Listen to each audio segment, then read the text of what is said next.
Necesito tiempo para preparar eso.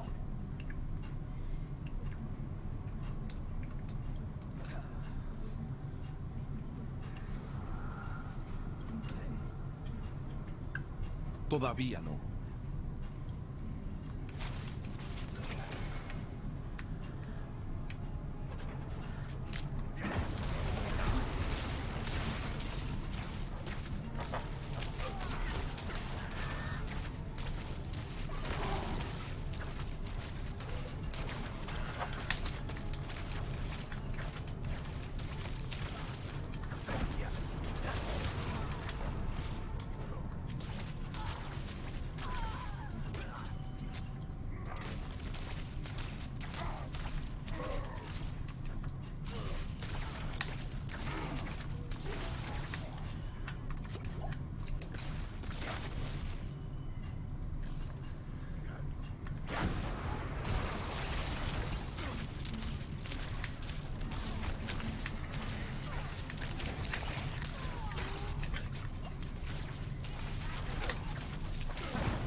Necesito tiempo para preparar eso.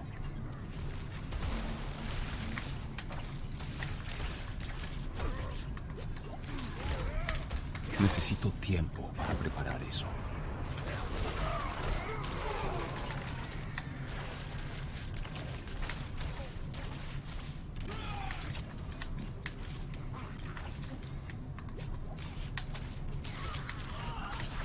Todavía no.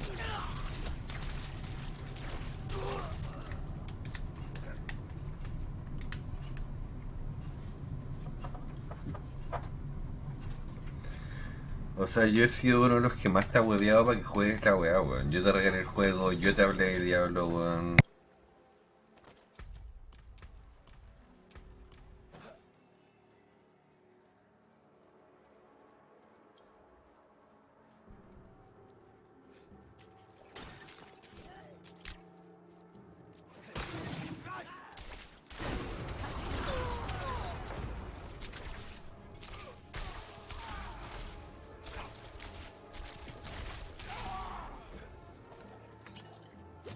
Necesito tiempo para preparar eso.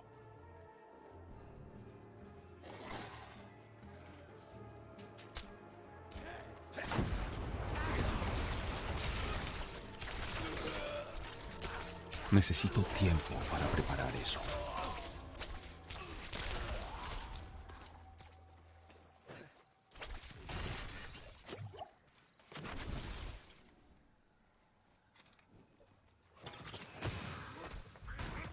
Necesito tiempo para preparar eso.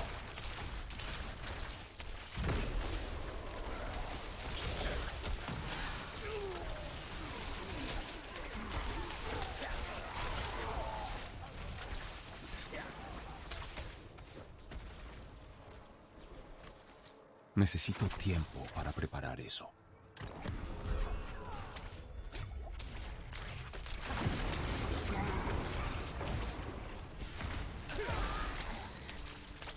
Necesito tiempo para preparar eso.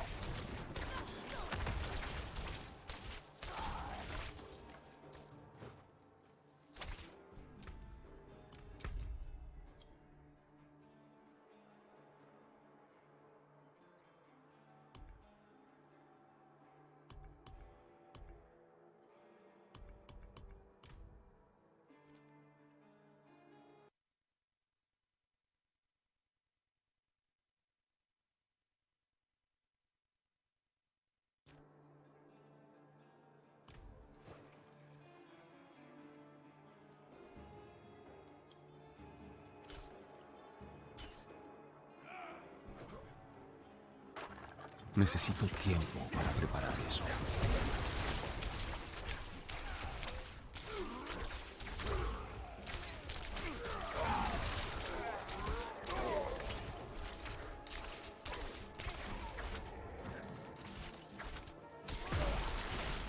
Necesito tiempo para preparar eso.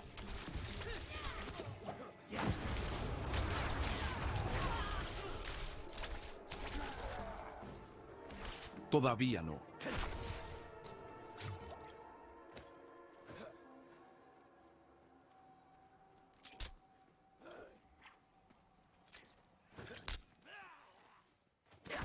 Todavía no.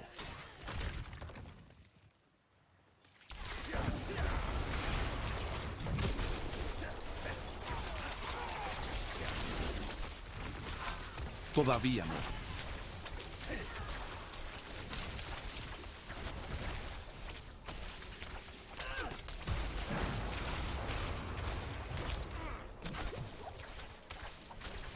Todavía no.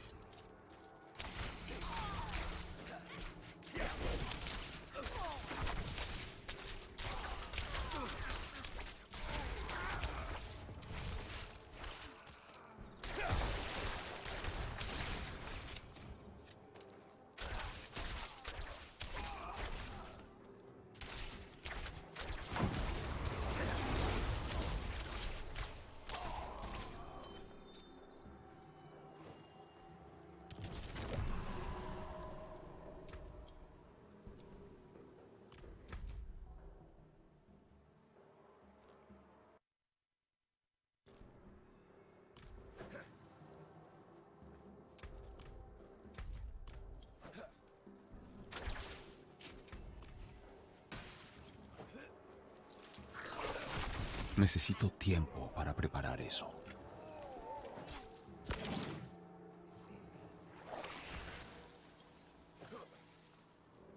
Todavía no.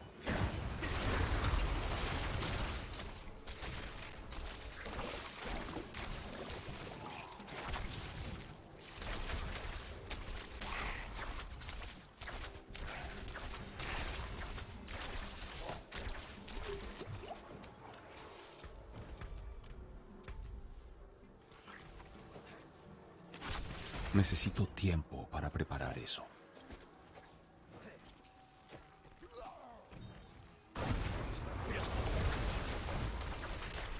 Todavía no.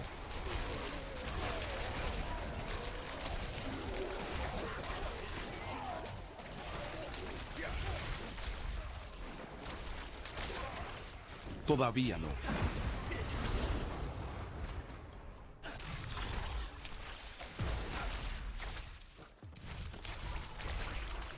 Todavía no.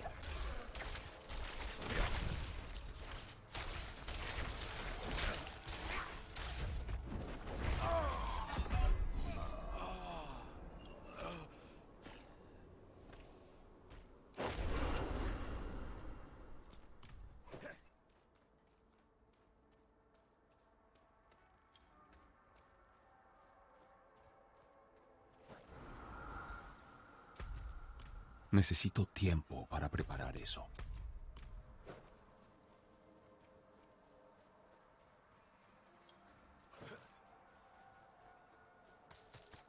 Todavía no.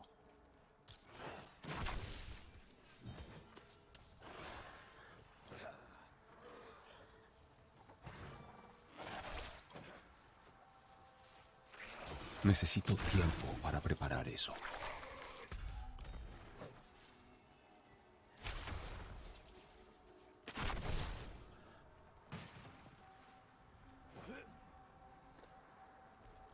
Todavía no.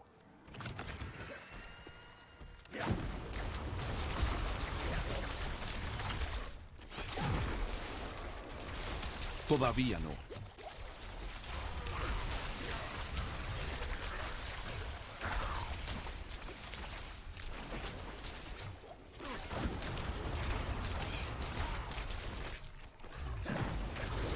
Todavía no.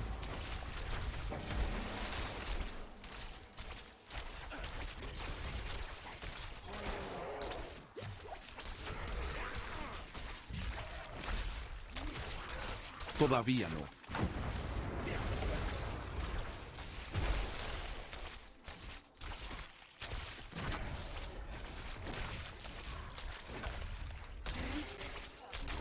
Todavía no.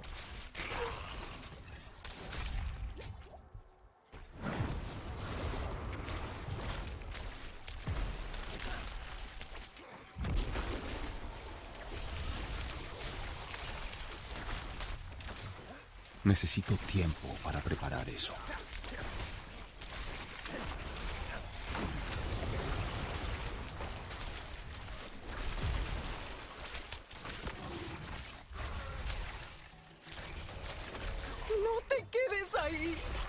Ayúdame.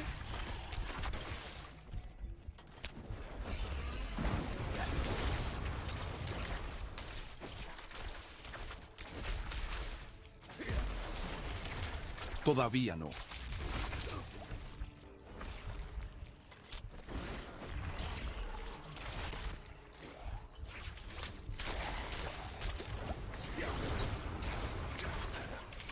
Todavía no.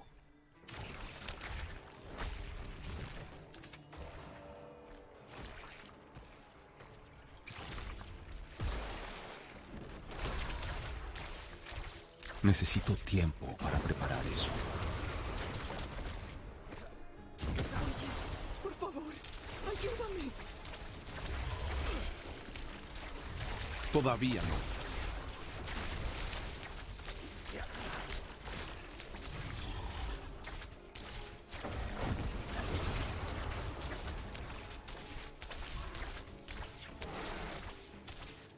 Todavía no.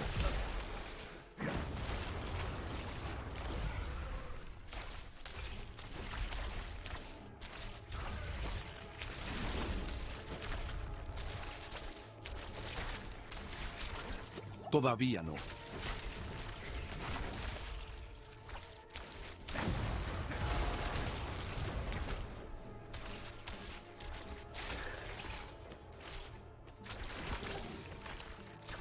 Necesito tiempo para preparar eso. ¿Me ayudarás, caminante?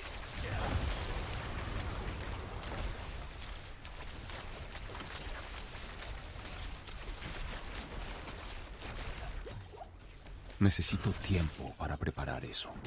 ¿Me ayudarás, caminante?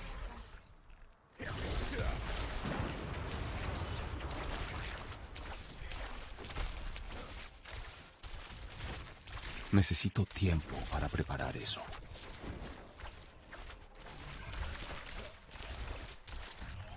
No te quedes ahí. Ayúdame. Todavía no.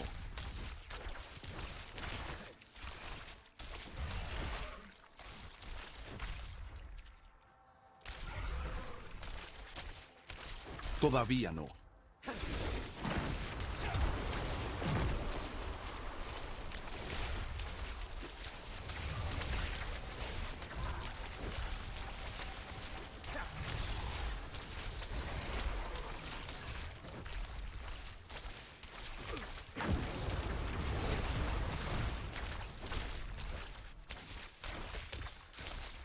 Todavía no.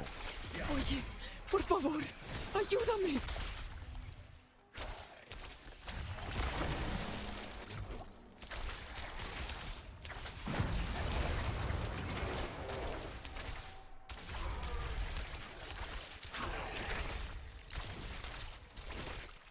Necesito tiempo para preparar eso. Oye, por favor, ayúdame.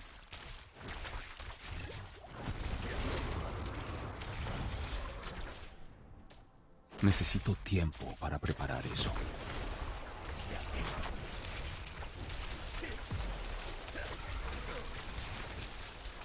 ¿Me ayudarás, caminante?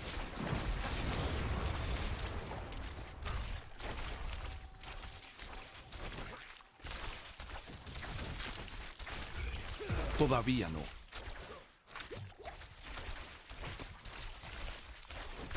No te quedes ahí. Ayúdame.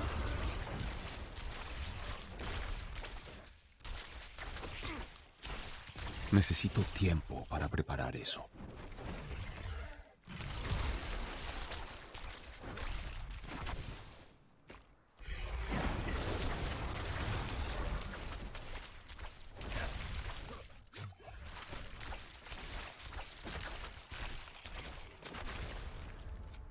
Todavía no. No te quedes ahí. Ayúdame.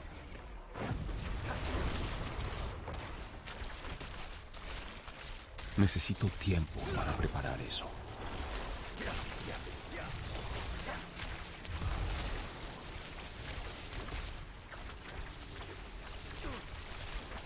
Necesito ¿Me tiempo ayudarás, para preparar eso. caminante?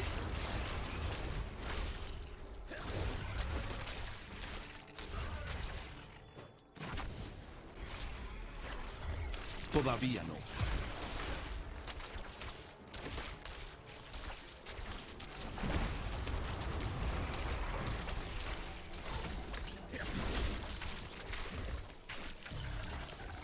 Todavía no.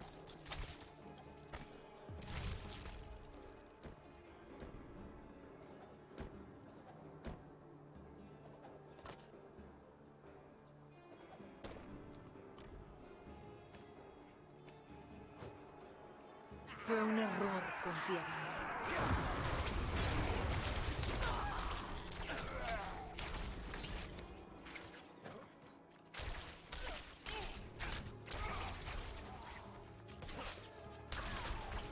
Necesito tiempo para preparar eso.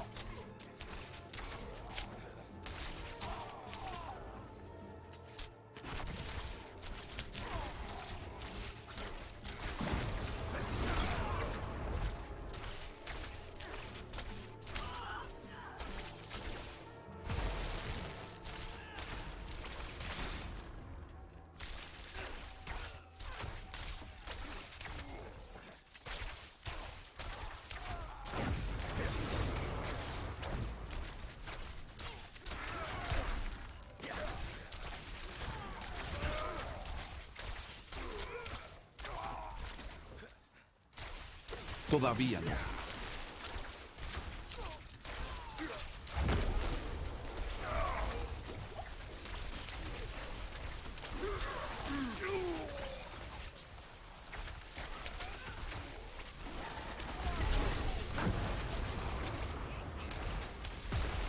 Necesito tiempo para preparar eso.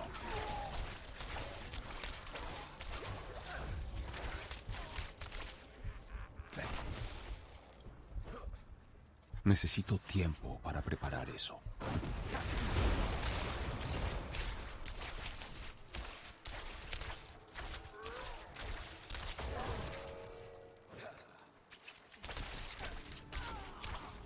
Necesito tiempo para preparar eso.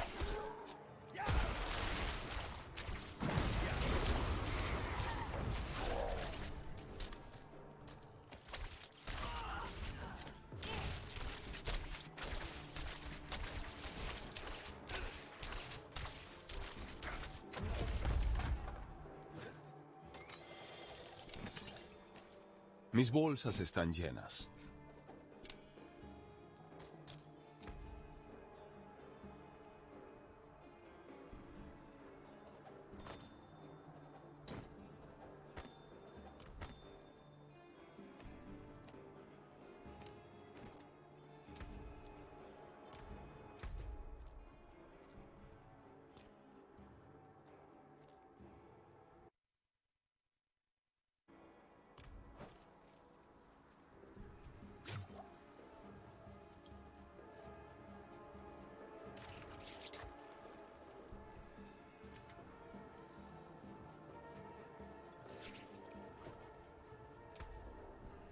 Todavía no.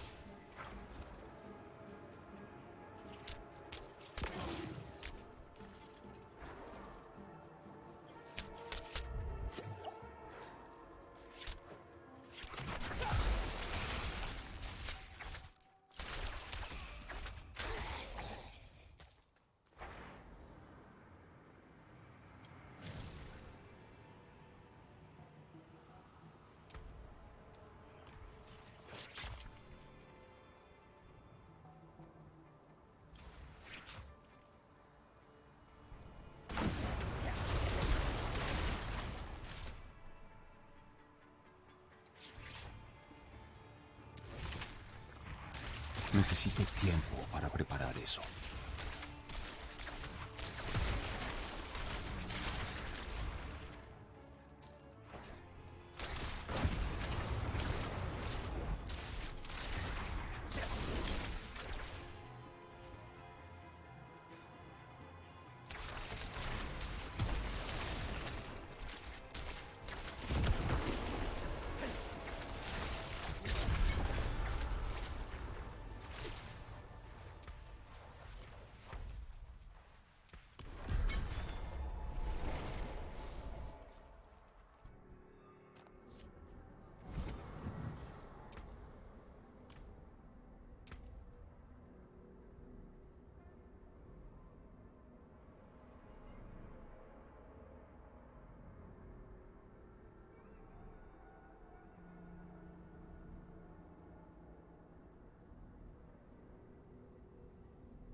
Necesito tiempo para preparar eso.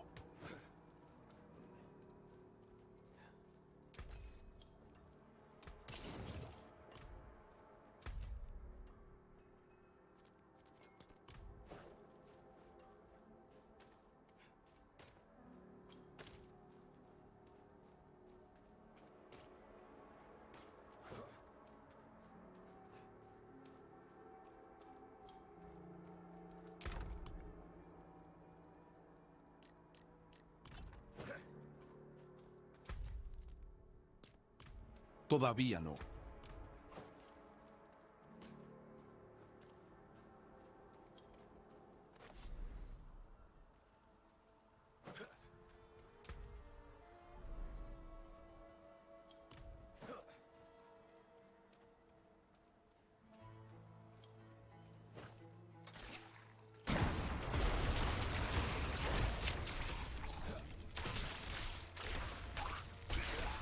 Necesito tiempo para preparar eso.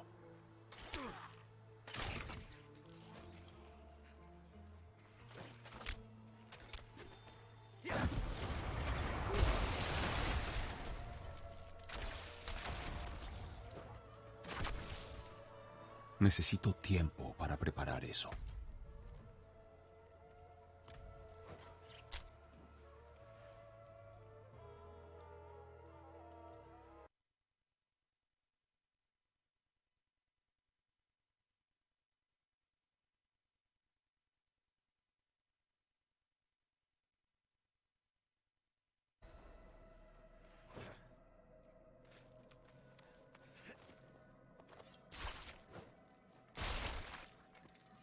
Necesito tiempo para preparar eso.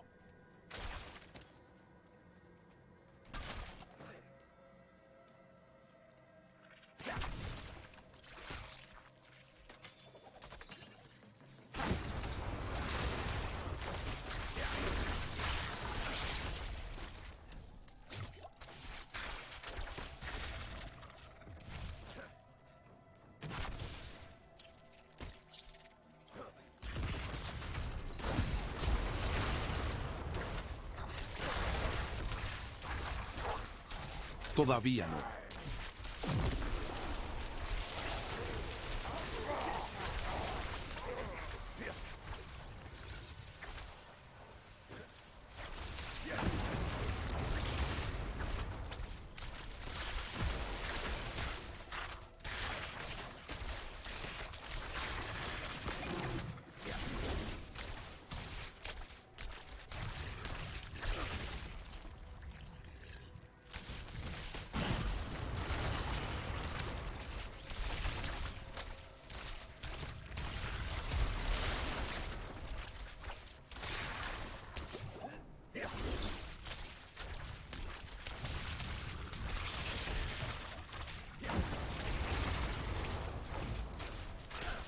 Todavía no.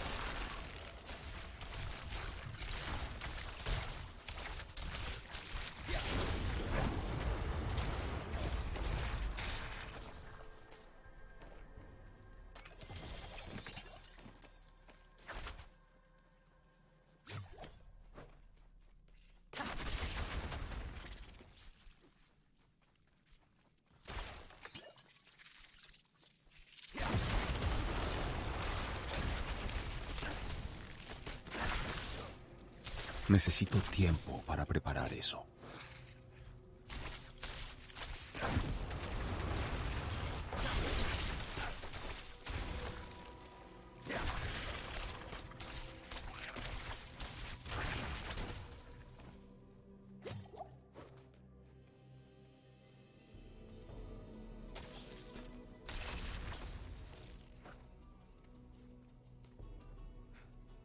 Todavía no.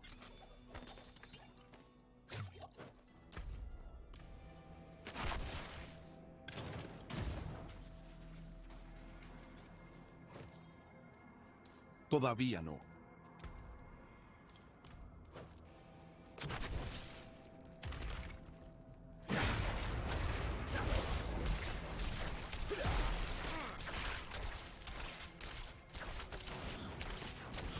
Necesito tiempo para preparar eso.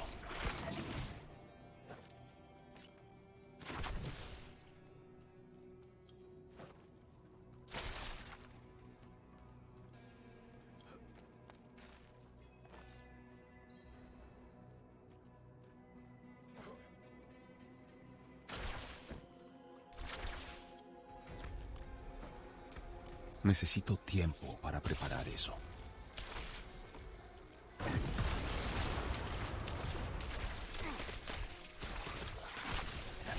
Necesito tiempo para preparar eso.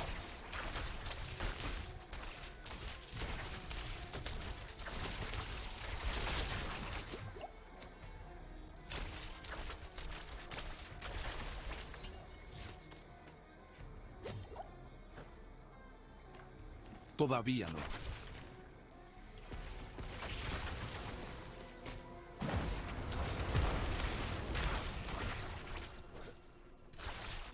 Todavía no.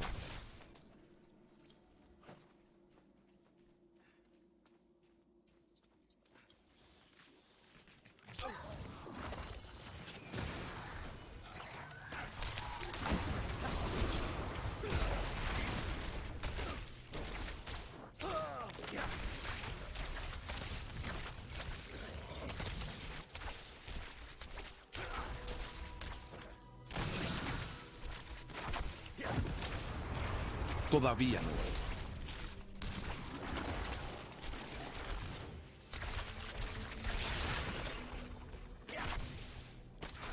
Necesito tiempo para preparar eso. Las puertas siguen cerradas. Centinelas en las paredes. No te molestes. Entrada de cueva aquí, aquí y aquí. Los túneles deben conducir abajo de la ciudad. Estoy segura de dónde salen. Serpientes aquí, aquí y aquí. Cuidado con ellas.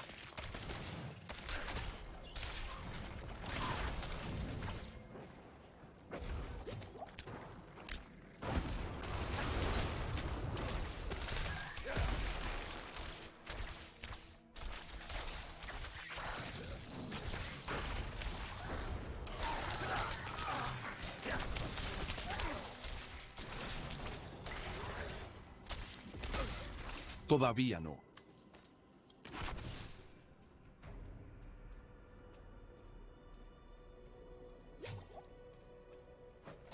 Todavía no.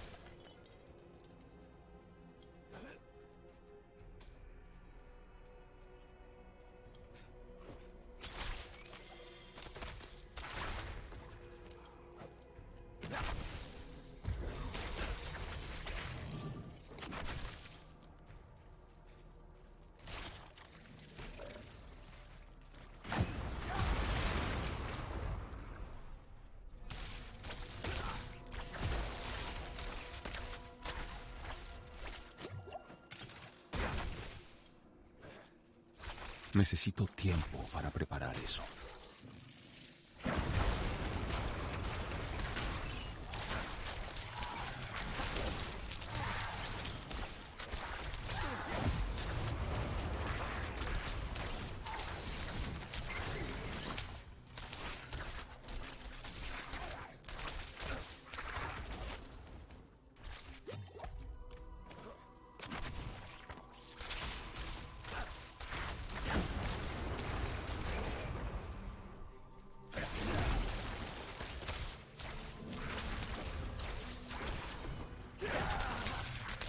Necesito tiempo para preparar eso.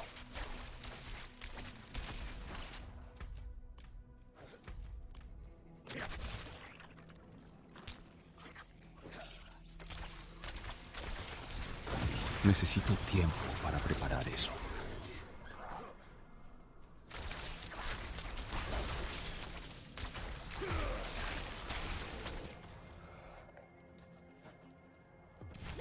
Necesito tiempo para preparar eso.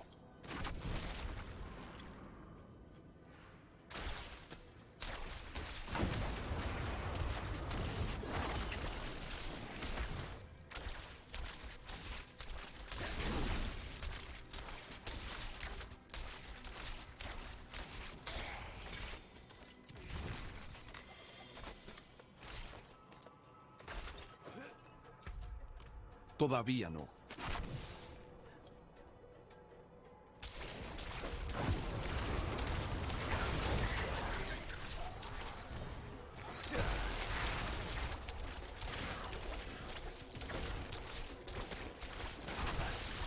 Todavía no.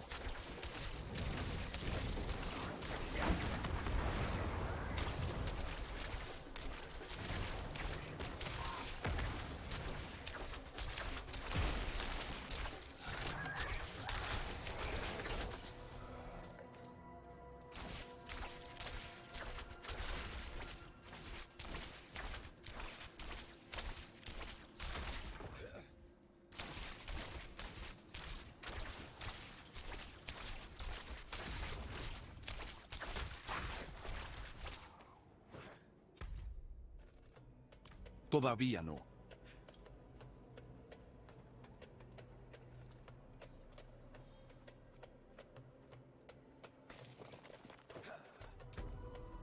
Todavía no.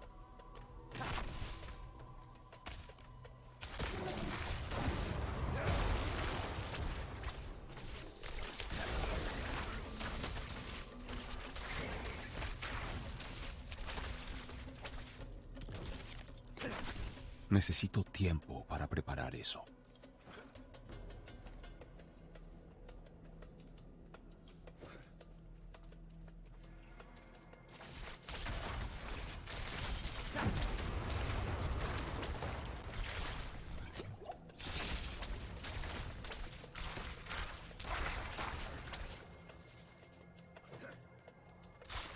Necesito tiempo para preparar eso.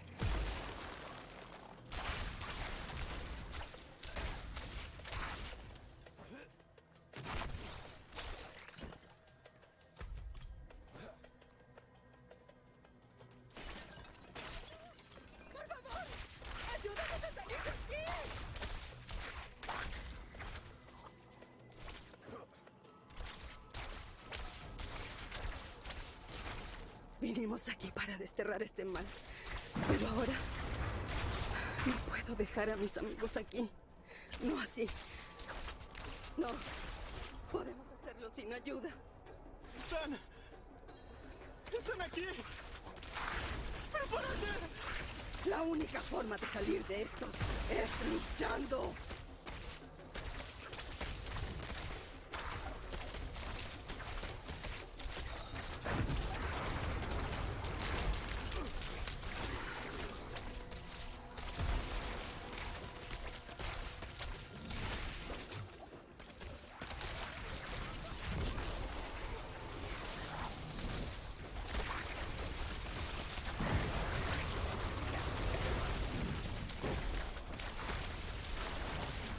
Todavía no. ¡Tenemos chance!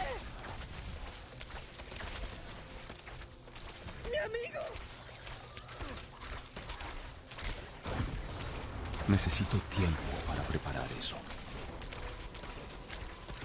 ¡No!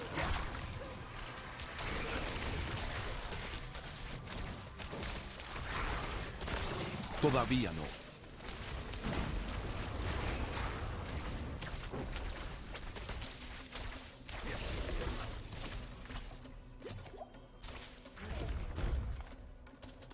Todavía no.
Today is a very big day, both for me personally as well as Diablo. You see, today is the day I'm going to hit level 100. I'm level 99 currently in the game. And I thought it would make sense that we save the level 99 for today on live stream, so that way we can kind of enjoy it and hit it together. I think it would be a fun milestone as we wrap up and finish the Druid. But it's also the day that the original YouTube channel has been surpassed here. Check this out, by DM Diablo 4, our new channel. At this stage of the game for YouTube, we have completely dominated any stats I have ever had on any channel. The Twitch is also exploding very quickly.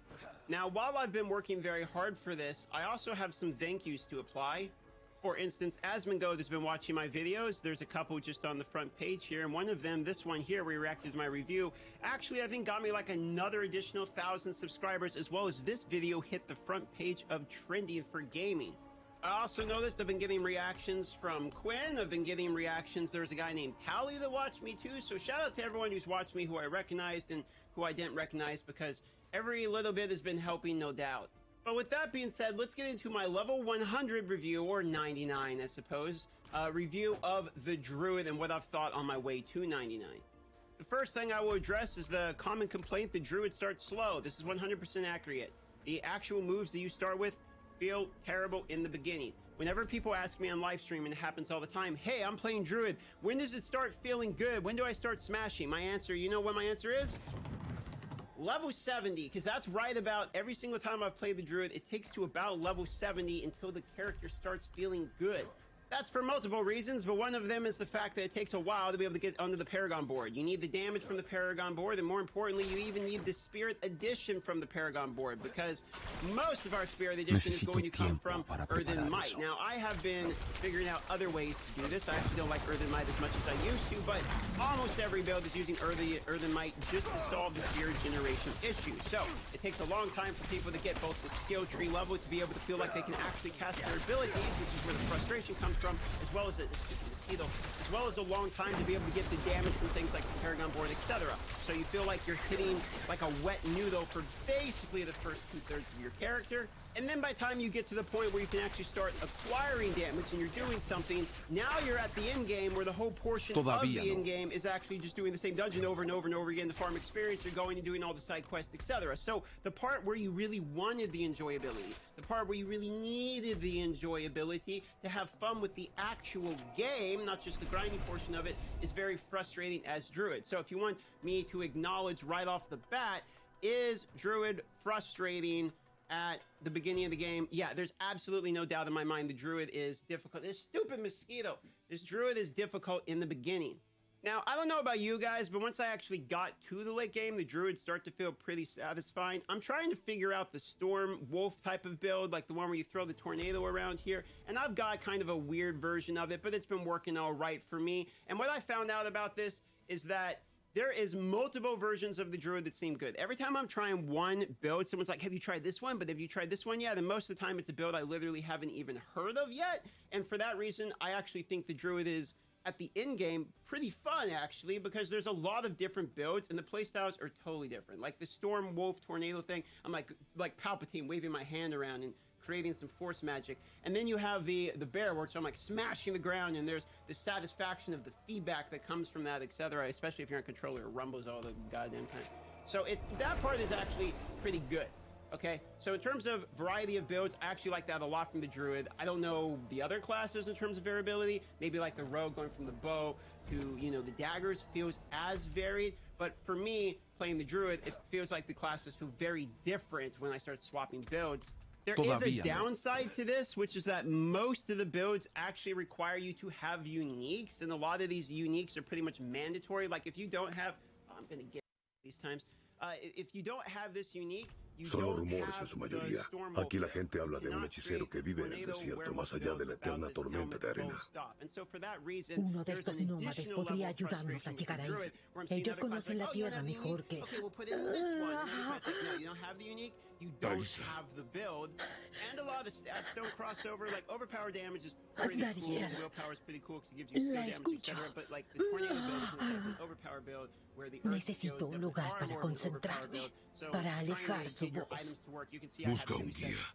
Buscaré algo para que Thaisa despeje su mente. In terms of Paragon board, I feel like there's a pretty decent amount of options, but in reality, there's like 3 or 4 for most builds. You're going to have your spirit. The crowd control basically affects almost everything, so most of the time you're going to take the crowd control one, and then you have kind of a varied slot in there. And as far as the glyphs go, these are varied enough that I don't have any complaints about these. I actually think the fact that our exploit glyph guarantees that we get vulnerable on somebody is actually completely nutty.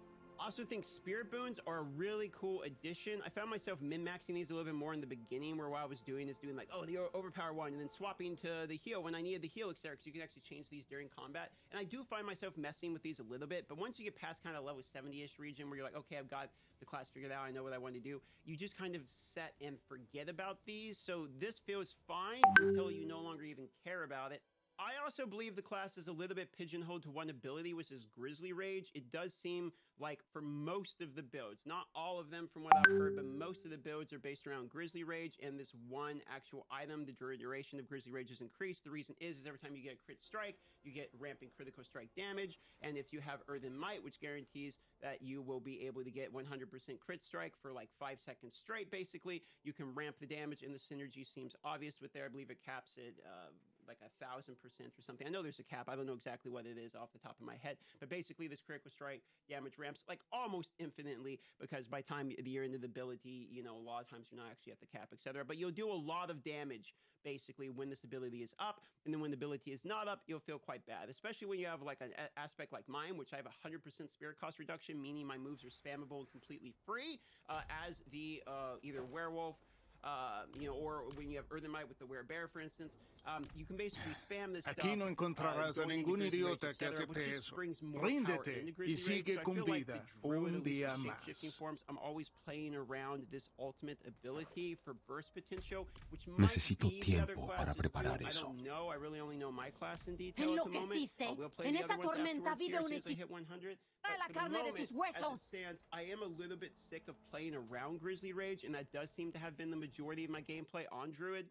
I also find myself not wanting to run companions at all, and I've seen 0 other people in the wild running companions. I feel like no hay chance, ni por todo el oro de Caldeum. Because it's basically not a companion, it's just a castable. Espera. But the Raven has a small ¿Y qué hay little del circle, she does, anciano? like, you know, dog shit damage anyway.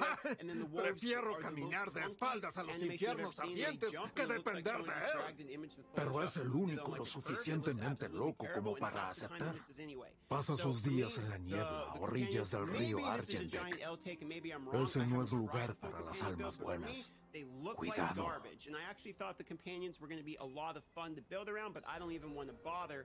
Some of the more positive stuff I've noticed is that I do believe that the stash, for instance, or not the stash, but the legendaries that you can get for this character, most of them are usable. There are some unusable ones, and there's some ones that are like Jimro, that are cross for everybody, etc. But a lot of these skills are actually Hay un quite lugar usable tranquilo in donde one puede build controlar or la another, presencia which de is a little Andariel. bit encouraging, because it ¿Es very seguro often dejarla means aquí? that when you get a drop, you Es can más seguro use que that ir a to ciegas por extract el the desierto. aspect. It's Al menos hasta perfect hallar one. un So guía I did confiable. find myself enjoying, I mean, I have a pretty good variety of one. I have, of course, skills for Fortify. I've also got barrier increased damage because I'm using Temerity. I feel like there's enough variability between builds that you do find yourself not being 100% the same as other people's. You know, you have your own kind of like flavor text on it.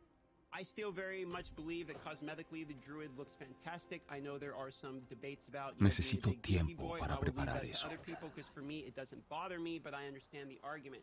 Now, I like making my character look like Jax from League of Legends. That's what I went with, because I played a lot of League of Legends for like 10 years. I think it's fun. But a lot of these outfits are actually really, really cool. I think cosmetically the Druid is pretty cool. I will say there's one huge problem with this, which is that both these skins, as well as all of the skins in the shop that you can purchase for God knows too much money already, these are completely worthless, because of the reason that every single person is going to have a chest plate, more or less, that makes them a true form, where you're either a werewolf or a werebear. There is some argument that absolute min-max, for the most part, you're going to have a chest plate that looks either a werebear or a werewolf. Now, why it is really cool, that I'm going to walk over so you can see, why it is really cool is the hair color of your Todavía no. changes based upon your character. Ginger, so my bear would be a ginger. You can see there's some ginger within that werewolf as well, okay? There you go. You can see I'm a little bit ginger as well. I think that's really cool. So while that's cool, the reality is you're never going to see your skin. So for a good skin you're never going to see, well, that's a good analogy. Overall, though, I think the Druid suffers mostly from a mismatching of the demographics. Necesito tiempo para preparar eso. How it is played to. If feels to me like a class that is mostly targeted towards people that are just relaxing, trying to have fun with the game, the more average casual audience, people that just like, I want to be a bear, I want to smash the ground, etc. Those seems to be the players that are playing it. Like me, that's exactly the reason I play. I just wanted to have some fun. I thought it looked like a fun class. I wasn't trying to min-max. The problem is, there is a min-max class. It takes literally every legendary, and then it takes everything in order to do it, and then you don't get to see your cosmetics anyway. So the target demographic for this could actually be like the hardcore min-maxers, especially because it takes level like Necesito 70 tiempo before it para actually feels preparar good eso. when you first get into Drulo. So I think you're seeing extra frustration because the people that should be playing the class are also the ones that play it pretty much the most. You probably hear my garbage truck in the background. Apologies. So I have found that rather humorous, that it seems to like bait people in that want to play something kind of fun thematically, and then it's like, oh, by the way, this one's the hardest one out of all of them to get No rolling. seré So yo I quien do haga think rodar there's sus something to be said cuerpos al about that. río esta But vez. overall, once you get the druid build out, it feels really good. The class variety. Será mejor que den media the vuelta y pulverized build is salgan de one-shot aquí. AoE build, the storm wolf, tornado build seems to be a lot more Digas like que no te lo adverto. down on single target type stuff. The damage seems very good. I know there's a lot of ideas about the druid damage. I don't know if you guys have seen some of my damage numbers, but it is very, very high. Todavía no. Okay, no problem. As I was recording this, I realized, DM, you're in the game. Just show them the damage. Let me go get this boss. Okay, here we go. Let's show a little bit of boss damage. Oh, there's another player here. Okay, well, here we go. We'll ramp up the damage, and now go. And then you can kind of see an example of what I'm working with here. I mean, it's not bad. It gets a little bit higher if I get a little bit more time to ramp it, but you know, you can ¿Qué get an pasa? example there anyway. Ya So pagué, overall, I'm quite déjame en enjoying the paz. druid. I just think that a lot of No people that vinimos start a the druid cobrar, for reasons necesitamos. mentioned might not No enjoy puede the druid. ser. I think that's where a lot of the negative Oh, feedback sí. is coming from. It's Ese es definitely el more of a símbolo de human los class, and I think there's some feedback. I've since changed my opinion slightly. I thought it Oradrim. needs to be slow in the beginning to Sí, at the late. Oradrim. It honestly doesn't Deckard. need to be slow in the beginning, because the Deckard reality is Kane. in the late, in order to run Eres every tú, class, it viejo takes a lot of amigo. work, and the way you can min-max how Soy strong the yo, late game is by how much Messi. work each class takes to get to No. the late game. So you don't really Deckard need ha the early muerto. game to suffer for it. So Mi I give nombre ground es a little bit Lorat. on that debate. In my personal Necesitamos opinion, tu ayuda para the cruzar early la game tormenta druid de is a arenas little del bit more norte. frustrating than it needs Tormenta to be. de arena, I think a lot of people are trying to do the Los stage demás system deben stuff right haberse from the negado. beginning with some Apuesto a of que the work dijeron as well, algo to sobre believe un the stuff. So I hechicero. think if people were just using like tornado to level or Bueno, something like that, ¿qué puede it would hacerme un be less hechicero que el frustrating in the tiempo beginning, aún no because haya the healers hecho? for balance have to do the shape shifting one Sí, sí. until later. So I Los think a lot of ayudaré. people Hay are una starting, vieja capilla like cerca de pulverized allí. build, like level 1, like I did, A for instance, and comenzar getting una frustrated. nueva I will say aventura. this, even though it Bien. is frustrating, I am glad Reúne I lo que actually did start with my necesites. pulverized Buscaré build a level Thaisa 1, y te because veremos by the ahí. time I got to the level in which the pulverized build worked, I understood why it worked, and I understood what I needed to make it better. Like, I realized by the time I got there, spirit generation is an issue, survivability is an issue. Like, I started to realize, okay, I've been suffering here, here, and here, so I was able to put the Lego pieces kind of together in order to build it, if that makes sense. Whereas if I hadn't done that from the beginning, my knowledge of that was just less, but also my experience getting there was basically miserable. So my opinion on the druid is, it is very fun once you have everything. It is fairly frustrating until you get there, and most of the feedback on druid so far has been fair. That's just my personal feedback, however. The video is now over, except for a couple plugs. Again, I am on the live stream here, and we have been growing insanely. We're at almost 40,000 followers. People are following like crazy. People are buying the horse for me while I'm live, etc. I appreciate all of the support. I also want to address how many subscribers we've gotten in YouTube. I'm going to thank you guys again for this. This is insane. It's been an absolute come up of a week.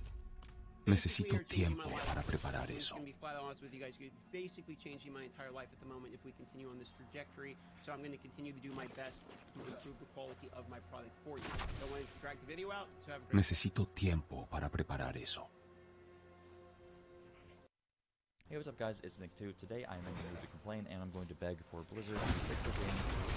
If you don't like negativity and complaining and stuff, feel free to check out this video, but I imagine that's why the majority of you guys are, alright? I want to preface the video Necesito by saying tiempo para preparar eso. 150 hours playing Diablo 4 since the first. I've played way more in all of the betas, etc.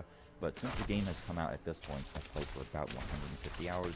I've gotten my road to level 100, I've tested a whole bunch of different builds, I've been making a ridiculous amount of YouTube videos, I've played my Sork, I've played my Druid, whatever. I put a lot of time into the game, and at this point, And a good bit before this point, the cracks really start to show in the game, and I kind of just wanted to highlight a lot of those cracks because it really is severely impacting my enjoyment of the game, and honestly it just makes me sad because the game has such a high potential. I genuinely think the game can be like a 9 out of 10, but right now, might get a lot of hate for this, but right now I think it's like a 6.5 or a 7. Those cracks won't really start to show if you're like level 50, but once you start getting like level 70, level 75, level 80, you're kind of like, what am I doing?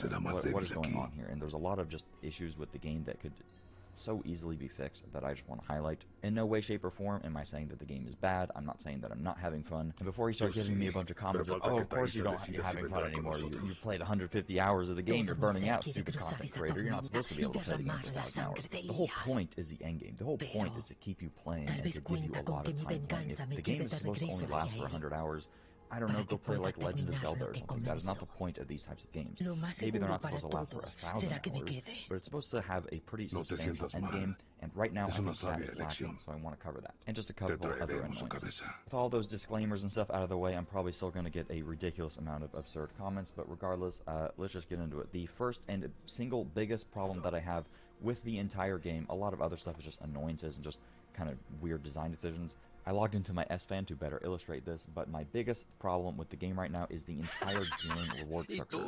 Basically, what this boils down to is, as long as I'm in World Tier 4, no matter what type of enemy that I'm fighting, it doesn't matter if it's some random goblin in a cellar or in the open world, it doesn't matter if I'm level 100 and I'm doing a Tier 100 Nightmare Dungeon, it doesn't matter if I kill Uber Lilith, okay?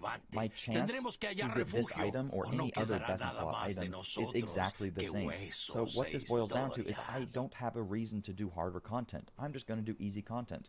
You can see on my S-Band tier, I'm level 55, okay? I'm not even high enough level to equip the Ancestral gear that I'm getting from World Tier 4. I played this character for 30 minutes, and I instantly got basically a best in slot item.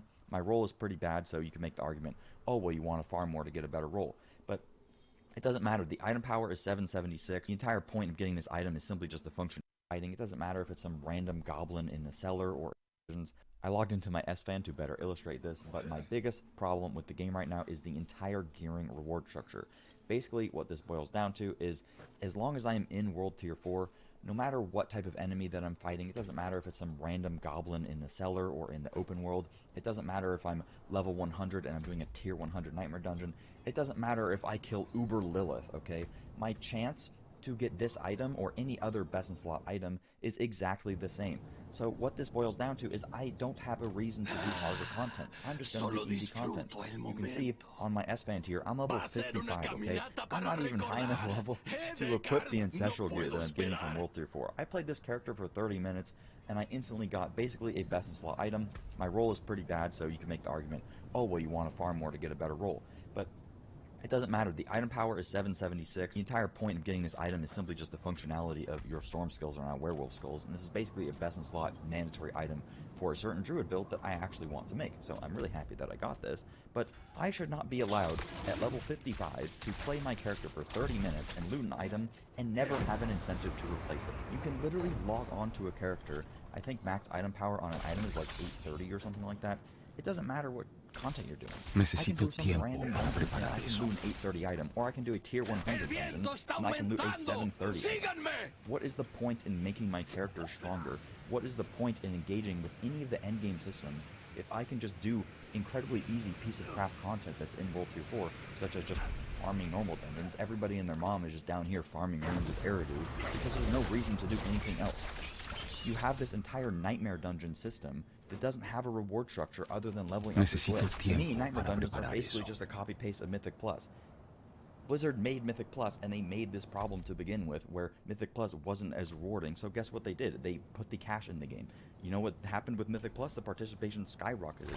Everybody does Mythic Plus now. It's probably one of the best parts of WoW, because you can actually get rewards from it. But the second that you stop getting rewards at like plus 15 or plus 20, guess what? The participation completely tanks, because nobody wants to play the endgame if they're not getting rewarded for it. There's like a 1 or 10% of people that are competitive, they want to challenge themselves or whatever. The entire integrity of the endgame just crumbles when you don't have a reason to make your character stronger if you can literally loot the best items doing nothing.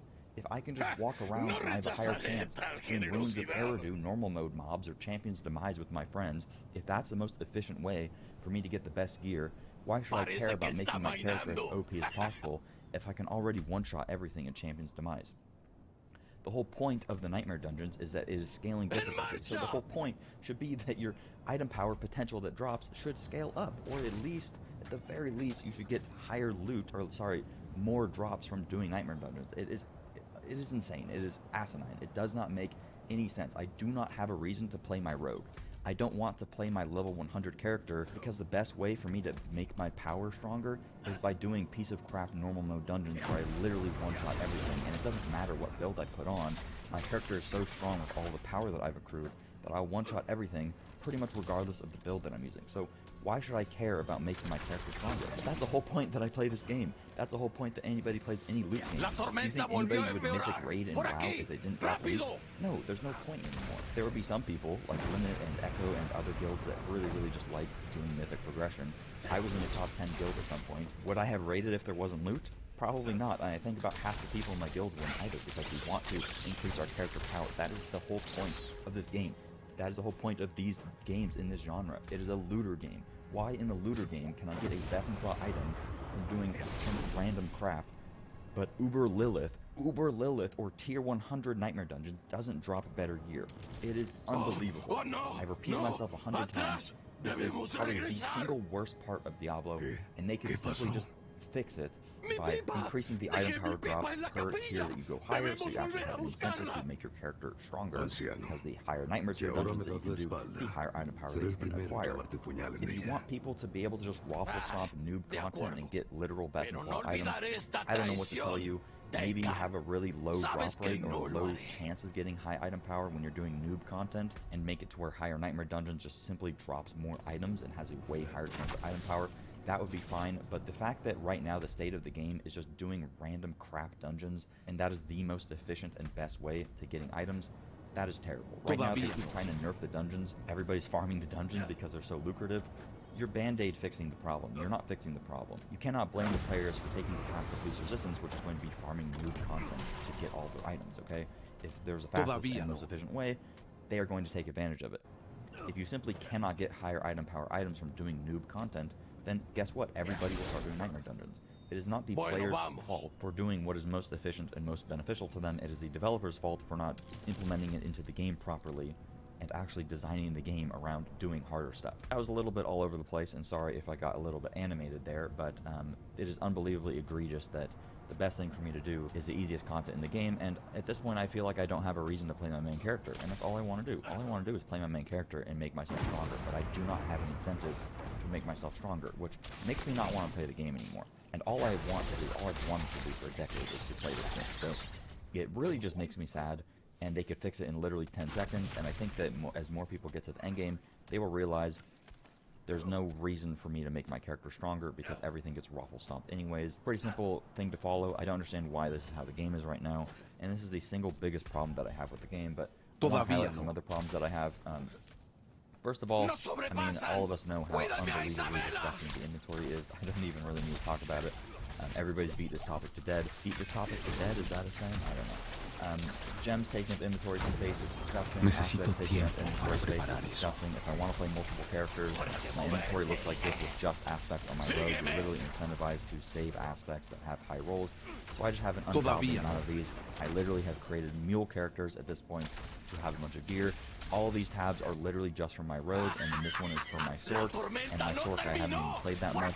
My inventory is permanently full. While leveling up to 100, I got so sick of dealing with inventory that I became apathetic to any items that were dropping. That's the state of the game. You become apathetic to what is dropping, and you stop caring about increasing your power because it's annoying to do it. My entire stash was full of legendaries. I had to spend 2 hours after I hit level 100 sorting everything, scrapping things. It is just a nightmare. I don't want to talk about it too much. If you've played the game for 2 hours past level 60, you're going to have a bad time. Your inventory is not fun to deal with. Another thing, this is pretty minor. I don't know that it really needs to be fixed all that much, but the reroll costs are like unbelievably egregious here. This one I've only rerolled like 1 time, but this, I think I've rerolled this like twice. I ended up getting what I wanted, but there's certain things, like my amulet here I guess, 2.4 mil, and it just keeps scaling up. It already costs a lot with the souls, it already costs a lot with all the crafting materials. 2.4 mil, unbelievably expensive. It is exorbitantly expensive for no apparent reason. I do think that it should be somewhat expensive to get best in slot items. I don't think it should take 20 hours of farming gold to even have a chance to roll my amulet to just the one stat that I want, and there should be a better way of displaying this. If you don't know about this website, this is basically where you can tell what rolls there are, but on the amulet specifically, there's like 100 different rolls. The chance that I'm going to get what I want is pretty low, so it shouldn't cost me 3 million gold per reroll, scaling like 20% higher every reroll, whatever. Another problem that I have is the Paragon board. The Paragon board, in theory, is really good for somebody like me particularly, who really likes min-maxing the build. You like the integral little, like, oh, I got this tiny little bit of damage increase. Oh, if I take, this 1 point out of here, I can move it up here and get this damage reduction. Or if I take the points out of damage reduction, I can get a little bit of damage. And if this rare node is on this board down here, if I move this board down here, I gain access to the additional bonus because the bonus requirement scales up depending upon how far the rare node is from the bottom, whatever. There's a lot of little nerdy things and lots of ways to increase your power incrementally, which I quite like. A lot of the nodes are pretty boring, but that's perfectly fine. I think that this is a really good system for somebody like me, and for people that like to do build crafting. It's not overly complicated, but it's not overly simplistic either. I think that they executed it pretty well. I like the glyphs, even though a lot of them are pretty lame.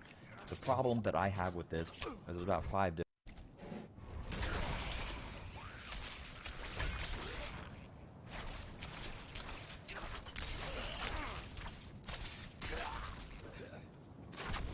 Necesito tiempo para preparar eso. ¿Eso es todo? No fue ni la mitad de lo peligroso que decían que sería.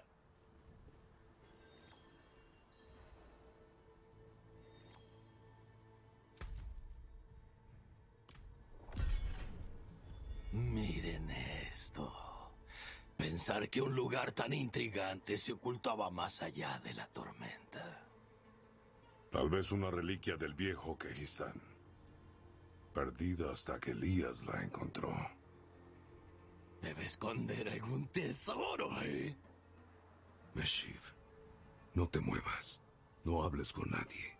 Un gran peligro acecha aquí. La vejez te ha vuelto miedoso, viejo amigo. Pero no te preocupes, me quedaré aquí.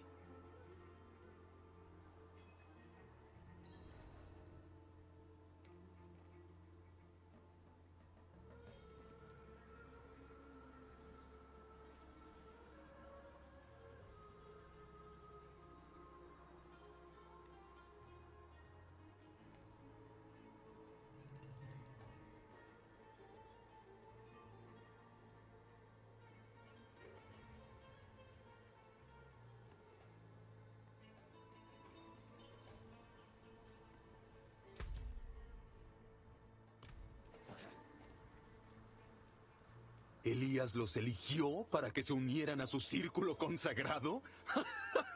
Esa persona andrajosa no sobrevivirá a lo que vendrá. Fue el maestro Elías quien trajo a Lilith al santuario. Y será él quien... Oye, tú, espera. Nunca te había visto. Recién salimos de la tormenta, por la gracia de la madre. Ah, nuevos discípulos. Llegaron en un momento propicio. Hace poco Lilith nos honró con su presencia. ¿Ella vino? Oh, fue magnífico. Pero no te preocupes. Tal vez el maestro Elías te deje contemplarla con el ojo ciego. Si considera que lo mereces, entra y preséntate ante él.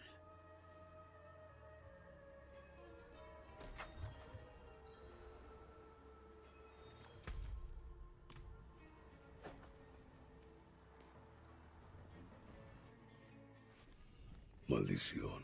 Esto es peor de lo que pensaba. Elías tiene el ojo ciego. Es magia ancestral. Puede ver donde quiera con él. Incluso a través del tiempo.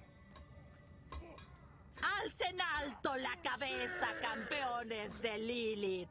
Nunca más les temeré. Todavía no.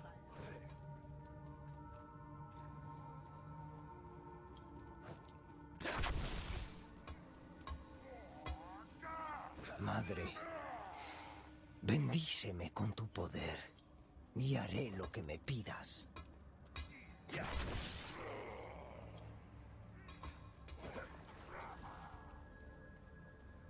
Todavía no. Vayan y enfrenten el juicio del maestro Elías. Pero no muestren miedo ni duda. Descuida. No lo haremos.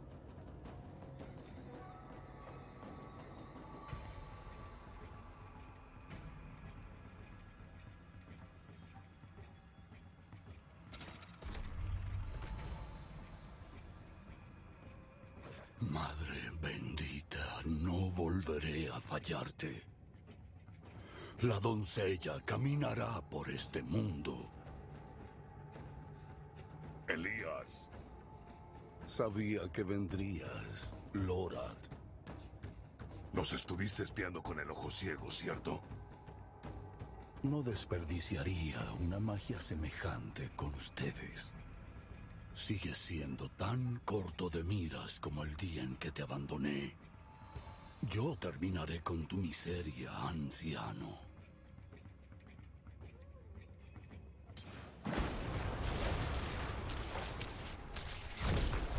Deberías haberte quedado en esa pequeña cabaña, acumulando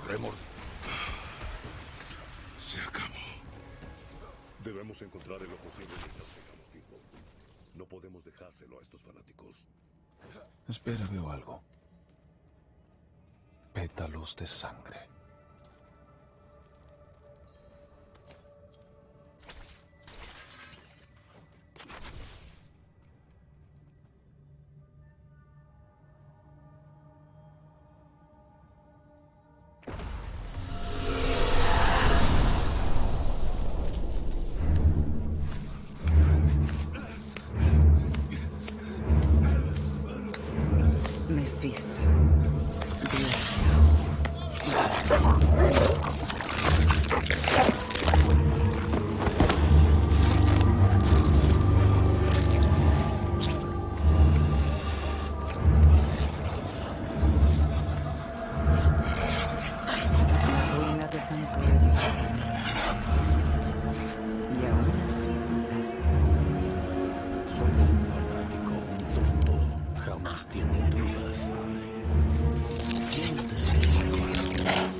Tuve otra visión.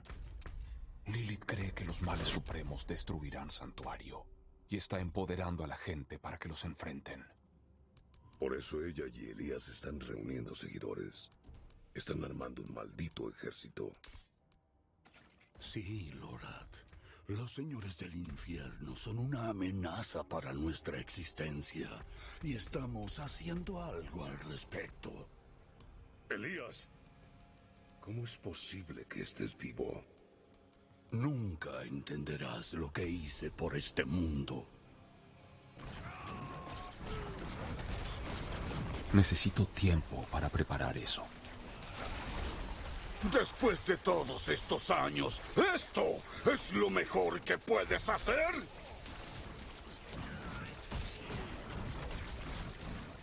Todavía no. ¡No puedes matarme!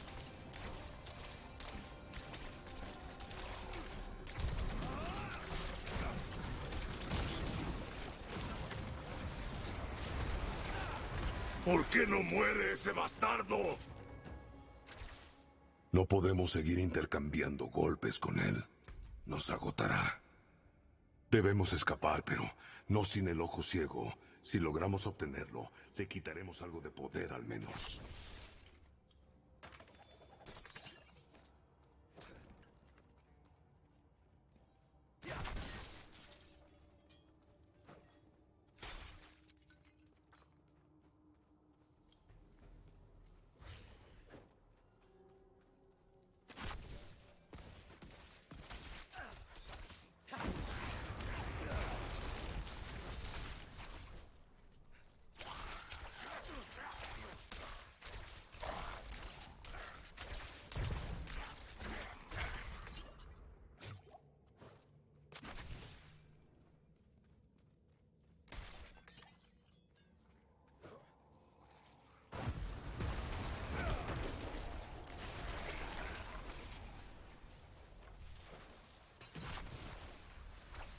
Todavía no.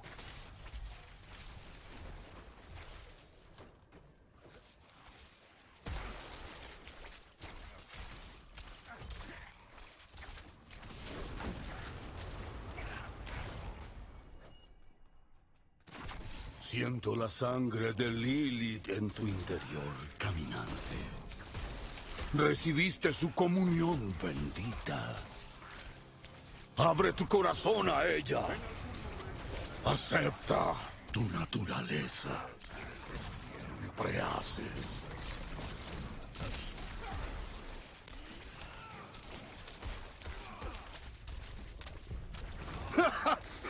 ¿Crees que matarme otra vez tendrá un resultado distinto?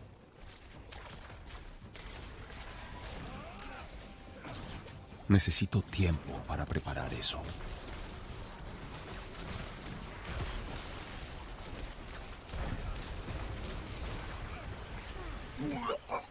Y ese olor no es normal. ¿Alguna clase de nigromancia? ¿De dónde sacó este poder?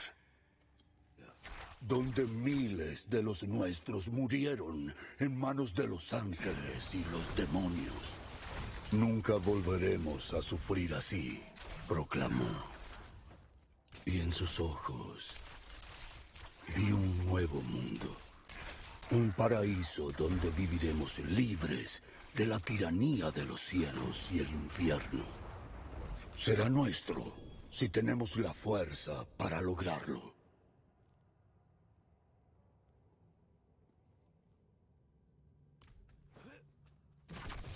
Todavía no. Estás buscando el ojo, Lorat. Tenerlo no cambiará nada. Ya es tarde para detener lo que Lilith comenzó.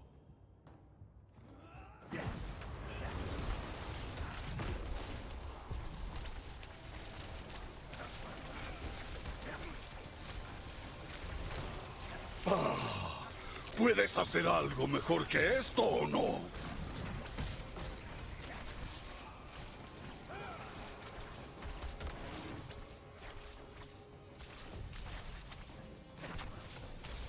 Todavía no.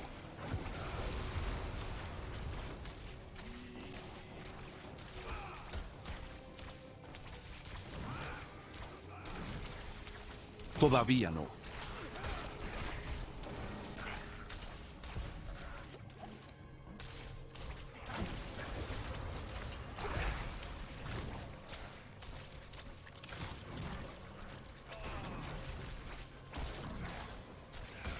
Todavía no.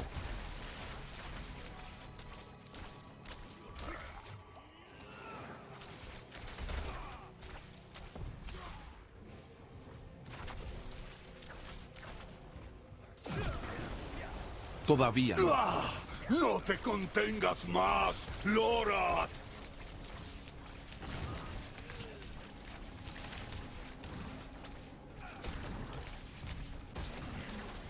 Necesito tiempo para preparar eso.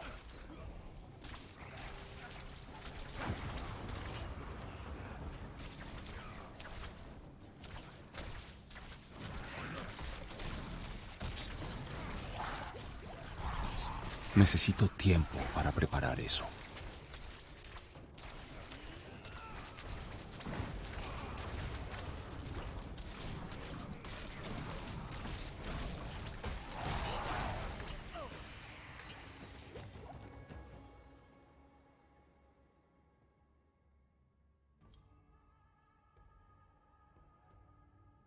Aquí está. El ojo ciego. Meshif puede ayudar a llevar el artefacto lejos de aquí, pero apurémonos antes de que vuelva Elías. Esa abertura es nuestra mejor opción para escapar.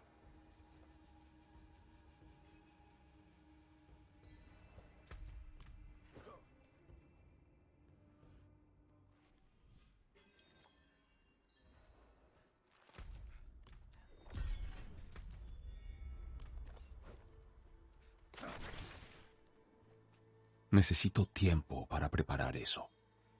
Haz presión aquí. Hay que parar el sagrado. Parece que me quedé atrás en mi vejez, Deckard. No. Hey, lo lograste. ¿Mataste a ese hechicero? No hables. Se desató una tormenta. Te sacaremos de aquí. Oh, es una pena. Yo maté al mío, aunque un poco tarde. El maldito me atacó por la espalda. Me atravesó como a una rata espinosa. Así son las cosas. ¿No, Deckard? Sí.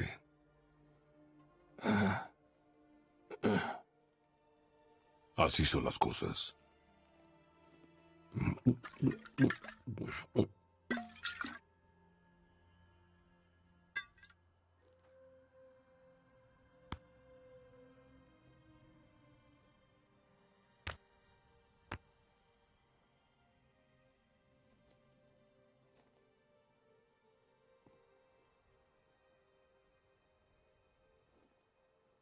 Ellos vendrán.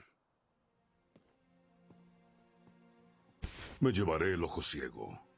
Necesitamos un lugar seguro para estudiarlo y usarlo en su contra. Nos reuniremos en la capilla del desierto. Ve.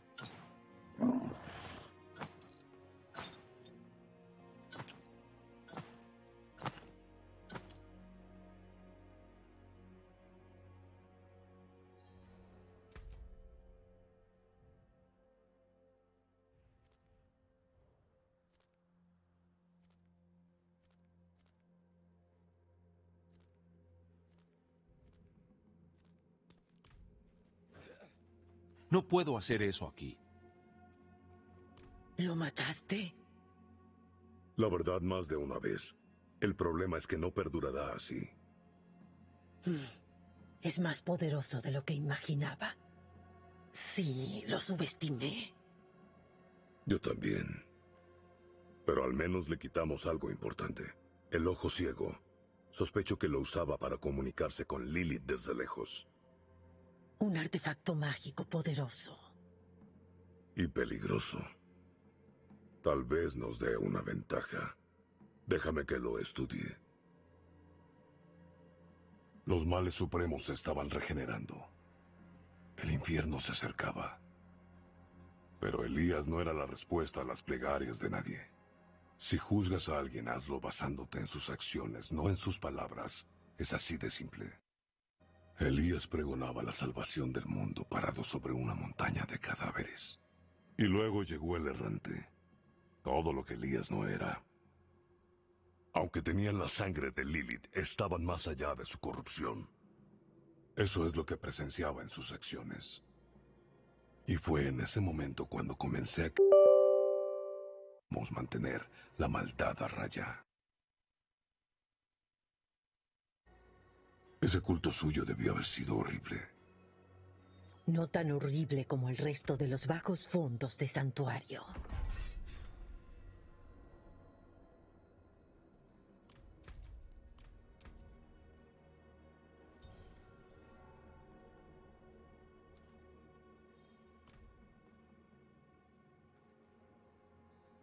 Por lo general puedo silenciar los susurros de Andariel. Pero no siempre. Es mejor un susurro a que vuelva a caminar por este mundo. Andariel forma parte del plan de Lilith y Elías. ¿Pero cómo? ¿Qué sabemos hasta ahora? Lilith hizo un trato con Astaroth. Un demonio que sirvió a su padre. Un aliado interesante. Y ella tiene una llave al infierno. Un lugar en donde la ven como una traidora. ¿Por qué iría allí? ¿Y? ¿Ya está allí? Necesitamos respuestas. Elías utilizó el ojo ciego para contactar a Lilith. Tal vez nos sea de ayuda. ¿Puedes traerlo?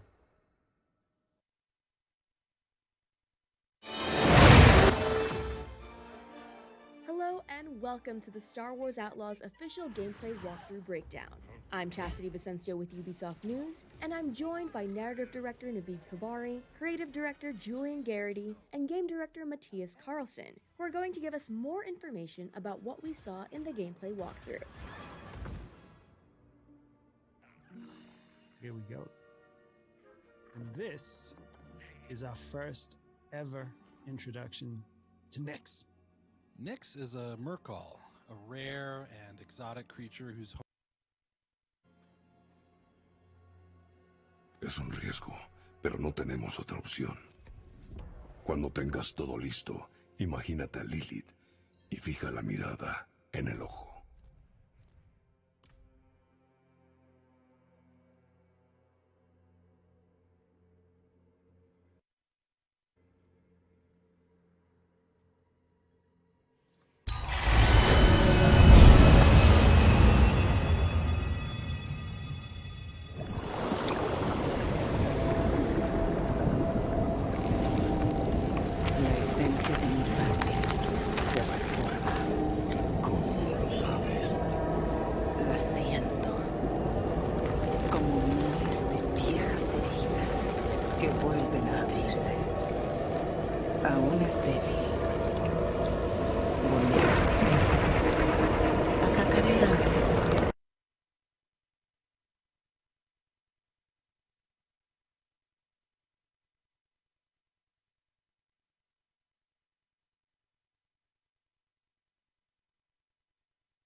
¿Qué pasó?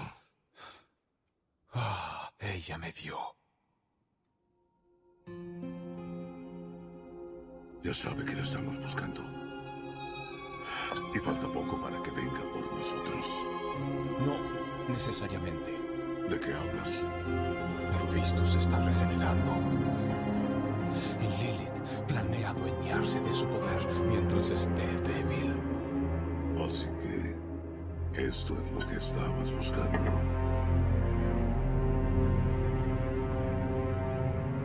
Bien, anciano. Piensa. ¡Piensa!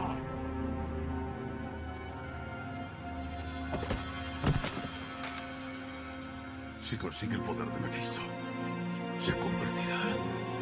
Se volverá un más supremo. Al fin podrá conquistar el infierno y santuario. Tengo una idea para impedirlo. Pero para que funcione, nos hará falta la ayuda del viejo aliado. Entrégale este mensaje a Bruno. Debió ir a Kyobashar en busca de consejos.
No puedo hacer eso aquí.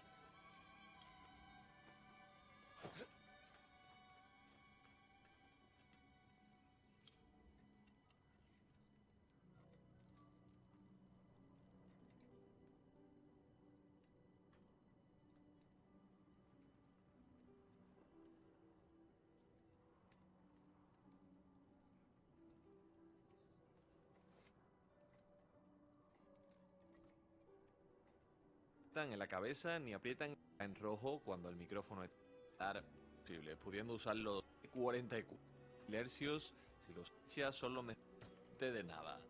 Para mí en este software sería el apartado de zona, donde aquí vamos a poder básicamente configurar nuestro audio, o sea, el audio que vamos a estar escuchando.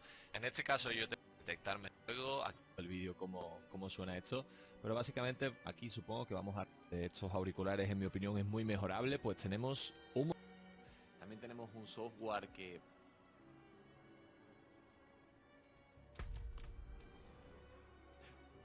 No mientras esté en el poblado.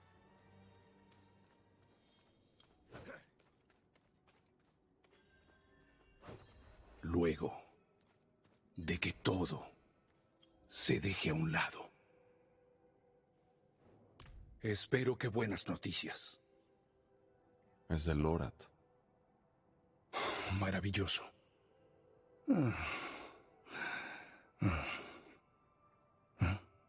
¿Qué? Lorat. Lilith. Hacia el infierno. Piedra esencial. ¿Qué? ¿En serio? ¿Qué dice? ¿No te lo dijo? No. Por supuesto que no. Eso requeriría un mínimo de consideración. Está escrito en nuestro código.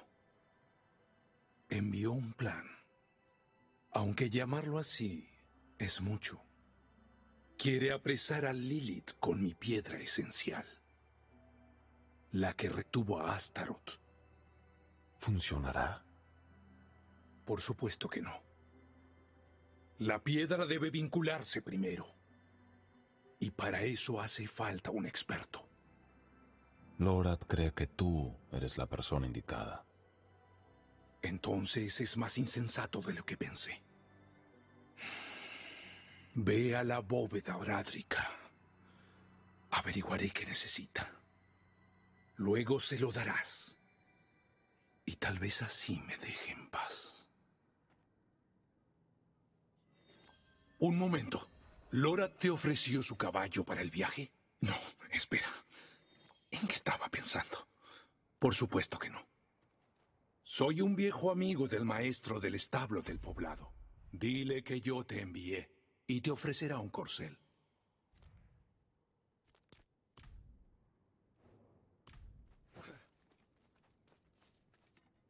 Necesito tiempo para preparar eso.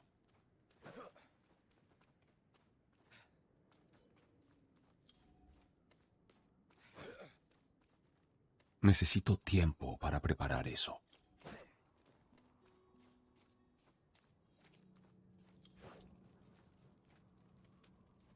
No mientras esté en el poblado.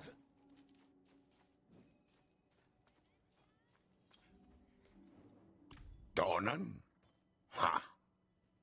Ese es un buen hombre.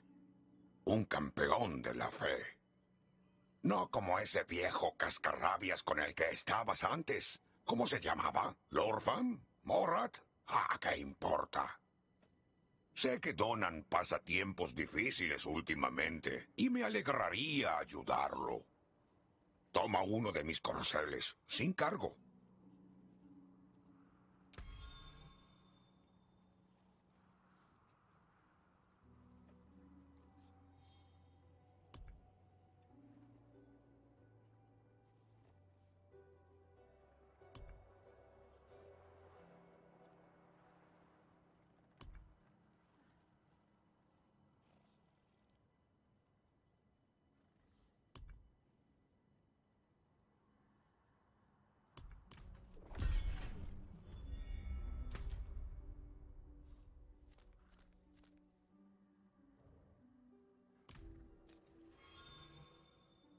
Todavía no.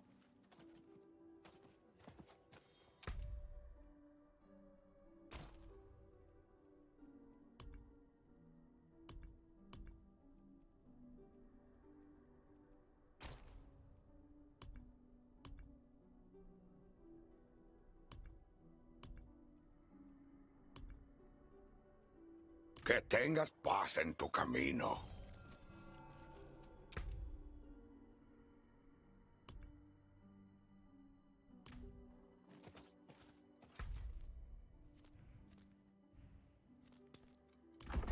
No puedo hacer eso aquí.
Todavía no.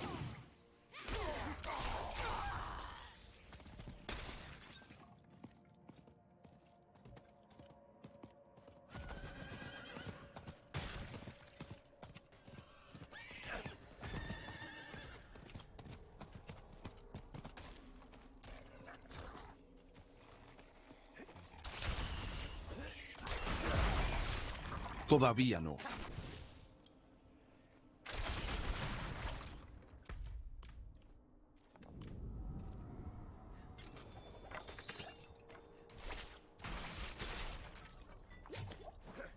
Necesito tiempo para preparar eso.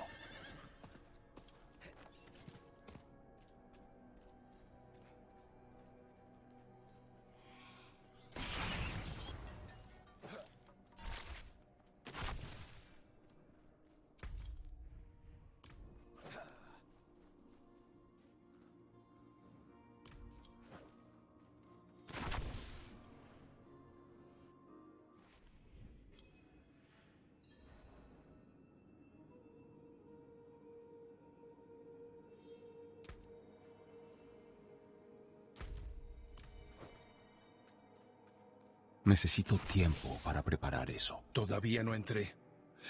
Tenemos un intruso. No es así. No es más que una niña. ¿Trajiste a una niña? ¿Aquí? En realidad, ella me trajo a mí.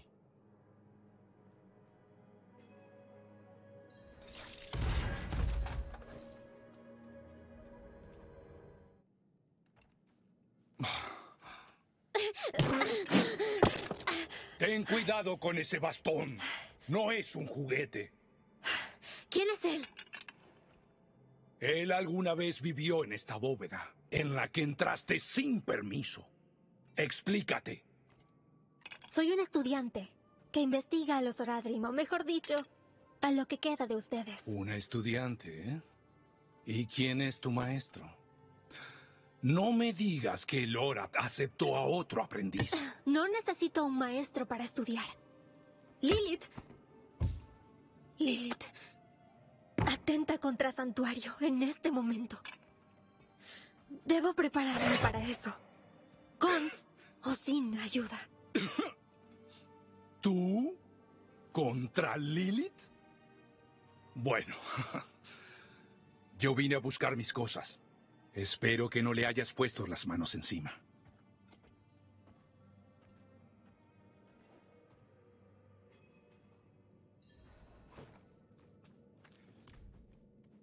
Solía ser como esa chica. Tenía tantos sueños y no supe qué hacer con ellos. Déjame abrir esto. Oh, Jacket. Chespisilma.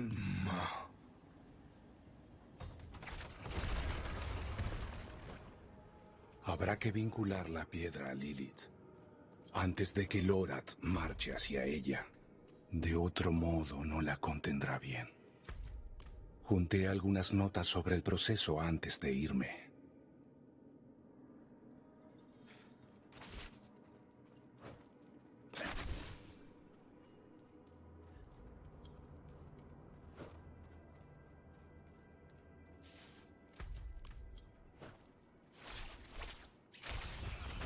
Necesito tiempo para preparar eso.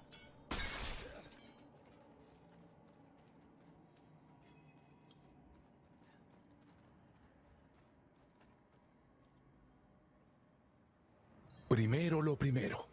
Lorath necesitará mis notas. La magia de la piedra esencial es traicionera, incluso en las manos más hábiles.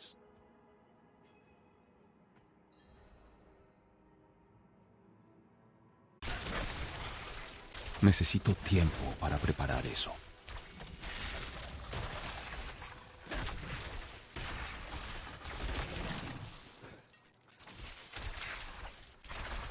Necesito tiempo para preparar eso.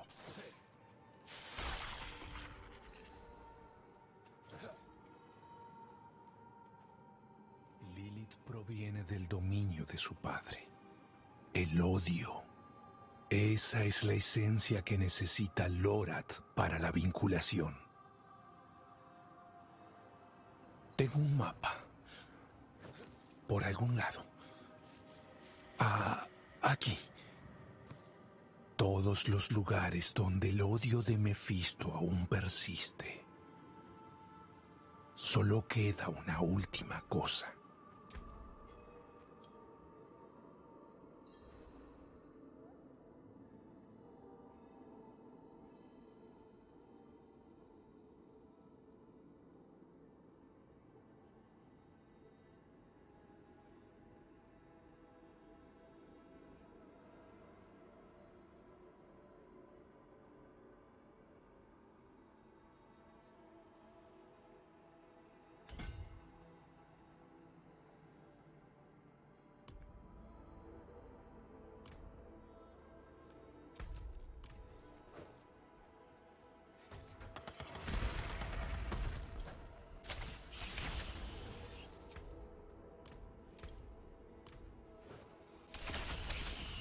Todavía no.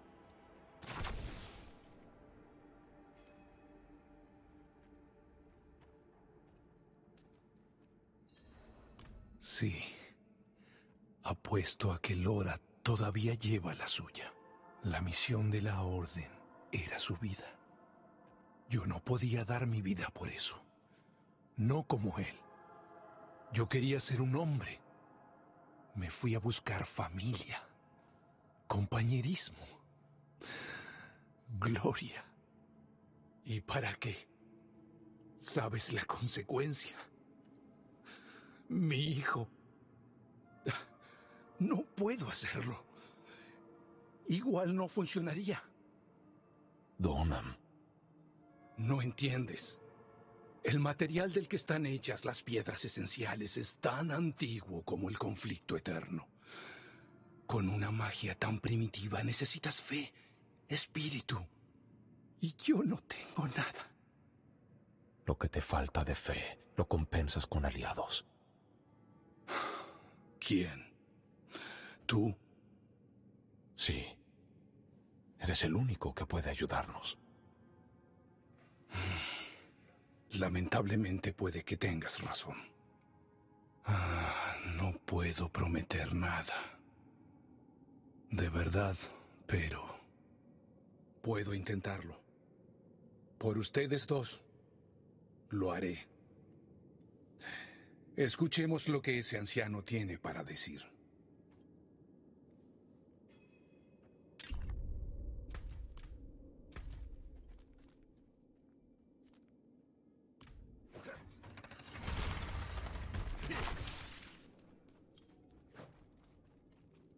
Necesito tiempo para preparar eso.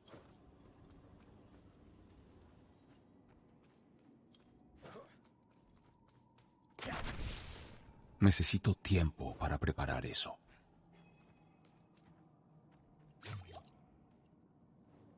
Este lugar es una mina de oro.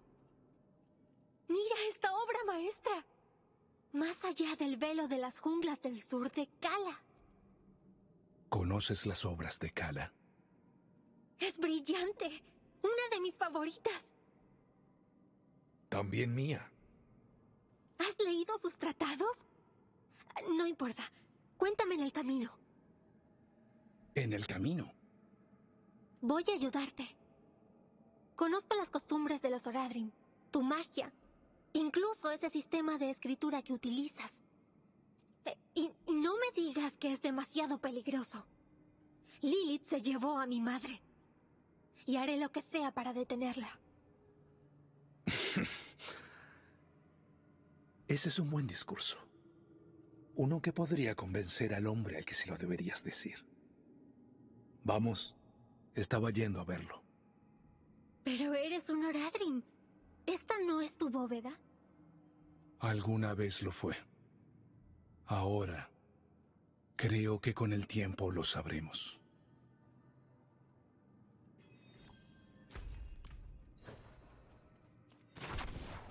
Todavía no.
Todavía no.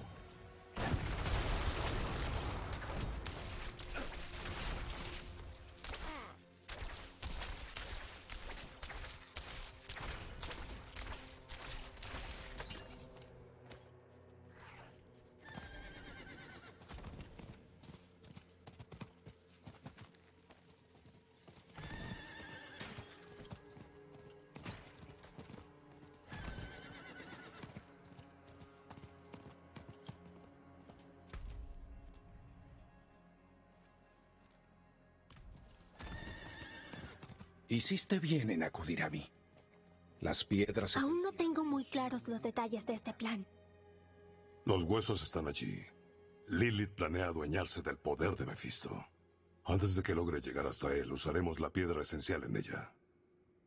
Preparar la piedra tomará tiempo que no tenemos. ¿Por qué no luchamos contra ella? ¿Quién entre nosotros? ¿Tú? Su sangre corrupta aún fluye por tus venas. No.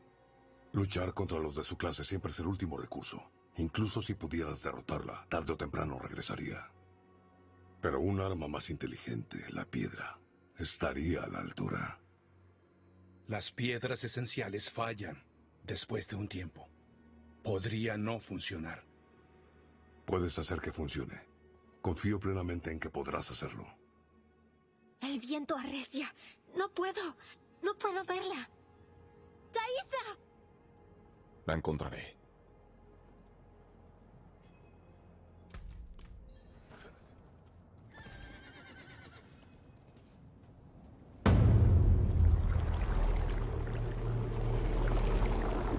Tu torpeza al usar el ojo me guió a tu campamento. Elías, si me lastimas... ¡Ah! ¡Lastimarla! ¡No! ¡Yo la elevé!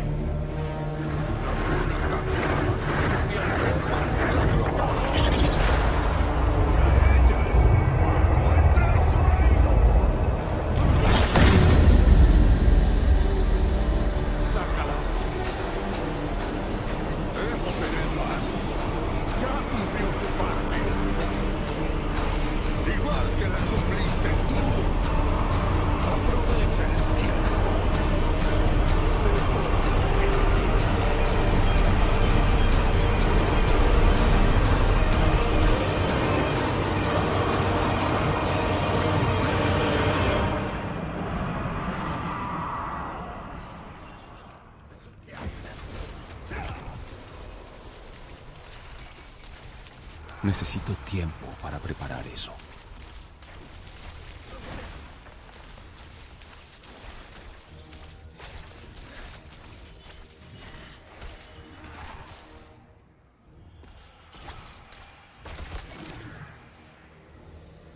Todavía no.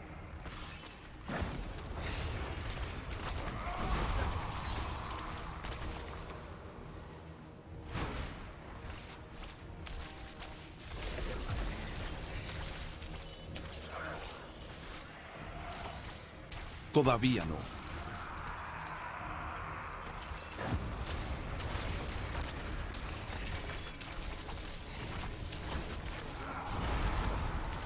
Necesito tiempo para preparar eso.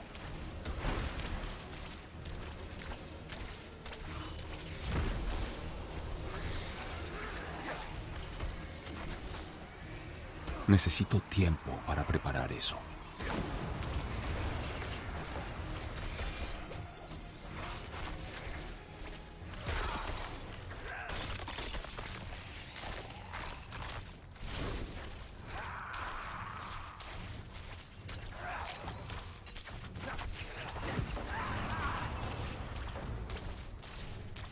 Todavía no.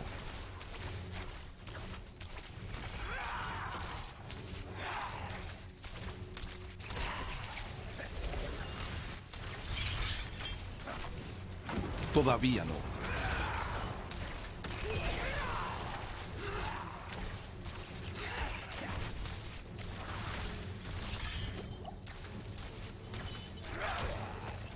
Todavía no.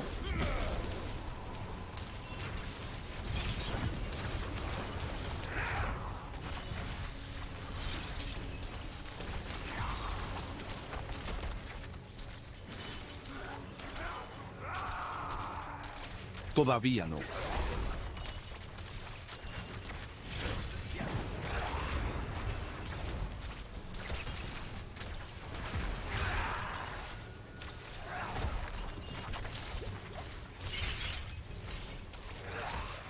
Todavía no.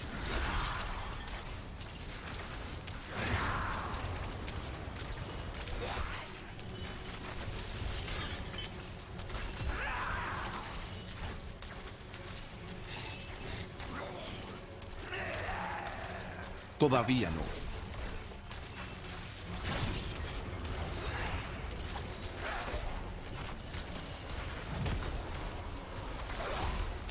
Todavía no.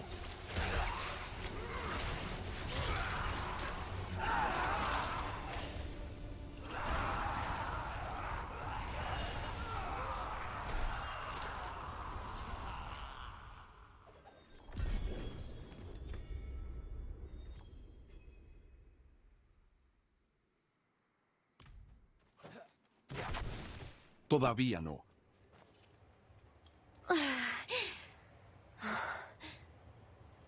Tormenta infernal.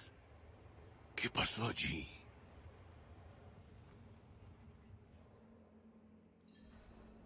Maldición. Entonces terminó el ritual desde el volcán. Elías. Es el hombre que invocó a Lilith. ¿Dices que también invocó un mal menor? No te retrases, muchacha. ¿Ya no está Dariel? Sí. ¿Y Elías? Huyó. Antes de ir a las estepas, Elías pasó por Hawesar. Se llevó algo que no era suyo. Por eso lo estoy cazando. Tengo una amiga en Hawesar que ha dominado el arte de la inmortalidad. Tal vez conozca su secreto. Deja que te lleve con ella. Creí que íbamos tras Lilith, no de Elías. Puede que encontrarlo nos lleve hacia ella. Y mientras lo buscamos, tendrás tiempo para trabajar con la piedra. Es lo que querías, ¿no? Ah, maldición, te seguiré el juego. En una de las pocas veces que diste un buen consejo me dijiste, las respuestas que necesitas suelen estar en el lugar que menos quieres explorar. Tú dijiste eso. Ah, tienes razón. Preparemos los caballos.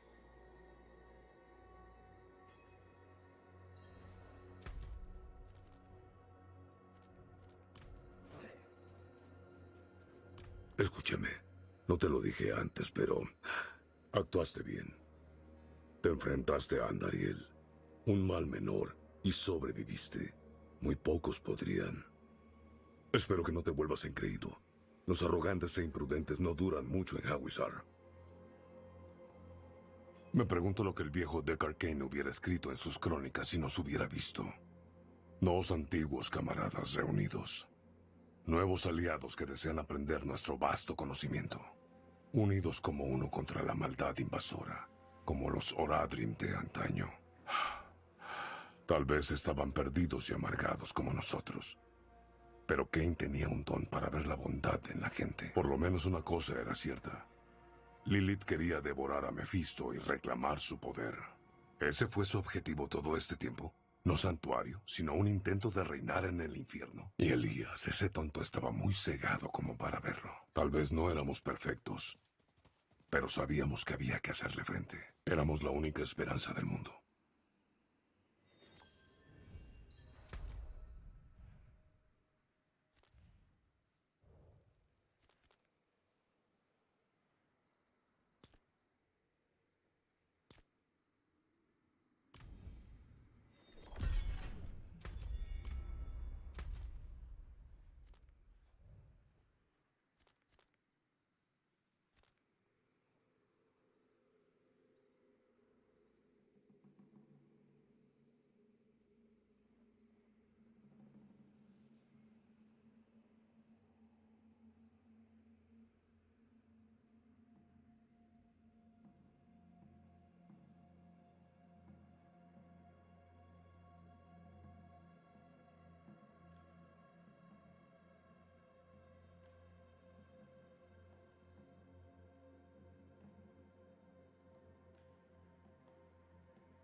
Necesito más tiempo.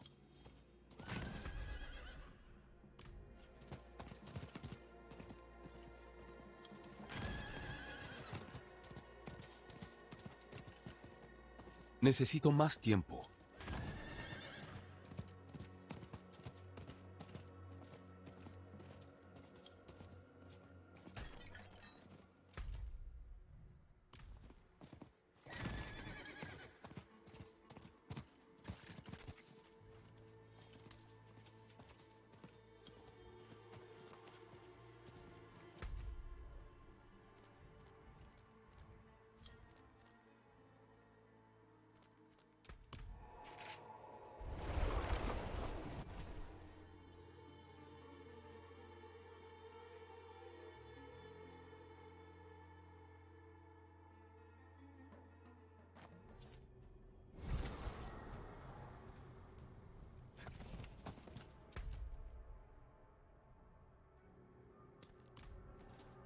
No mientras esté en el poblado.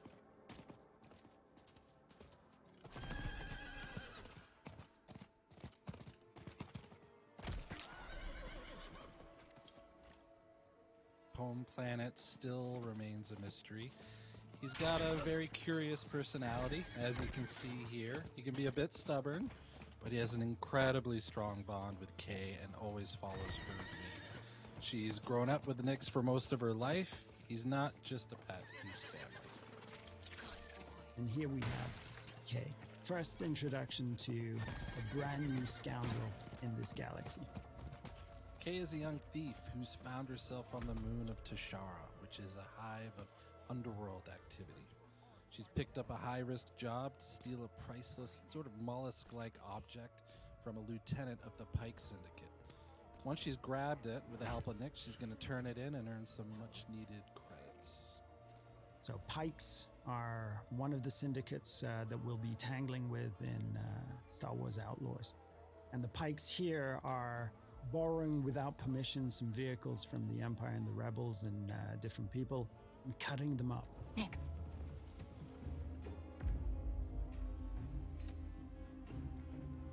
Hit that button. Nyx is more than just a lovable and fierce companion. Nyx is a whole bag of tricks in and of himself. You saw him push that button from a distance. He can distract guards. He can attack on command. He can help you with puzzles. He can help you discover secrets as well. He is very much conceived as a symbiotic part of the player's control over Kay and Nyx. So we're really thinking of them together as a whole. I was just leaving. So when we meet Kay in the No beginning, mientras she esté en knows el her way around poblado. the blaster. It's not necessarily her first option or primary tool to solve a problem or a situation. However, as we progress through the game and its many ever more dangerous situations, both Kay and the blaster itself will evolve and improve. And you will soon find it to be a central and very versatile tool for more than just directly taking out enemies. Okay, we'll figure this out. And Kay's blaster is very meaningful. This blaster has modules that you can discover, upgrade, Todavía no. and apply to the blaster that allow you to deal with situations in radically different ways.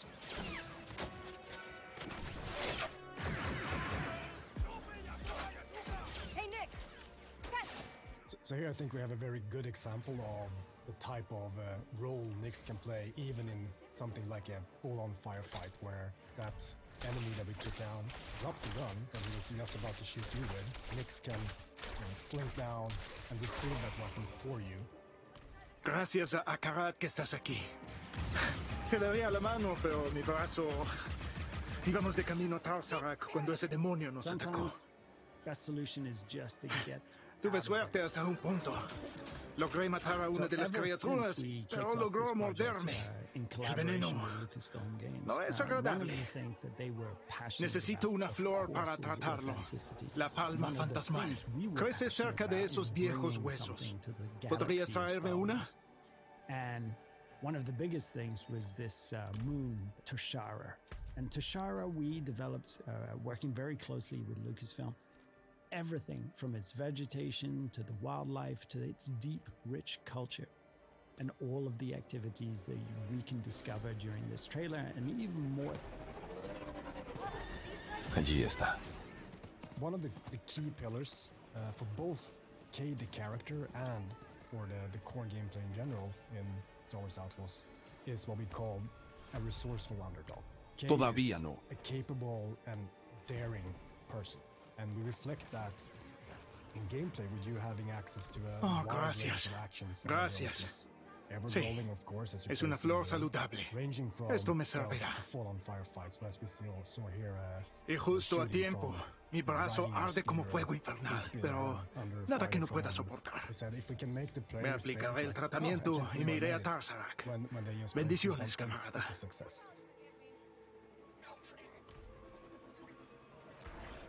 Kay's reputation with the syndicates will play a big role in how she approaches her journey, whether it's the Pikes, Hutts, or others. We had a saying that in the underworld you live and die by your reputation. If a job she takes hurts the syndicate, those opportunities aren't available. So her choices play into how she experiences her journey. This is Jonta's Hope. Jonta's Hope is one of the settlements that we have in the game. So this is a tiny outcrop, an oasis of civilization in these windswept plains. And it usually contains a drinking hole, a cantina, and these are hubs of activity too. So we very much enjoyed developing how it would look and feel and what sort of vibe that cantina would have. But this is just one of many settlements and cities that Kay will discover across the galaxy. And that includes the capital of Miragana, a city on Tashara filled with corruption and underworld activity. ND5 is a BX commando built by the Separatists. Necesito tiempo para preparar eso. Nowadays, though, he serves as kind of an enforcer droid in the underworld. He's partnered with Kay as they attempt to pull off a big, high-risk job, the opportunity of a lifetime. Casi llegamos. Casi llegamos. ¿Ah? Oh, eres tú. Me temo que mi brazo se ha infestado. La palma fantasmal, la flor que me diste, debió haber estado podrida. No debes preocuparte. Tengo algunas secas en un refugio cercano. Ayúdame a llegar, ¿sí? Which is the key to some of the most lucrative opportunities. Estas moscas! Key to the fantasy of the free scoundrel lifestyle is that you're never in servitude. ¡Maldición! ¡Mi brazo! ¡Infiernos ardientes, mi brazo! Necesito tiempo para preparar eso.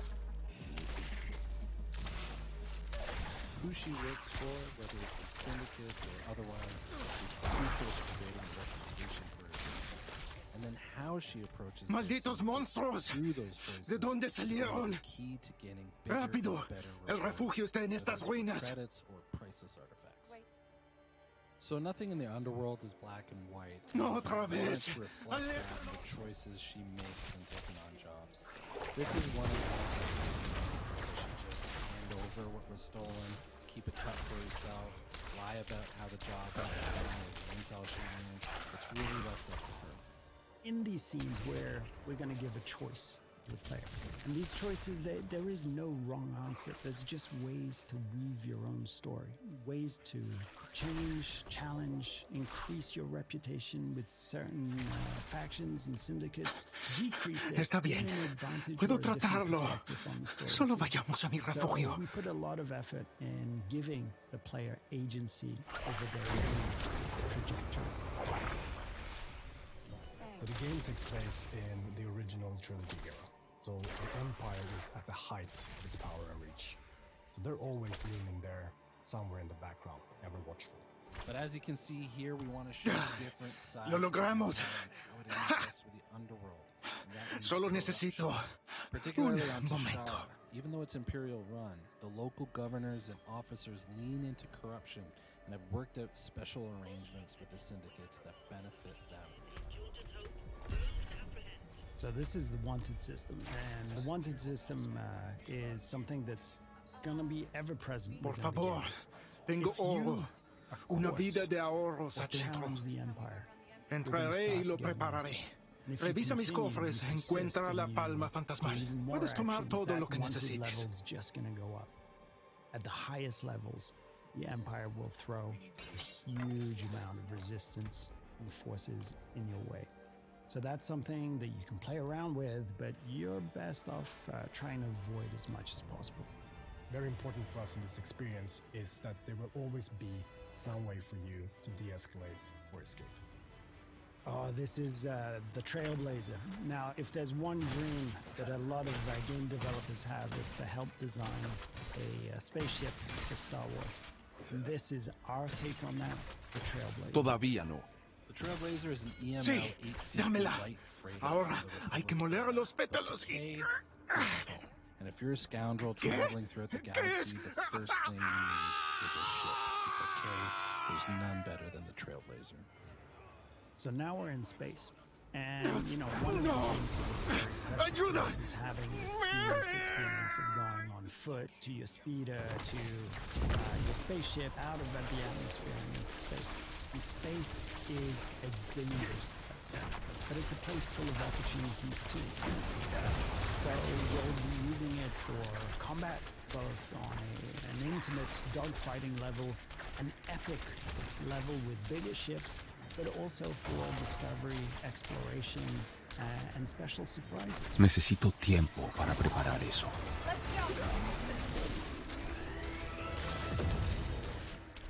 It's important to hit those classic, iconic notes of Star Wars to remind players of the era that they're playing in, and the fact that the galaxy is something that is wide, diverse, but iconic at the same time.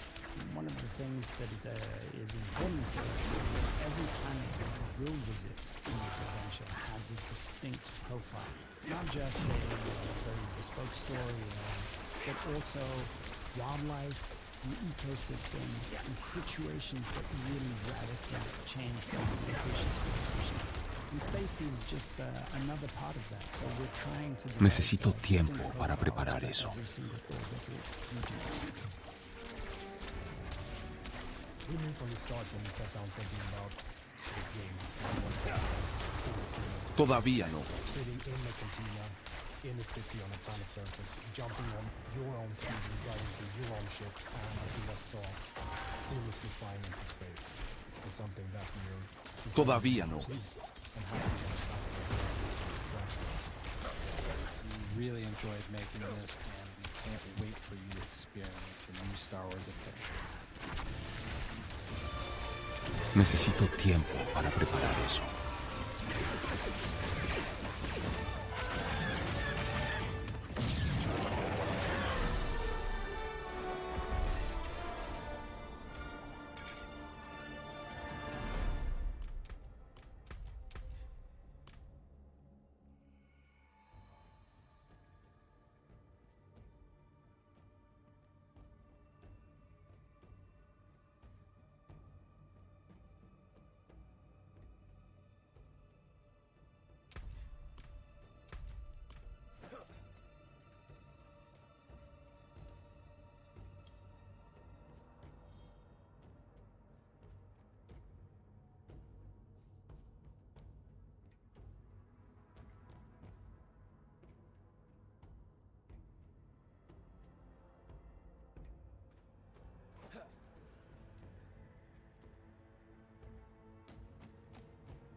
entire stash was full of legendaries.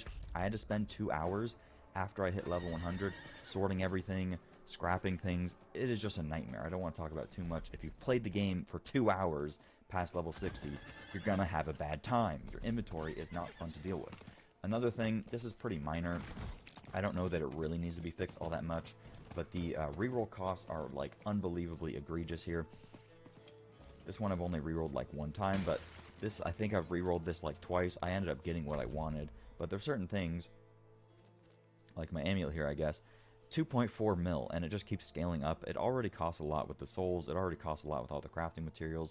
2.4 mil, unbelievably expensive. It is just exorbitantly expensive for no apparent reason. I do think that it should be somewhat expensive to get best in slot items. I don't think it should take 20 hours of farming gold to even have a chance to roll my amulet to just the 1 stat that I want, and there should be a better way of displaying this. If you don't know about this website, this is basically where you can tell what rolls there are, but on the amulet specifically, there's like 100 different rolls. The chance that I'm going to get what I want is pretty low, so it shouldn't cost me 3 million gold per reroll, scaling like 20% higher every reroll, whatever. Another problem that I have is the Paragon board. The Paragon board, in theory, is really good for somebody like me particularly, who really likes min-maxing the build. You like the integral little, like, oh, I got this tiny little bit of damage increase.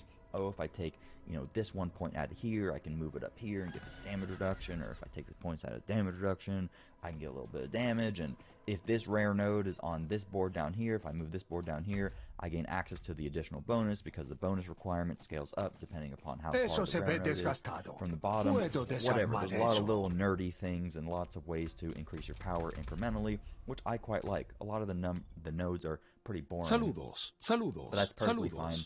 I think that this is a really good system for somebody like me, and for people that like to do build crafting. It's not overly complicated, but it is not overly simplistic either. I think that they executed it pretty well. I like the glyphs, even though a lot of them are pretty lame. The problem that I have with this, there's about 5 different problems.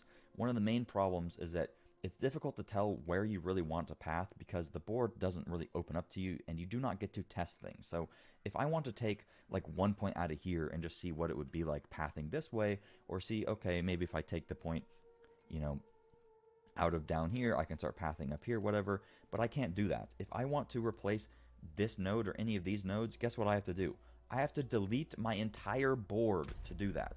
And if I'm just leveling up and I just want to think to myself, oh, you know, when you're leveling up, this is what happens, right? You unlock this first board, okay, and then you get your board attachment, and then it's like, all right, which board do you want to choose from out of the 8 boards? You read a node that sounds good, you're like, all right, I guess I'll pick that one, and then you have 1 board opened up to you. It's hard to tell where you want to go, and most people at this point, they'll just open up a guide. That is not fun gameplay. You should incentivize experimentation, and you should let people do like a testing mode, so I can see where I might want to put all of my points, which boards I want to experiment with, etc. What most people will resort to doing is just going onto d4builds.com, and then they will, or .gg, sorry, and they will just make their build, or they will just simply copy a board from like Maxwell or something. And you can't even like export or import like you can with Dragonflight talents. You have to manually, what I did is I literally put my game into windowed. I put this like this. I was like, okay, I'm going to put this point here, this point here, this point here. And if you mess up 1 point, your life is over, dude. You're like, oh, where is this 1 point? I don't know. There's like 240 points. What am I going to do, okay? The single biggest problem that I have with the board, which has happened to me multiple times, so let me display this on my D4 builds. I literally make builds for a living. This is what I do. I make YouTube videos of builds. It's my favorite thing to do in games, so Diablo is a perfect game for it. And the Paragon board is a perfect extension of being able to optimize builds, and it's a really fun thing to be able to interact with, right? So previously I was playing my rogue with traps, right? So for my second board, I was going for the legendary node, where I deal increased critical strike damage to enemies affected by my traps. Then I was thinking, okay, you know, I kind of want to play without traps for a little bit. Traps are a little bit annoying. Better not get any trap mean comments. But traps are a little bit annoying, okay? I want to swap around to something else. So I looked at my board and I was like, alright, I kind of want to try exploit weakness or whatever. How can I put this in?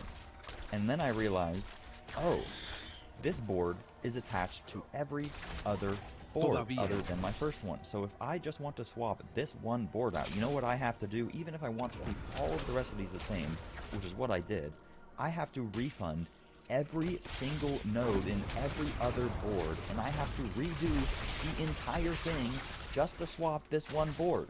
Not only is that unbelievably annoying and a time sink, and I'm literally forced to make it in a separate program or a third-party website just so that I can accurately copy and remember what I did, unless I just want to take a bunch of screenshots and stuff. But I have to make it here anyways to even think of my build, to make sure that it works, make sure I unlock my nodes, etc. But not only is that enough salt in the wound and just wasted time, but it costs 39,000 gold per node, okay? We have a total of 225, so if I want to reset my entire board, let's do 225 times 39,000, okay? It cost me nearly 9 million gold just to be allowed to reset my board and experiment with something that is quite honestly already tedious enough to experiment with, because if I want to swap one node around, I gotta delete my whole board. I can't just experiment, okay, how many points is it if I want to get up here? I can't just put in a bunch of points. The way that they need to fix this is, boom, remove the cost. The cost is ridiculous. 2, set up a testing mode so that I can just put points wherever I want, and if there's not a connection, scream at me in massive red letters, there is not a connection, you need to fix it, your board is disabled until you fix it. That is all that they need to do. Until they do that, this is incredibly annoying and unbelievably punitive. I don't want to swap my build around. I literally make builds for a living. I make YouTube videos on builds for a living, and I am not wanting to try different builds because this exists. Because if I want to swap the board around, it is just like such a waste of time, and I feel bad doing it when I'm streaming too. It's like, oh guys, I gotta do my build homework, I gotta do my board homework, I gotta spend an hour resetting my board, and you guys have to watch me do it, and I have to make it in this little thing here, and I have to put my game into Windows and show this. Like, it's unbelievable, man. Let me just do a testing mode, let me get an import code, let me plop it in there, and just let me play the game. Let me do what I want. Why is it so hard? They've literally had all these problems in WoW for the last, like, 8 years. I don't understand how you make a new game and you have all of the same problems that are present in WoW that has ruined WoW. Imagine in Dragonflight they make the new talent thing, but every time you want to reset, it costs 10,000 gold to do it. Oh, well, no one's going to interact with the talent points. I wonder why no one wants to interact with our new talent tree. You think anyone wants to do this? No. The second that they hit level 50, they're going to go, alright, dude, what am I supposed to do? I'm playing Rogue, man. Let me go on Max Gold, or what do they got? Alright, build guides or something. I don't even know what build I'm playing, but sure, alright. I guess I'll do Twisting Blades, because, I mean, they don't even have the other skills, so I guess I'm just forced to swap the Twisting Blades. Alright, where's the Paragon board? Alright, leveling up. Alright, here's where they want me to do. Alright, I'll do this. The whole point of this system is experimentation, is fun, is messing around with it, choosing literally your own path. And the way that it is implemented in the game right now, it only serves to diminish the entire point of the system, and I hate it. If it functioned like I was saying, where you could just do a testing mode, or it didn't cost money to reset things, where it wasn't unbelievably annoying, where you had to go one by one, like, why is there not a reset all button? Why is there not a reset all button? I just realized I want to mess with this. It would be a good system if I could mess with it. Unbelievable, man. There's some other problems with the game, like there's way too much CC, there's not enough unstoppable, there's not enough vulnerable applications. Vulnerable damage is the most broken stat in the game, and there's like every build is pigeonholed into the same skills because there's like 3 different ways to apply vulnerable on every class. Necromancer literally sucks without using Bone Spear because they can't apply vulnerable pretty much. Every single Sorc build uses Frost Nova. Rogues are pretty cursed unless you're using Puncture or Blast Trappers for vulnerable application. There's some other stuff that's pretty annoying, but the most egregious things to me are Paragon board reset, things just costing gold for literally no reason. I would rather make a new rogue at this point that is a ranged rogue than I would swap my Paragon board every 10 seconds to accommodate for a new ranged rogue. Also, like I said, the biggest problem is I want to do the end game.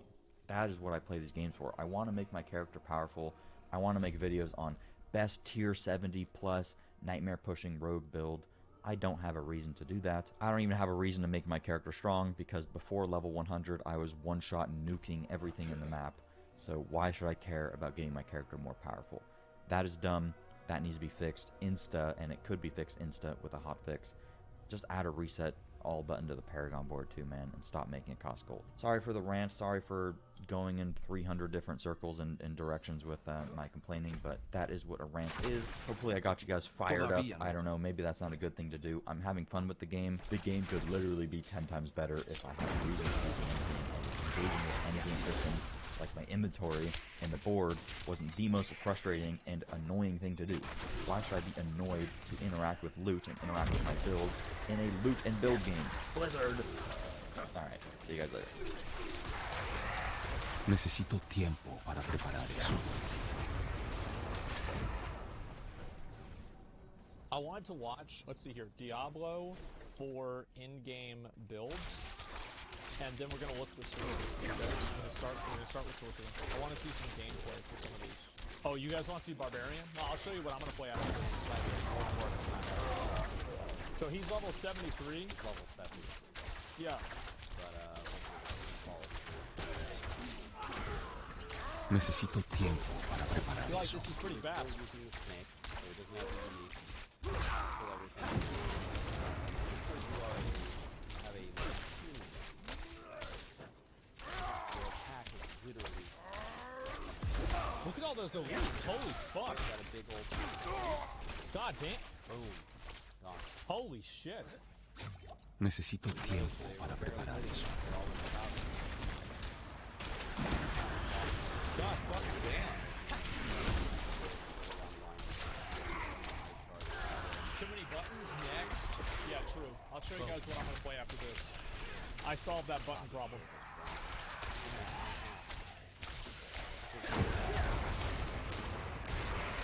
Sorcerer's got some good builds, man.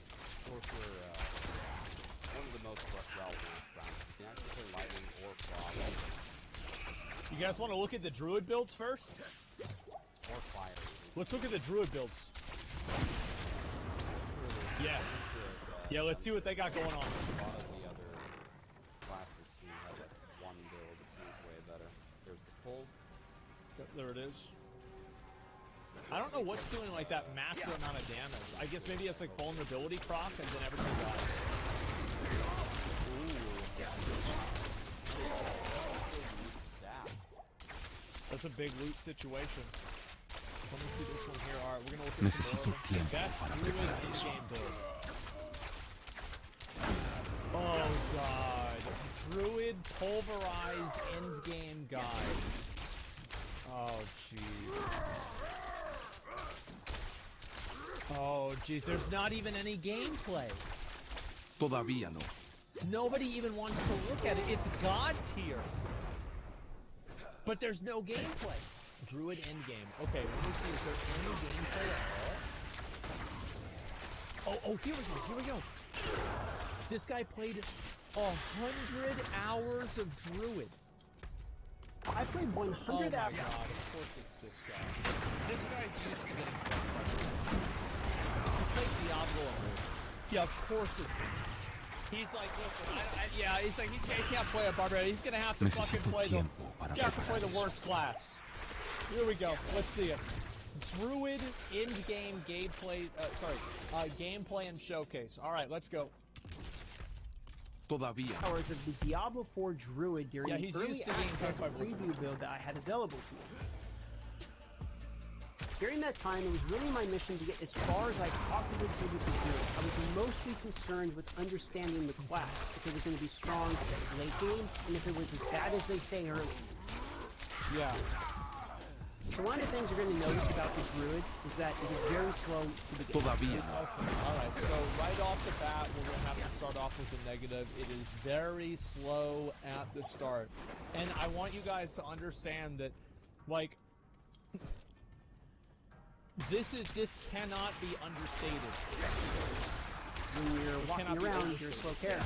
When you're attacking things, you have to build spear generation. When you're fighting bosses, you're melee-based very often. If you're doing a melee-based build, so you're going to have to be dodging abilities. It can be difficult when you're starting out the game. Absolutely. So don't feel too bad if your first experience with the Druid is, I don't like this class. Very slow. I mean, it's just slower.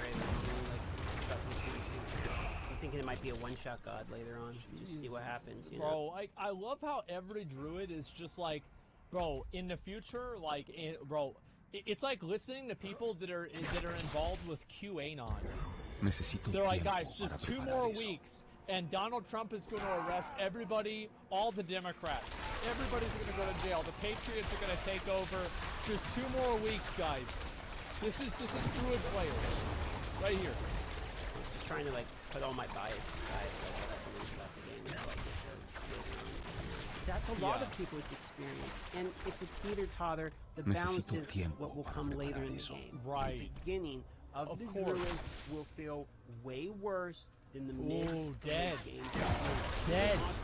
The whole campaign and still not be enjoying the Druid. It did not get better until 55, 60, right around the mid game. Guys, Druid gets good at level 97.5. That's whenever you're actually able to like really make plays. Yeah, at 97.5, that's whenever it's almost as good as like the second worst class. Yeah, but then once it gets to 100, it goes back down. Starting out the Druid, don't be afraid to use some skills in the beginning that once you get some modifiers later, you might not actually need. For instance, if you want to do a werewolf build, it's still not a bad idea to try using the werebear pulverize for that enhanced overpower. This gave me some pretty good crits, and it also scaled in the late game. We can talk about that. Mid game. Let's talk about the mid game. By the way, none of this is necessary. There is no reason that Druid can't be good at level 1. Druid should be good at level 1. Good idea to make sure you have an understanding of what build you want to work towards. No reason. You're starting to min-max, you're starting to use resources to level up here, you're starting to hit that level 50. Right around the mid-game, you start to see that damage per second is a combination of having the spirit spin as well as having the damage when you do spin that spirit. And if you overcommit to just, I have infinite spirit because I put all of my legendary aspects and points and all that in the spirit generation, you never really hit very hard, that can feel quite bad. The same way, hitting very, very hard, like one punch can feel bad, you can only do it every 2 seconds. Well, what if like you don't hit very hard and you also can't do it very often? Because like that's what I've been seeing. Like that's my experience. Yeah, like what if it's like both?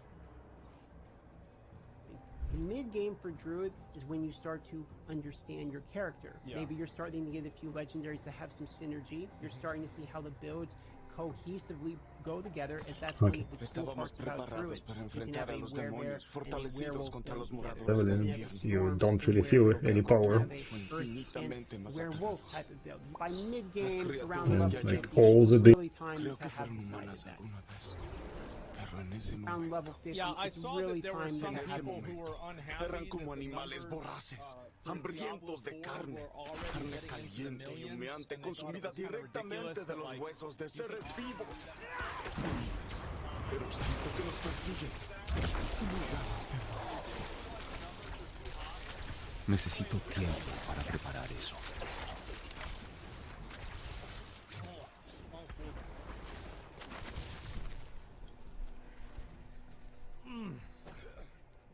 decided that. Todavía. You will have experienced a fairly slow start, fairly slow mid-game, and now going into late, it really starts to pay off in a fantastic way. You're starting to get... Here comes the Copium, guys. To the 60s, the 70s, going into your 80s in the Druids, you know what build you want, what uniques you want to run, what you're looking for. You're going to start to be able to recognize this item's secondaries are going to be strong for this reason. This is when I started realizing ancestral rares can be quite good because they can have better stats than my ancestral legendaries, and then I can re-enchant them, re-modify them, and try to get exactly what I want on the piece before I can put the legendary aspects, etc. on it. Going in the late game, I started to notice I really should have done a better job at saving all the legendary high row of the aspect consumables so that when I go to the occultist, I have those perfect rows for the perfect gear that drops. It felt like to me that the Druid came alive post 60, level 65. Druid starts to come alive at post 60. Todavía no. So all you have to do is be halfway done with the game in order for it to be good. Yeah, and also, by the way, let's look at this right damage. Around there once I got... So we're doing 6,000 damage. the modifiers behind me by getting ancestral items from the higher world here, getting the better pieces of gear, getting the better legendary modifiers I needed, that's when the class really starts to come out. You're going to feel like you're throwing mobs very quickly. You're going to feel like, hey, I'm kind of tanky. You're going to be surprised at your own damage. You're also going to be surprised You're going to be surprised? I mean, damage doesn't really seem to start to fall off as you ramp, but it just keeps getting linear.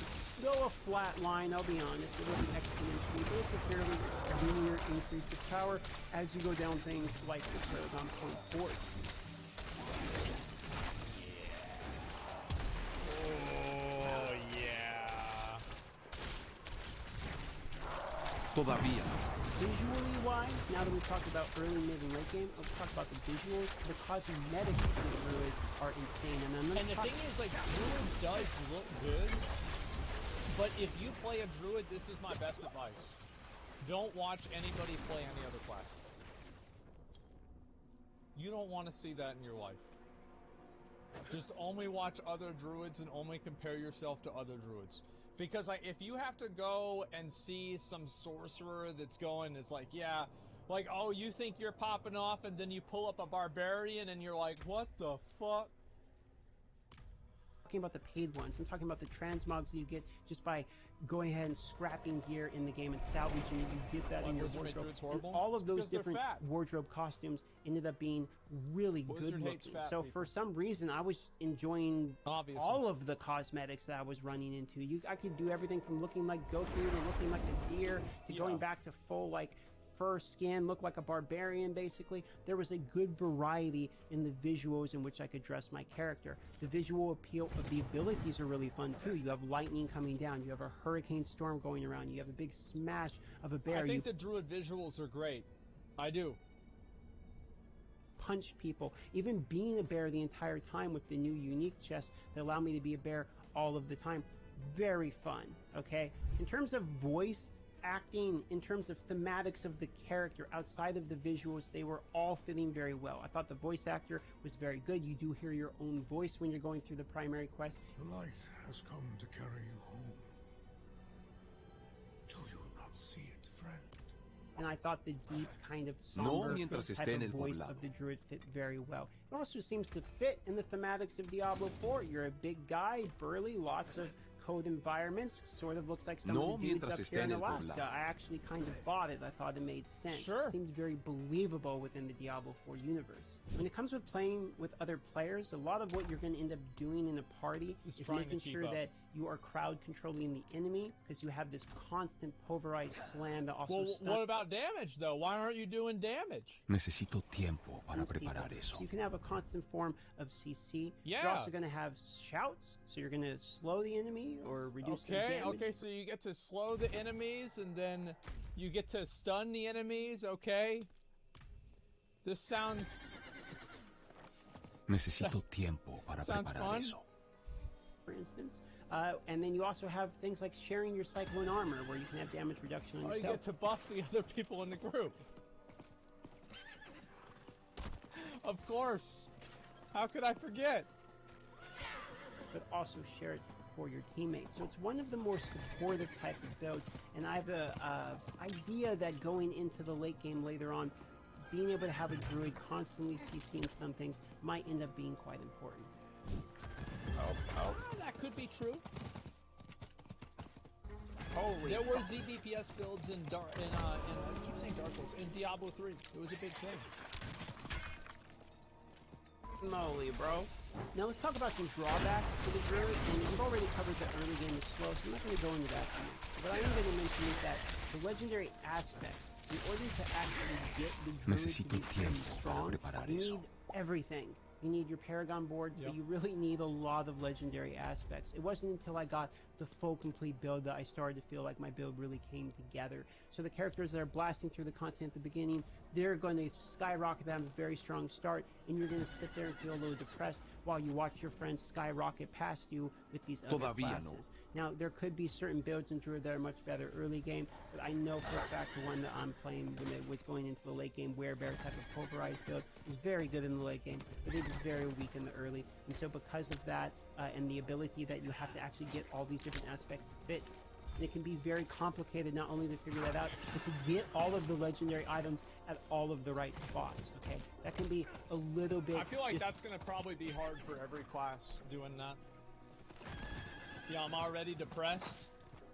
Yeah, I know. What's the fun in this tough class? I don't know. Don't worry, it is fairly complicated. That's one of the pitfalls of Druid. It's not just get these 3 items, equip them, go, you know, shout and whirlwind or whatever maybe. You actually kind of need to have all the nuance of all the different pieces together. But if you like the challenge of it and you like the puzzle of... So you have to hit all 6 buttons to do half the damage that 1 button does in another class. Okay. This could actually be a benefit. Another thing that can be a little bit of a bummer with the Druid is it seems to have fairly good control, but it seems a little bit limited on single target damage. Now maybe the companion build, if you really get the werewolf skills out just right, you kind of change it, and there might be some of the storm style that could change it, or a landslide earth. I mean, pulverize does do a lot of damage. It's just that you can't do it enough for it to be good. So, but for the most part, it seems like if you're playing like the ones that are going to be really popular, which is the shape-shifting builds like werewolf, werebear, those single target damage can often feel a little bit lackluster, unless you're doing like Grizzly Rage and then just ramping up with more and more criticals. Yeah, the single target damage can feel like it's going to take a little while to be able to develop, and there's probably going to be builds that are... It's going to take a little while to be able to develop. All right, I like that. That sounds good. Specifically more targeted at single target damage instead of the majority of them that seem to be targeted more at AoE, which really seems to be more of the specialty of the Druid, at least as far as I can tell so far. La hija del odio exige sangre. In terms of just overall enjoyability, the way it actually plays, there is a lot of repetitive motions, so you're going to be using a lot of the same ability over and over and over again when it comes to Druid. I think this is going to, however, be par for the course when it comes to Diablo building, so I'm not going to hold that against it. But if you're actually looking for variety of gameplay, if you're looking for a good in-game, if you're looking for the opportunity to have some supportive properties when you're playing with friends, you want something thematically typical in the Diablo universe, like the Druid actually makes a ton of sense. I feel like one thing the Druid will be able to do well, and I'm not like meaning about this, is I think that its survivability will probably be the highest out of all the classes. So like it will probably be good for that at least. In the setting, in the werebear, and the werewolf, all of that really makes me believe the Druid in terms of like visually, sound-wise, seeing it in the game. It's fairly immersive, though I think it does fairly fit the theme of the game, and then the actual concept of the Druid itself. If you like these very slow investment style of characters, this might actually be the class for you. Yeah, if you like going slow, you might want to play a Druid. That's true. Now at this point, early access, I got all the way to level 71 before the servers effectively shutting off on me, and because of that is where I had to stop. The Druid did start to feel pretty good right about where I got to. Yeah. Love you all. Subscribe, please, and I'll see you on the next video. Todavía no. Oh, man. Oh, wow. Like, I actually want to see this legendary loot seller thing. Man, that is just... That's sad. That is just fucking sad. Save your sanity. Yep, there's the video right there. And, Rogue. Yeah, I'll look at Rogue in a minute here, alright? You just need 100 hours full build and level 100. And at that point, it'll be good. Yeah, there's the video right there. And make sure to give it a like, give him a sub. This guy, again, like, he did Diablo Immortal a lot, and I had watched a number of his videos about it. So, you know... I mean, you play Diablo Immortal for long enough, and it's like, I've got to play the, I've got to play the class that gets cucked by Blizzard, right? I mean, let's see this. Look at Crypt's Necro Minion build. Well, let me look at this one first. I want to see what this Goblin Loot Seller thing is. I am lucky that I experienced this in the Diablo 4 Early Access beta. Yeah, what is this? This was easily my favorite part. There is a secret level in the cellars that will give you a whole bunch of legendary items. So let me explain. There's 3 tiers that I can find the sellers. There's your most basic tier, which effectively is you slay some minions. After you slay the minions, you're going to get a basic chest. You get like a blue item, some minimal rewards. Wow. You don't really get a whole lot at the first tier. That's the most entrance, the most common one. Then there's the second tier that you're sort of seeing right now, which this type of seller will have an event in it. You'll slay whatever the event is going on, and after you complete the event, you're going to get a little bit better of a reward. Not too much better. You'll get a little bit bigger chest that'll have some items in it, maybe a gem, maybe some yellow items, and what have you. That's about it. You get the experience from the event just a little bit better. Then there's the Ultra Mega Secret Goblin lobby, effectively, in the cellar that just has a whole bunch of goblins crammed in them that will drop legendary items. You can even get he got a unique. This is World Tier 3, so I'm giving uniques. I get sacred unique legendary items. Holy shit! And the whole cellar is just full of a bunch of goblins. It's lit. And this can happen randomly. So this is why you don't want to walk past your sellers thinking, so you want to go I through only every ever single had one of some them. dude in there. I have to pull a demon out of them. Some of them secretly have goblins. Now this is rarer. Okay, it is RNG, but you want to check all of them because, as you can see in this video, it only took me like a minute, and I got 5 legendary items, including a sacred unique. That gave me a really big bump. I used that ring for quite a bit. So I was glad I checked the sellers. You might want to consider checking Blue the sellers goblins. as Yep, well. there you go. That's actually crazy. I didn't even know that. Holy shit. You gonna watch the video on how Whirlwind Barbarians bug? No. There's no reason to watch that. Let me see Necromancer. Okay, this is level 47 Necromancer. And you can tell it's a Necromancer because they have no minions. That's right, guys. Necromancer with zero minions. So if it's one Barbarian, I win. Necesito tiempo para preparar eso. Okay, let's see how this is.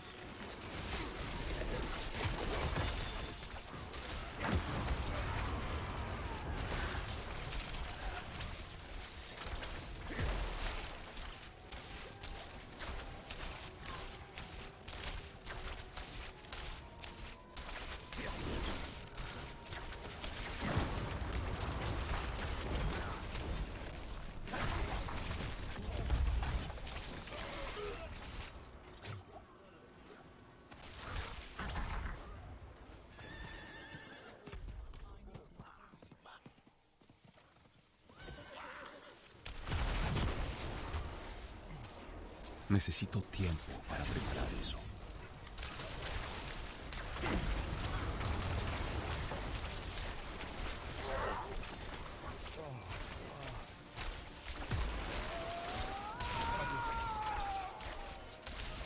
Todavía no.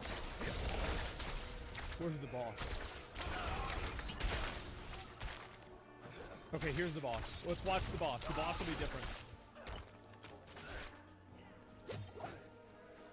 Here we go.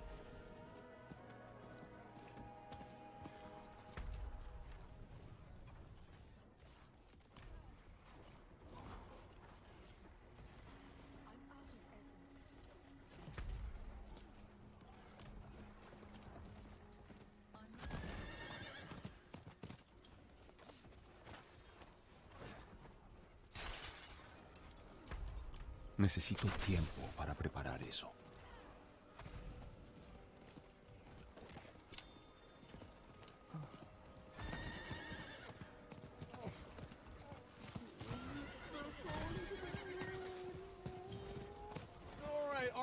All right.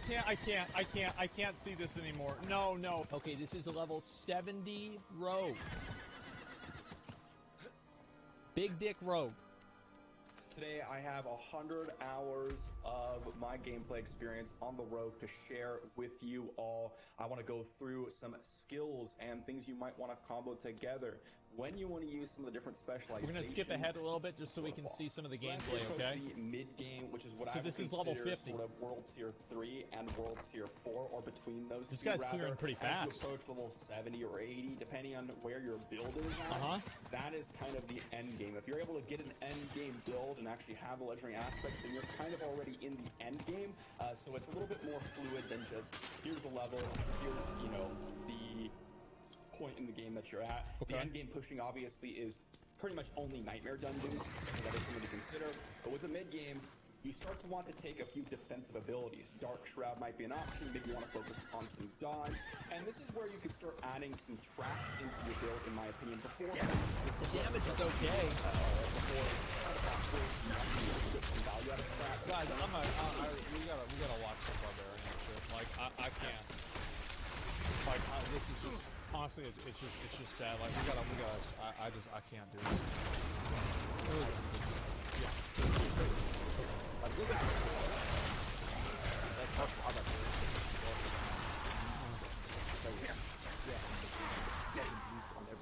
This is blood dart. Todavía no. The bleeds themselves are strong enough to just cause armor. It's level 100. It's not about the damage. It's not about the numbers. It's about how fast he clears. Yeah, it's about how fast you're clearing, not the damage. One thing I really like is that oh, it's so yes.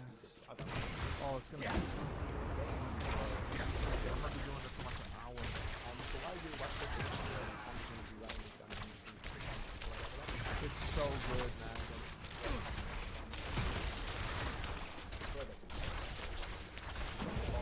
play with one hand.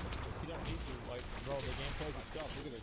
Look at that step. Those are, bro. Those are little leaps. Seems to be edited with you got nerfed? No, you didn't. This is World Tier 4, by the way. Edit. This is just how it is. You know, instead of 200% bonus XP, you get 205% bonus XP, and that's way less damage than is insane. Bonus Fun gameplay, bro. You know what's really fun is sitting there with 6 buttons that don't do any damage. Like the elixirs is good to have. Look at this. But Look at it's this. not really like a big deal. Level 95 boss. Goes for the got deep dick multiplayer buff, because I've heard like a lot of people say that it's unfair that you also get an extra buff in the party. No. But this buff, guys, is not really like that. Look at Rogue. Okay, all right. We're gonna look at Rogue. You guys want to see Rogue?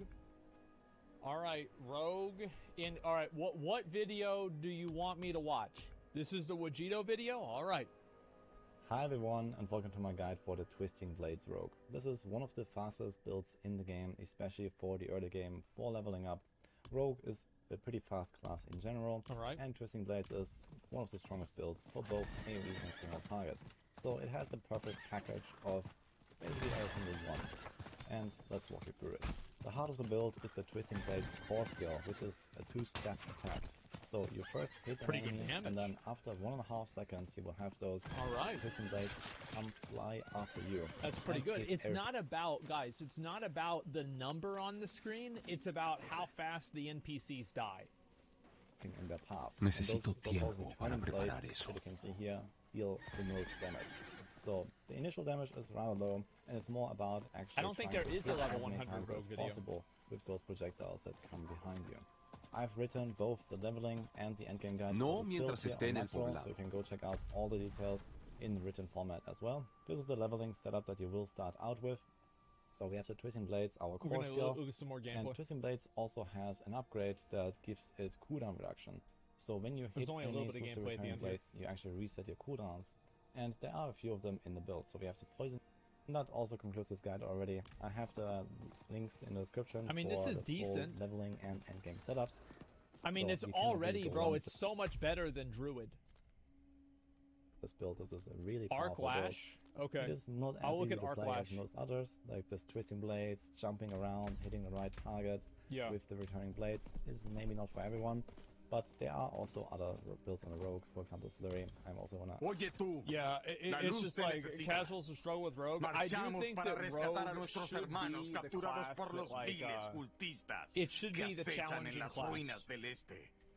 Like, Rogue is a higher skill cap class than, like, let's say, I don't know, like a sorcerer or barbarian. Rogue's, and that's fine, by the way. Muy bien. So, like, Arc Lash, right? La luz no te olvidará. Arc Lash and Repórtate ante el guerrero divino Vero en las okay, here we ciénagas go. del Let's watch this.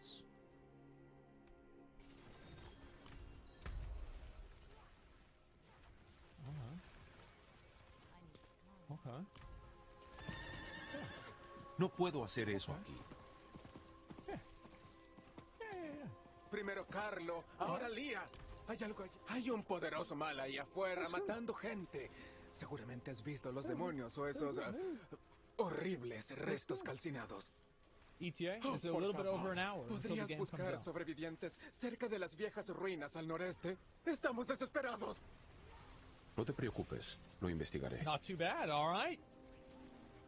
They're pressing buttons, yeah. Legit 2 abilities. That's right. I found that most of the best ARPG builds are built around one ability, and everything else empowers that one ability. Just like, in general, I think that's the case. ¿Tú fuiste estudiante de Elías, Thaisa? Ready for Q Simulator? Oh, I'm not going to have that happen. Yeah, that's not going to happen for me. That'll happen for other people, though. I'm not going to get stuck in the queue. Dime que no hablas en serio, There's no way. ¿Te enfrentarías a los peligros del pantano? Y por una streamer priority queue or something, right? Parece que la luz aún brilla. Hasta en los pantanos de Hawesar. You'll be fine. Aunque no necesitaría la amabilidad de un extraño si los guerreros divinos Sakarum tuvieran un mínimo de coraje. Look at that. That is beautiful. That is just incredible. Por favor, look at that. Wow. Ten cuidado, Tomairis. See, this is real Hay un gameplay. puente que conduce a los humedales. Nos vemos allí. Debo ir a prepararme. No sé cómo agradecerte por esto, caminante. It's at 4 Gracias. PST, right? Which is like Pacific time?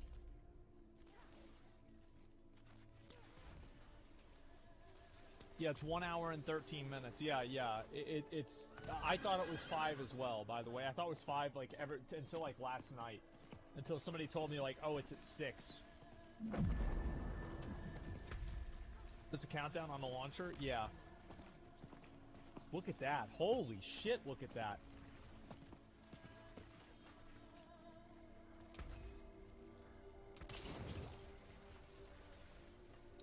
That was fucking impressive. Can it solo a world boss, though? Probably, yeah. Look at that. That's nuts. What's Crackling Energy? Crackling Energy is like a, it's a mage thing, or a sorcerer thing. Where, like, you channel electricity to everything around you. And each type it pulses, that's one of the like, charges of it. Yeah, that's how it works. Okay, let's see what the other ones are. Oh, Firewall Sorcerer in-game demo. Okay, what's this?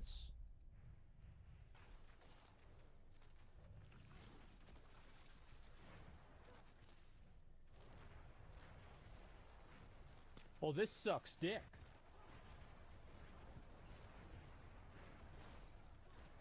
This fucking sucks. Why the fuck would I want to play this? This sucks. It doesn't do any damage.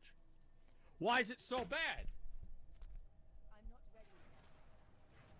It's the worst build I've seen in my whole life. I might as well go play a druid.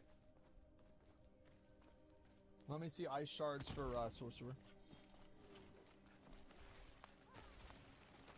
Okay. That's good.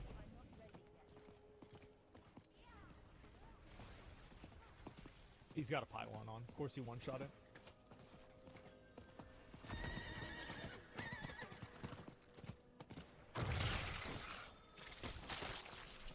Yeah, this is all pylon gameplay. Not a big deal. Okay, let's see it here. Todavía no. Was that pylon again? Yeah, it was. Okay, now pylon's over. Alright, now let's see the actual gameplay.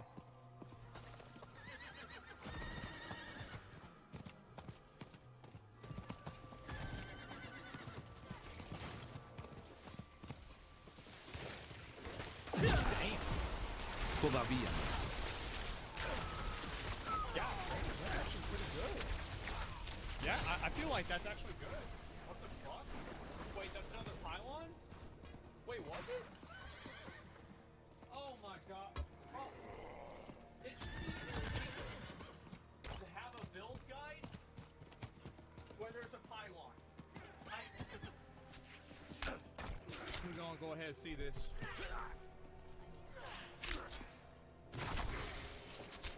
Jagroski moves this fast from pylon to pylon as part of the gameplay? No, I was joking around. I know. Like, this pylon's in a single area. I was watching exclusive raw gameplay, though.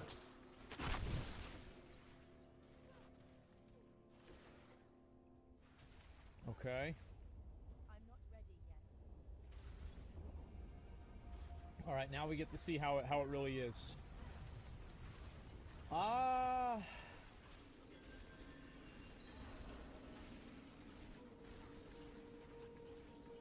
I feel like that's pretty good. Oh!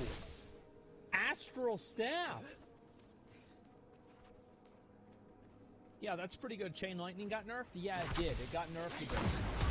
It's still probably good, but it's not like it was.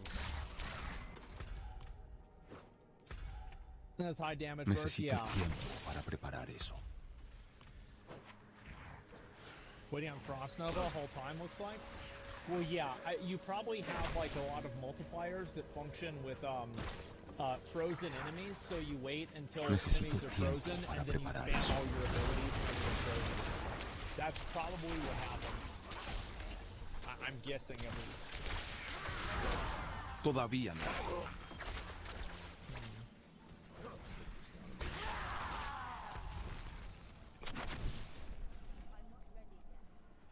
Okay. Check Dart Trap Rogue. I want to see gameplay though every time. I don't want to watch like a spreadsheet. I want to see gameplay. 20% chance to explode with Frost Nova? Oh, okay. Well, that's still probably some sort of fucking... Okay, here's the boss.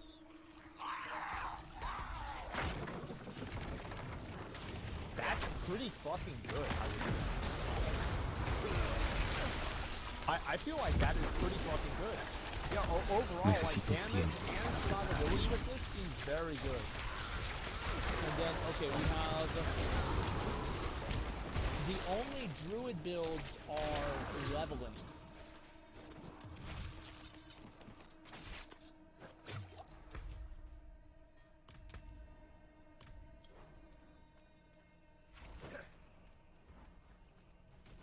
Todavía.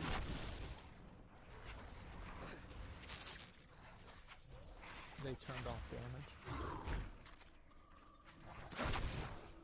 They turned off the damage so you can't see it. Look. Look, bro, like they made it so you can't see it.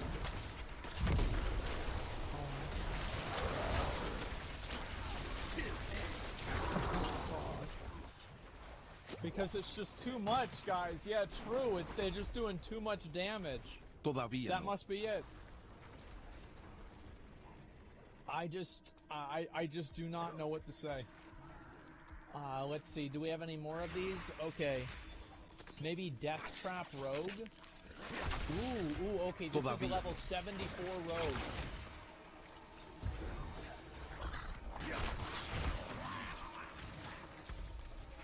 Uh-huh. Bro, he just got deep dick. That was 170,000 damage. Holy fuck. Look at this. And this is not a gameplay modifying pylon either. It's a damage modifying pylon. Look at this. Holy. This is. What the fuck? This is really good. See, this is what I'm talking about. People say, oh, barbarian is broken. So is this. Just be good. Just be good and do more damage. I wish that they would allow you to have a health bar, a green health bar over your head, so you don't have to look down to see your health is all the time. I would like that. PoE has that, it's better. Just play a good class. Yeah, just play the good class. Don't play the bad class. True. Todavía. No, I hate that. Yeah, definitely. I mean, I think you should be able to turn it on. I would like it, and so I'd want to be able to turn it on. Yeah, I don't think it should be on all the time, like mandatory. Necesito tiempo para preparar eso.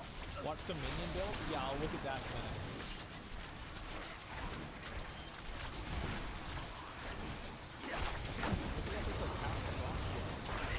Todavía no.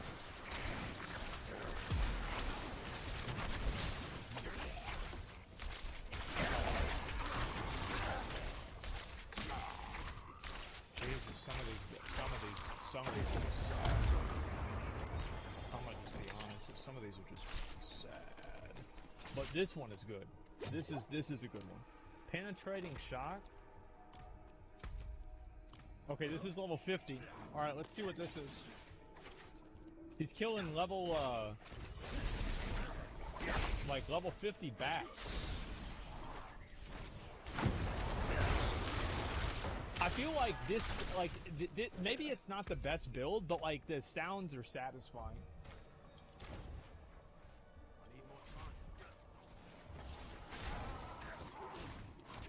That single target is so bad.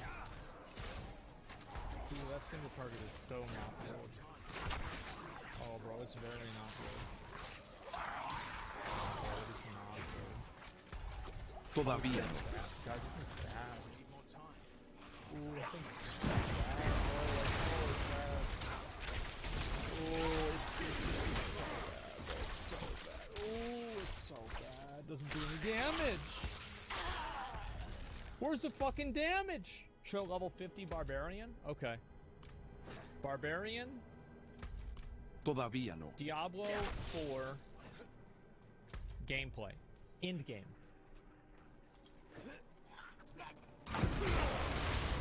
See how he says best build in the game? Oh, here we go. Hammer of the Ancients. This is another build. Necesito tiempo para preparar eso. Nos enviaron aquí como castigo. Nuestras opciones eran permanecer en el corredor y morir de hambre, o pasar por uno de los portales y probar suerte con lo que acechará del otro lado. Okay. Les incluso cuando nos trajeron aquí por primera vez, hace 3 días. Nikos no pudo soportar el hambre y cruzó un portal ayer. Encontré musgo y algunos roedores, pero no creo que me den mucho. Yeah, definitely. No quiero atravesar uno de esos portales. No sé qué hay del otro lado. I feel like this damage isn't like super insane. Like it's good damage, but it's not like super insane crazy damage. Estoy viva. Still level 100. Okay, alright, fine. Like where's the barbarian? See, it's just one guy that somehow did all the builds.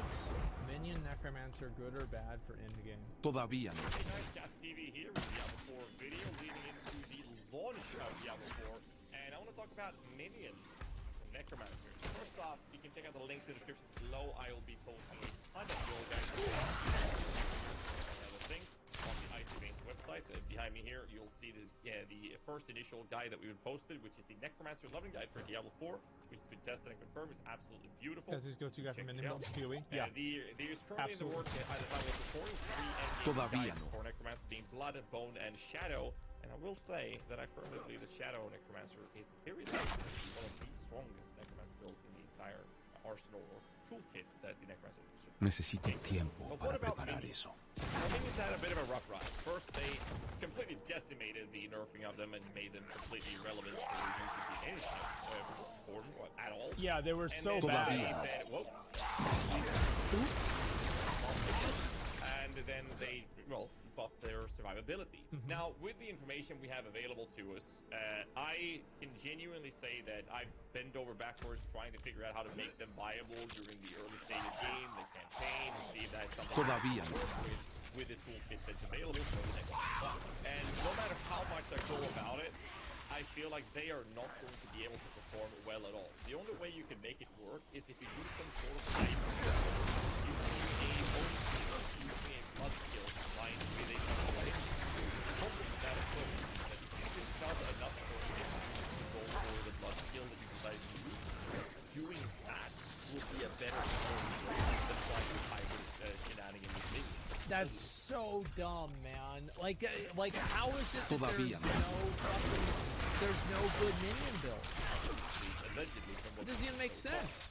However, there is the possibility of looking at the Paragon board that is available to you, which is pretty cool in general, in my opinion, because the Paragon board such as hopefully allows us to get absolutely crazy loads for in general. Not only that, it's the most affordable. It's like 6% more armor. It's not that the minions can't do damage, it's that they can't stay alive. And this makes me believe that there is a possibility that if you focus enough Paragon levels into damage reduction and your offense there is a very high likelihood that we can see minion builds be functional at the end. I just feel like you spend all your points on minion life, well, then where you're getting your damage from. If you're building all towards minion life, then you're not building all towards damage. Well, the problem is you don't get access to the Paragon board until you're level 50 and then beyond. So I'm not confident that minion will be playable. I'm not sure how to really react to this. I guess it kind of was something people expected based on how Diablo 3 has been perceived and handled. Yeah, I think that's so weird, man. I just want to know what you guys have to say about it, because this is my take, and I do believe that I have somewhat of a decent idea of what goes on when it comes to minion. Mis bolsas están llenas. Genre of builds, if you will, when it comes to ARPG in general, coming from Path of Exile originally. Yeah. But do let me know what you guys feel about this. I do think that, again, with enough points, I think we can make it work.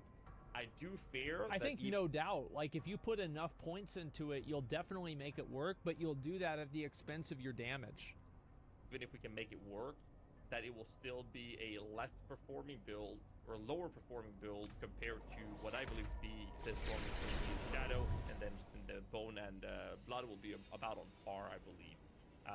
And then last but definitely the least effective will be the minion, which also requires power.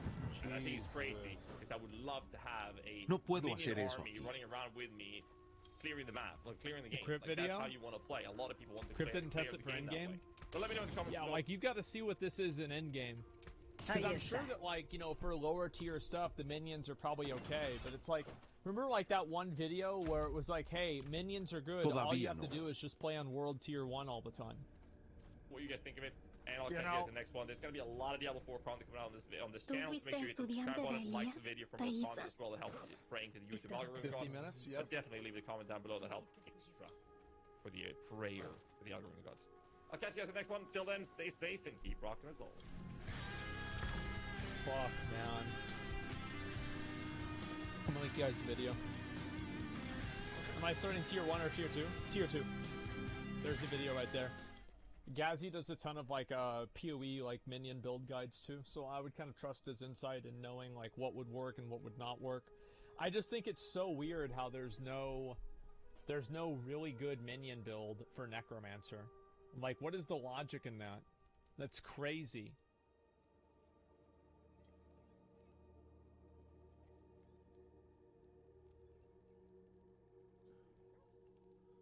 So this is the best build for Sorks. With possible small deviations. With Devouring Blaze. Possibly Devouring Blaze is better, I'm not sure.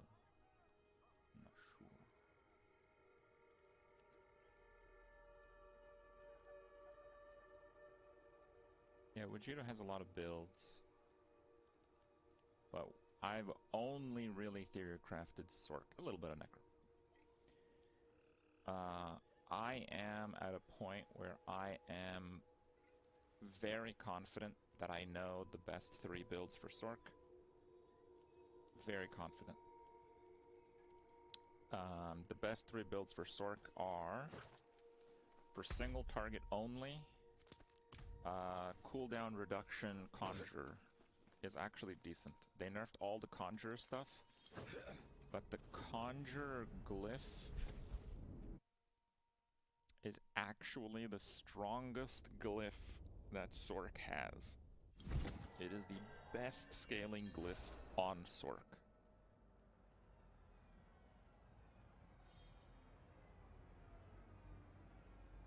Hi everyone, as you are playing Diablo 4, you might have come across some of those monster spawns that you can find out in the open world.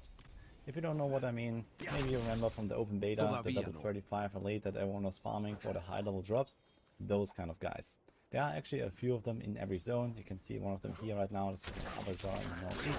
This is Enkel, for example. And there are like 4 of them or so in each of the major regions, so around 20 of them in total. Now I don't have a full list of all of them just yet, but I took a few screenshots here to show you this. So this is, for example, Priestess Shin. This is in southwestern Kazakhstan, right below the main city. And she drops this item here, for example. And you can find these with a certain minimum level on the first 2 world tiers. So some of them are like level 20 monsters, some of them are like level 30, some of them level 40. But in the higher world tiers, these items actually start scaling up, and they can drop as sacred and as ancestral, with all the way up to the highest item power levels. And not just that, but they can actually go beyond the typical item power cap. So if you look at this here, this is the haunted crossbow that you can find in Havazar from one of those rare spawns. And this one rolled 842.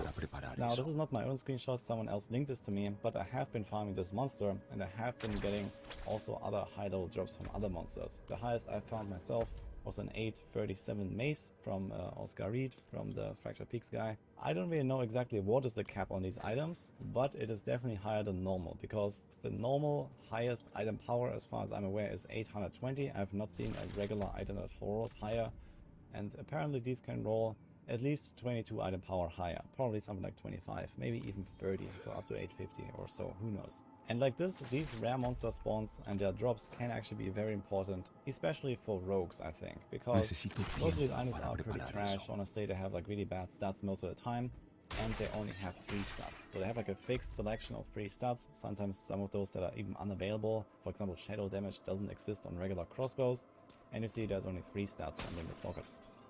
So you give up 1 stat, but you gain potentially a much more powerful weapon. So especially for the rogue with the crossbows, this is actually a really good option here, because there are 2 really good stats, and you can also roll them as the occultist. And since their sell value is basically nothing, they don't cost anything to roll. They cost like no gold to roll. So you can actually take this shadow damage and roll this to vulnerable or to crit damage, and you have 3 out of 3 really good stats for basically any rogue build. You can find this guy in particular here next to Veijin Hani in Havazar. This is right here. So here and there I just go and try my luck, especially on Torment difficulty. You can try to get like super high item power item. And I would say that at least for rogues, when you are playing like a ranged build, this is like a really powerful option. So going like 20 item power higher but losing 1 stat is a trade worth making in most cases. So for example, if you had like an 820 and like really best in slot 4 out of 4 stats crossbow, or you find an 840 with only 3, I would probably take the 840. So it's a pretty reliable source. Here's the guy. So you just blast him down, then there's like a second spawn, and you get this, and then you see the weapon drop here. So this is just a sacred one because I'm on world tier 3, but they can roll ancestral, they can roll all the way up to really high item power. Unfortunately, other classes don't really seem to have much choices here in terms of like good items. There are a few that also give like skill ranks, and they might be quite valuable, but for the most part I can only really identify this one item here as being like universally useful for a class at least. But there is also, I think, a guy that drops a 2-handed sword, there is a 1-handed mace, there is this offhand. I'm not sure if we have like a full map of all these rare spawns anywhere yet, but I know them basically just by heart, and you can try to find something that you like. I was going to prepare like an overview post for Maxwell, but I haven't had time to do that yet. But yeah, to give you a few pointers where these guys are, so the Priestess Chin is here, and then we have, there's like a big scorpion somewhere next to the Iron Wolf encampment, and I think it's over here. Then you have a guy that drops a ring, he's like up here in the dunes on the left, next to Alcarnus. Then in the dry steppes we have like some demon here somewhere on the left. We also have one guy near Champion's Demise down here. And I think somewhere up here is like another guy, if I'm not mistaken. Then in Scott's Glen there's like a vampire dude somewhere here. There is some werewolf around here, I believe. And there's like another guy that I would like to get on my way to Whispering Pines, right here. Then in Fractured Peaks we have the mage that splits into 3 up there. We have the tree somewhere here next to Menestad. And we have Sir Lena there, and we have Oscar Reed here. And in Havazar there's Enkel up there. Then there is some Captain Villocks, I think, somewhere here. Then there's this Endless Abomination up there. And I think there's like the crossbow dude here on the left, so that's like the last one. Might have missed like 1 or 2 or so, but these are basically the rare spawns. They're always like in the same spot.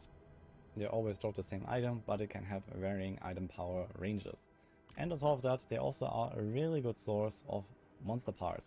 So what I'm talking about are these items here, and you need them for example, certain instances, for certain elixirs, for crafting your potion, and also in hardcore in particular. So they always drop 5 of one of these materials. So that's like a fixed drop. You can farm certain of these rare spawns for a certain material, and some of them also drop 1 of each. So they have like their own fixed drop tables in addition to those special items here. So yeah, these unique monsters can be quite valuable, especially for this crossbow here, but also just on the side to get us some of those materials that you might need for later when you find some stuff from the alchemist. Maybe these items rolling a higher item power than normal is actually intended because they only have 3 stats. Most of them, as I said, are still relatively useless anyway, so it's a bit of a bummer, and we don't even have like the crafting tools necessary to forge them into something good, besides a few exceptions. I'll try to put together a full resource of each of those rare spawns, maybe with some screenshots and locations and all that. I don't have like a full catalog now, but I felt this was quite important to share. So, here you go. In any case, good luck, happy hunting, and I'll see you guys next time.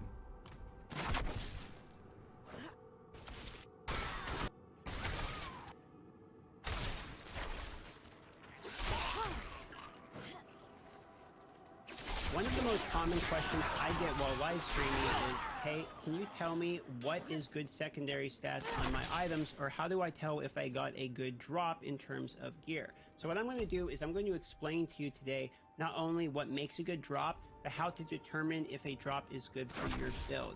Now, let's assume that an item drops in the wild and it shows up and it has 4 lines of stats, and now you're thinking, okay, do these 4 lines of stats correlate with my build? Well, the way that you're going to actually figure this out is the first thing you're going to do is you're going to look at whatever your primary ability is. You're going to look at all of them, but for the sake of the beginning, you're going to look at your primary ability and you're going to see the tags that are correlated with it. For instance, if I look at my tornado, it says it is a kill skill, it is a storm skill, it is a werewolf, it is a nature magic, and it is a shape-shifting. Now, if we go to our abilities, we can do this with all of our abilities and start to understand how whatever build we're using, we can start to understand what tags these have. Once we understand what tags, like shape-shifting, nature magic, etc., we can start to realize when we get drops, for instance, like total armor while in werewolf form, we can start to understand how that will synergize with each and every one of our abilities.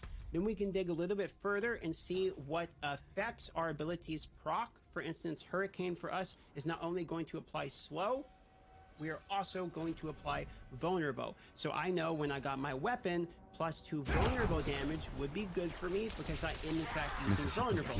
But I also knew from looking at my weapon that damage to slowed enemies was going to work as well because I have a slow for my Hurricane. I also knew that damage with crowd control was going to work because you can click and hover over all these and it explains how the mechanic works, and crowd control itself is in fact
included as a slow. So because I have slow for my primary abilities, then I know that damage to crowd control slowed, werewolf skills, because again, my tornado is werewolf, I can see that there, as well as vulnerable damage. These are all going to work with my primary damage dealing ability. Therefore, this is a pretty good row in terms of secondary stats, and I can consider it as long as things like damage per second in the primary stats, because you can click and hover over all these and it explains how the mechanic works, and crowd control itself is in fact included as a slow. So because I have slow for my primary abilities, then I know that damage to crowd control slowed, werewolf skills, because again, my tornado is werewolf, I can see that there, as well as vulnerable damage. These are all going to work with my primary damage dealing ability. Therefore, this is a pretty good row in terms of secondary stats, and I can consider it as long as things like damage per second in the primary stats are still strong enough for me. So the first thing we have to do before we get into the conversation of talking about which rows are best in each one of these slots is what skills are we using, what effects do they proc, and what tags do they have. So now that we understand the basic concept of what your abilities actually do in terms of effects they proc and tags that they have, we can start to understand how to build our character. Now, each slot offers something different in potential rows. The weapons are obviously going to bring damage stats. The gloves are additionally going to bring damage stats, but also the ability to get rows in like your core abilities. And these core abilities are very often your primary damage stat dealer as well. So we're very often going to be looking for damage stats from these two. The amulets can have damage stats, but can also, in addition, have things like percentage to total stats, can have armor, cooldown reduction, you can have movement speed, for instance, as well as ranks in passive stats that can be crucially important. And passive stats, for instance, like wild impulses or crushing earth, maybe if you're going to do the earth build, can be massive increases of damage output as well. So we want to keep an eye out on these different ones for damage stats. We also have the rings, which in and of themselves can also have damage stats. So the offensive ones that we're really looking at are weapons, gloves, amulets, and both rings, with an emphasis on the gloves because the gloves can have those core stat rank upgrades as well as things like critical strike chance, critical strike damage, lucky hit chance, etc. And then when we're talking about the aspects, the gloves themselves can be replaced more often as the aspects don't get a bonus. See, this is where it gets a little bit more complicated. You see, on two-handed weapons and amulets, you get a bonus with your aspects, meaning you want your better aspects to go on them, meaning you're going to replace these less often. So you want to be a little bit more picky in your selection of things like weapons and amulets in terms of the rows on them before you place your legendary aspects on them, as they are more than likely going to have your most important aspects.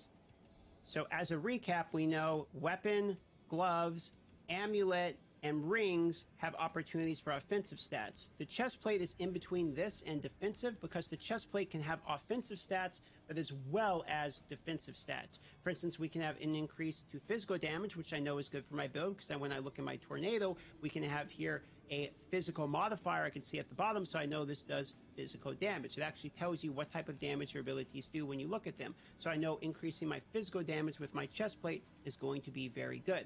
I also know that I do, in fact, inflict poison on them due to my Paragon board, so damage reduction from enemies that are poisoned is going to be good as well. Your chest plate can either go defensive or offensive rows like damage reduction or just pure damage, depending upon what you actually need currently out of your build. This is more of a flex type of row. I don't believe the same is for the pants, however. I believe the pants are fairly defensive rows. This is a unique pant, so it's not a very good example because it's going to have the same one. My uniques are going to have the same rows that all of them have.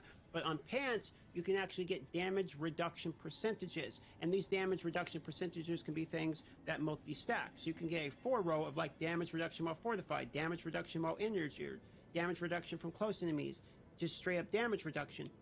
So you can get a quad row stat of tons of damage reduction.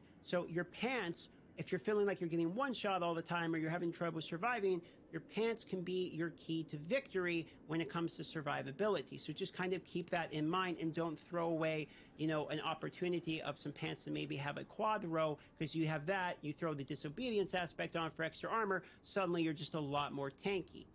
Now, the helmets, I don't really like the options too much. There's a couple good options. You can get things like total armor and cooldown reduction and basic skill attack speed. I like these if you're using builds that can actually take part of these. Total armor is good. You can get raw stats, for instance, like intelligence, dexterity, what have you. I don't really like things like life on kill. I don't really like things like resistance percentages, because we can get these from rings, we can get these from amulets, and I don't really like things like healing received. My logic is essentially this, that I would rather have the damage incoming be reduced than after I receive the damage try to heal it. So for that reason, I'm not really looking for things like healing percentages. So this row for me would be like a 2 out of 10. I absolutely hate this row because I have a low row on basic skill attack percentage. I have barrier generation, which again I don't care about. I have healing generation, I don't really care about that, and then I just have some dexterity stats. Whereas something maybe like this one where I have cooldown reduction as well as armor, I'm valuing a little bit higher because now I'm a little bit more survivable and my abilities to actually do damage are coming up more often. So just kind of keep in mind min-max what it is that works for your build. For instance, Grizzly Rage is a huge part of my build, so having cooldown reduction is keenly important. So if I was going to use a helmet that wasn't unique, I'm probably going to have cooldown reduction in order for me to be interested in the helmet.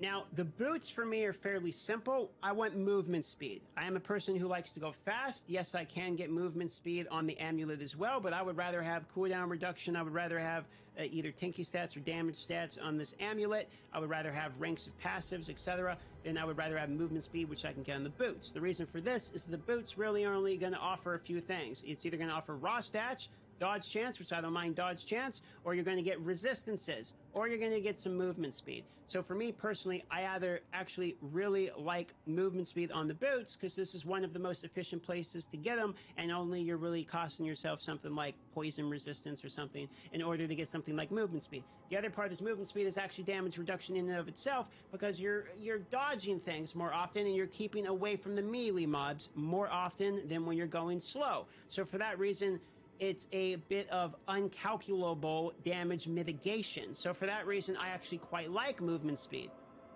Obviously, when we're talking about things like weapons and we're talking about the rings, we're just looking for critical strike damage, vulnerable damage, critical strike chance, damage to whatever skills you're using, like wear skills, etc. We're looking for damage, okay, on these rows. We're looking for the big ones. Mostly we want critical strike chance. If we're not using something that's going to give us 100% critical strike chance, we're really looking for those types of stats. So I feel like those rings are fairly obvious. Get the ones to synergize with the tags for your build, and it should be simple to understand both weapons and rings from there, as well as gloves. It's just pure damage stats. There is one additional stat for hardcore that's kind of interesting, which is you can actually get like +4 potion capacity. So I can actually go up to like 13 potions if I get certain pants. And for that reason, if you're running out hardcore early and you get these, that might be kind of interesting when you go into a boss and you're like locked in there. I know there's like cheesy ways to get out of it, but if you're in there like locked 1-0, I'm not locked in here with you, you're locked in with me, like maybe having more potions might actually be kind of nice. But for the most part, when it comes to this, we know helmet's going to have some utility and a little bit of raw stats or damage reduction type of stuff. Okay, that's pretty much what we're looking at with these helmets. Maybe some percentage resistance there, maybe some cooldown reduction, maybe some raw stats. Okay, cooldown reduction being at premium. The chest plate's going to be your flex pick, either defensive or offensive stats. Your gloves are going to be offensive for sure, looking for plus ranks in the real big skill that you're using. Your pants, you want defensive modifiers. Your boots, you want utility and what kind of stats. What raw stats you can get is fine. If you have to take percentages, sure. I like defensive type of ones on the boots and movement speed. Your weapon, you're just looking for raw damage. Okay, if you're looking like an offhand or something like the totem, for instance, on the druid, cooldown reduction. But if you're using a two-hand, we're looking for just the biggest stick damage that we got. The amulets, we're looking for a mix of things like you can get percentage for your actual main stat, which is why I did willpower being my main stat, so I have a maximum roll of 10.9% willpower roll, just raw stat increase, which is really good, especially for things like Paragon boards, if you're having problems unlocking those. And then I'm looking for things like armor percentage or stat percentage, cooldown reduction, etc. I don't like this row too much, but you can see I do have damage reduction. I have some cooldown, I have some armor, etc. I also like movement speed in here. You can get movement speed after killing an elite, which is interesting. I don't think that's good. I would rather have that on boots. Once again, you can get that on boots. You can get like movement speed plus movement speed after killing an elite on the boots, which means I don't have to hammer on the amulet, giving me another potential for damage on the amulet. Definitely like cooldown on the amulet. However, also think there's one other point, which is that you can get damage percentage after killing an elite on pants. So one of the only ways to get increased damage on pants is by having the increased damage percentage after killing an elite. So if you notice those on pants, I think that's actually a little bit better potentially than having like a 4th defensive modifier, because that is a percentage damage row that you can't get any other damage on pants. So it's the only way to increase your damage. As far as gems go, I pretty much run HP percentage, but if you're running certain dungeons, like if you're doing champion demise over and over again for XP, for instance, you could run like lightning resistance. Here you can get percentages in here. I use armor in here strictly because armor reduces your physical damage, but also reduces your non-physical damage as well, taken according to your armor contribution. So I'm just using armor, because armor for me seems to be saving my life more times than not, and I'm getting resist percentages from the base stats on these literally anyway, so it hasn't been too much of a problem for me. But you can target specific percentages here if you are target farming certain areas, or you're only using certain sigils kind of at the higher end. So that's kind of my rundown. It's not super in detail, but hopefully it helps you understand to match your effects of your skills, tags of your skills, with the secondary stats to roll with your items, and you can take it with your brain from there. Love you all. Do consider subscribing. We are so close to 100,000. I've been trying for 5 years, and we're basically right there. Thank you to each and every one of you. Not to get too sappy, but this is very exciting. Have a great day.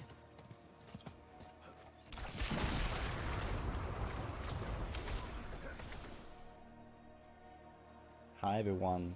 As most of you might know, I play hardcore exclusively in Diablo 4. I have leveled one rogue to 100 already, and I'm on the way with my second rogue with a different build that is 86 by now. So I'm intending to reach 100 start as well, and I also want to try to kill Uberlilith and push tier 100, etc. So far I have not lost a single character, besides the Halt incident, and I've also never procced the Elixir of Death Evasion when I used it, which was not really often, to be fair. So I think I can give some tips on how to survive with pretty much any character, any build, and give some general advice on how to build your character so that you have an easy time getting through the game. Because there are some things you can do majorly wrong and right. So I'm going to talk you through how I build my character here to be extremely tanky, to survive molten explosions, even multiple of them if I have to survive flake explosions, to just stand in the middle of a pack and basically not worry about anything. So number one is you need to have enough damage reduction. First of all, a lot of people that always think me they are build planners and all that, they completely neglected damage reduction on, for example, helm or chest, because these can be not just defensive slots but also utility slots, and a lot of people tend to put whatever they can on it but no defense. So number one, run defensive aspects that actually do something for your build. So you see here I have a defensive, I have another defensive, and the pants are only defensive. You are forced to have defensive here. And optionally, you can even have a fourth one on your amulet, but this is usually not really needed. One defensive aspect in particular that works for all classes and for many builds, or at least can be tried to be included in many builds, is Disobedience. Disobedience is by far the most powerful defensive aspect in the game. Gives you up to 50% extra armor, and the way that armor works is that it first of all reduces your physical damage taken, which is usually most of the damage you take, and it also applies this damage reduction value for half of the damage taken from all other elements. So armor in general is a very powerful stat, and you want to have it pretty high in general. You see here right now I have 45% damage reduction when I have no disobedience stack. So you can see right now against enemies of the same level, you get a penalty for fighting high level monsters, you get a bonus for fighting low level monsters, which you usually don't do. So this armor reduction actually is not accurate if you're, for example, farming nightmare dungeons and monsters are above you. The exact calculation is currently unknown as far as I know, but it means that you generally take more damage than what it says here. But the thing is that if you have disobedience stack, you can see my armor going up, and you see here the damage reduction goes to 82% against monsters of my level. So I go from 45% damage reduction to 82% damage reduction. Or in damage taken values, I go from 45% damage taken to 18% damage taken, which means I only take 40%, less than half of the damage previously for physical damage. And again, half of the damage reduction applies to elements. This makes armor generally extremely powerful, especially if you have a way to stack disobedience. Now this is generally only doable for builds that hit very quickly a lot of targets or have slots in a build, but Basically, any respectable sword build will probably have some sort of burn. Basically, any respectable rogue build will have some sort of poison, and any bard build has some kind of bleed. The druids have some poison stuff, and the necros generally want to play around Shadow Blight or something like that. So basically, every single class with most of their best builds actually do have some form of dots in their build to stack Disobedience very easily.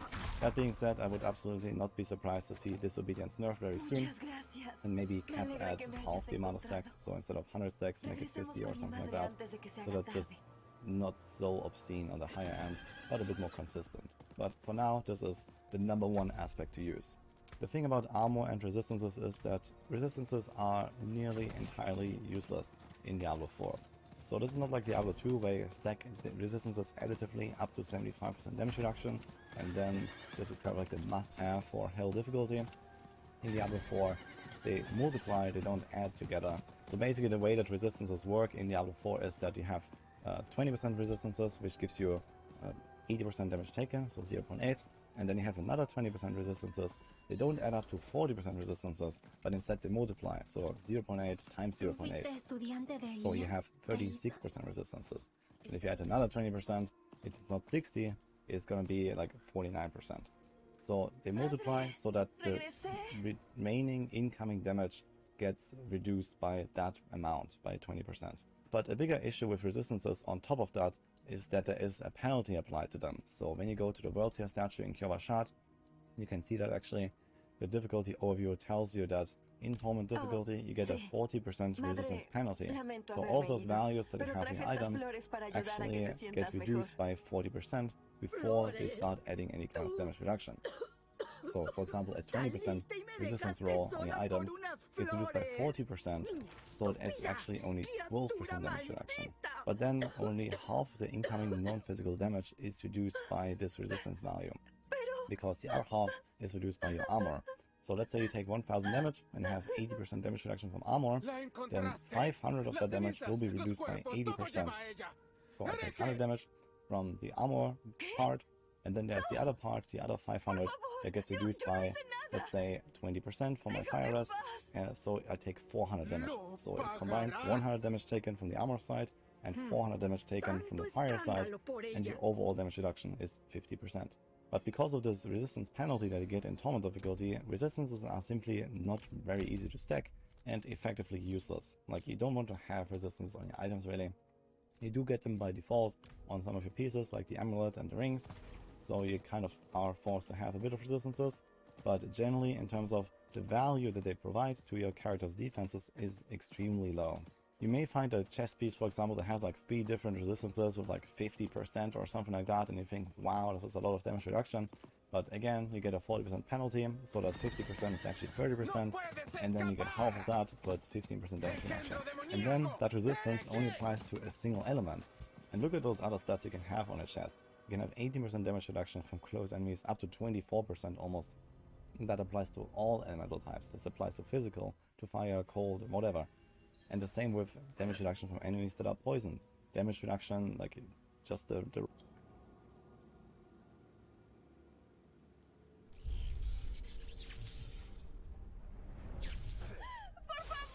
Have you seen D4 is getting review bombed at the moment?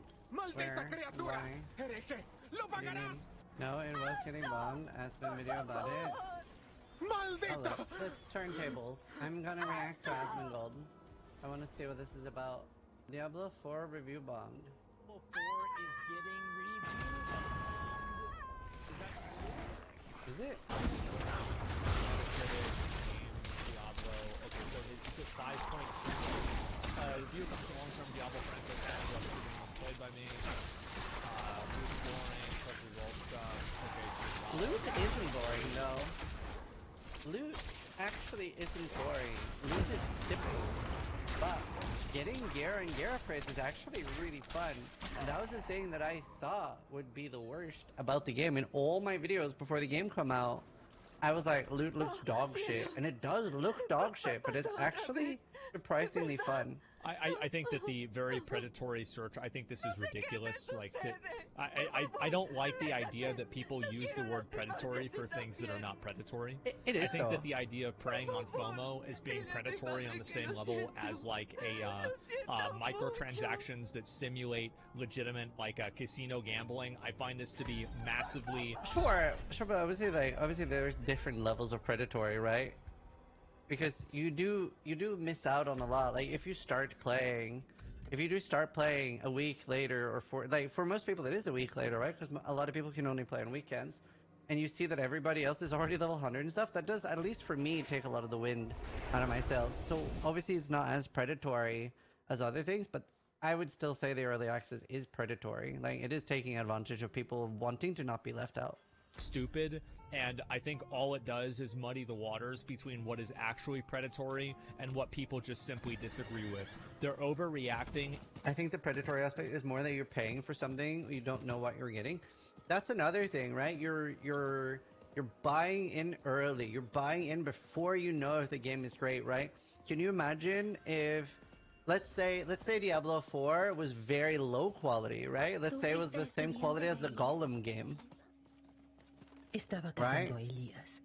That would make it Sentir even que way estudiaba different, con right? él me resultó útil. And in overreacting and trying to, like, make their opinion matter more and, like, make people like, oh, I'm gonna use the buzzword, that way people take me seriously. I think if you do that too much, number one, it's a boy who cried wolf situation, and number two, you also devalue what actual predatory practices are. Being able to buy a video game 3 days early is not fucking predatory. If you think that's predatory, like, I think that you have a lot of problems in life, because I think it's predatory. Like, advertising fundamentally is predatory because it's trying to get you to do something that you wouldn't normally do. It's just such a stupid fucking way to think. It's greedy rather than predatory. It matters more for different people. Well, of course it matters more for them, but to say that it's predatory, I think definitely devalues the word. Now, here are the things that I find to be predatory. Still bad, in my opinion. I don't think it's a big deal. I really don't. It's 3 days. Like, think about it right now. The game has been out now for, like, over a week. Does anybody give a fuck about this anymore? Absolutely not. Well, now it doesn't Nobody matter. cares. It didn't affect the game anymore. Things have leveled out. It doesn't matter. It's completely irrelevant. So in less than 2 weeks after the release of the game, this entire problem has fizzled out. So why are we even talking about it? It's stupid. It's gonna get worse though, right? That's the thing. Like, it didn't used to be like this, but now we're seeing it's more and more common. And I was saying as well, within 3 years, within 5 years, we're gonna have silver queue, gold queue, platinum queue, diamond queue, right? If you buy diamond queue in our game and you're not able to log into the server, we will kick bronze players off the game in order to ensure your spot, right? Like, that's where we're headed. But it is getting worse. Game about rolling another character, you may find interesting, no creativity is allowed. Core mechanic, yeah, I think, yeah, sure, a lot of this is true. Yeah, this guy rated it a 2. Wow. Game design is a -7 out of 10. Wow. World scaling is the worst part of the game. Never feel powerful unless you have an OP cookie cutter build. The monsters feel like they're stronger and faster than you do. Mob scaling should never only be in multiplayer, but even then it should be a toggle. I agree and I disagree with this. Scaling, that'd be I think good. it really kind of depends. Skill tree is a stripped twig. I wish there were more skill options, but again, so I think this is a problem that, like, Diablo, like some, like, ARPG serious players have. Because, like, a lot of these people are coming from, like, PoE or, like, Last Epoch that are more complex. Diablo 4 is not meant to be very complex. That's not the design. And you do have, like, more complexity in the Paragon tree, and you will have more complexity. Like, I think we can all safely assume they're going to be adding more aspects, right? They're going to be adding more aspects. So that will add complexity to it. And I don't think the basic skill tree needs to be that complicated. I think the additional stuff can come from aspects. And that remains to be seen. We don't know if they're going to actually do good updates or not, but I'm assuming and hoping that they will. It's just like, it's such an insane thing to say that Diablo 4 is a 2 out of 10. Okay, so if Diablo 4 is a 2 out of 10, like what is like Definitely not a 2 out of 10. What's Forspoken? What's Gollum? What's D3? Literally, what is Gollum? Literally, what is Gollum? Like, obviously, like, to be fair, I could see any game being a 2 out of 10 for someone, right? Because maybe you just don't like ARPGs. I've seen a lot of people say it's a 4 or a 5 for them, and I kind of get that, right? It depends what you want out of a game. But, like, a lot of people love it. I'm having a blast in it. Like, I wish there was more to do, but it's a lot of fun stuff to do in it. The Mount criticism is 100% correct. Let's look at what he's saying. I'd actually like to see a little bit more skill tree stuff, too, personally. Feels like main source of your power. I think that's true. Tier 3 felt terrible until you get past your first glyph. That's not the way that I felt about it, but I can see why he feels this way. Especially if you're playing Druid. Build. Like, cool. I think a lot of these problems is really exacerbated by what class you're playing, right? Like, look at me right now that I got boosted on a Druid and I got boosted on a Rogue, right? Very different experience. My Rogue was, like, a lot better than this with a boost. Cooldown Y, mounts get stuck on everything, slow down if your mouse is close to your character. This is absolutely fucking true, okay? Yeah, all of that is true. They slow down if your mouse is close to your character, and if you click and hold and slide your mouse over your action, Doris will slowly stop walking even though you never let go of your mouse button. The way that the mount is designed is fucking garbage. The truth is that I don't understand why they can't just steal Lost Ark's system. Just take what Lost Ark does and then just do that. Like the random barriers that they put in the open world. Why the fuck would a player want to? They're riding from point A to point B.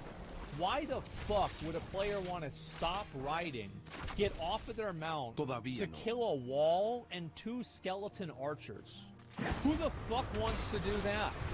It's just stupid. Like, it's not fun, it's fucking annoying.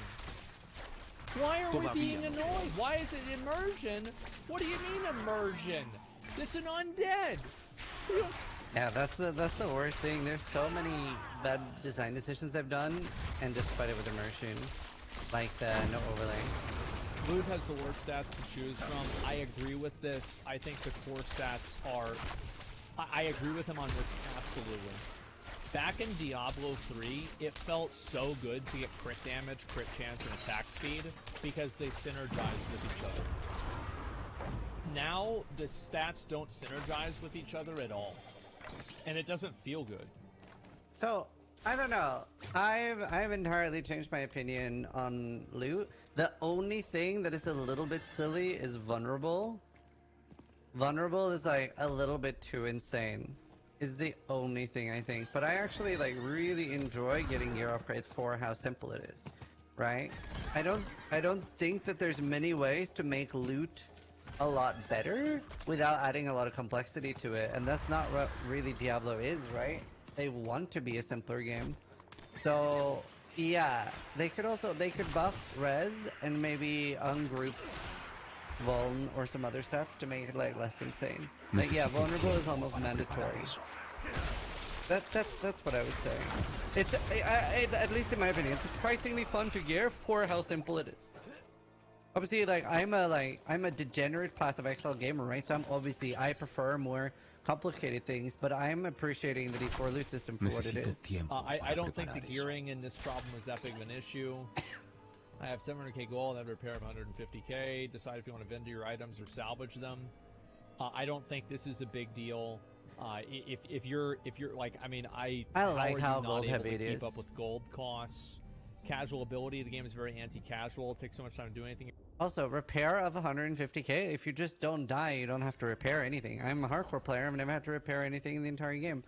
And honestly, I'm kind of impressed. I feel like it's very, very hard to have an actual gold sinking game, and Diablo does that pretty well. It's so interesting, because like, obviously I have a lot of problems with the game, but like very few of the problems this guy is having is the same as mine. Average player will not reach the end capstone before the end season without being carried. They The tried to take a system like capstone. Lost Ark where there's a tier that you level through to reach the next level. You have to do it all over again. I don't really think that's true. It's very casual friendly. Yeah, I don't think that's true at all. I don't really... I also would say the game has like features that are anti-casual, but not because of anything he said here.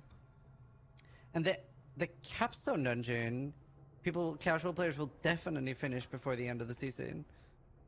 Like level 100, sure. I feel like this person, like the more that I read their review, the more it seems like this person just read this, that they wrote this review after they kept getting killed in like the tier 3 dungeon. But to be fair though, that's where I agree it's a little anti-casual, because the closer you get towards level 90, you really do need an actual build, right? Like I feel like on all my builds, I really had to actually optimize. Do you know what I mean? Like that is kind of anti-casual. Like if you're like, imagine Diablo 4 is your first ARPG, then it's surprisingly hard. Like if you don't really know how to synergize or how to create a build, and you would have to follow a guide, and let's say you don't enjoy that, right? I actually think it's pretty hard. So how is that a bad thing? It's not objectively a bad thing. It's not objectively a bad thing.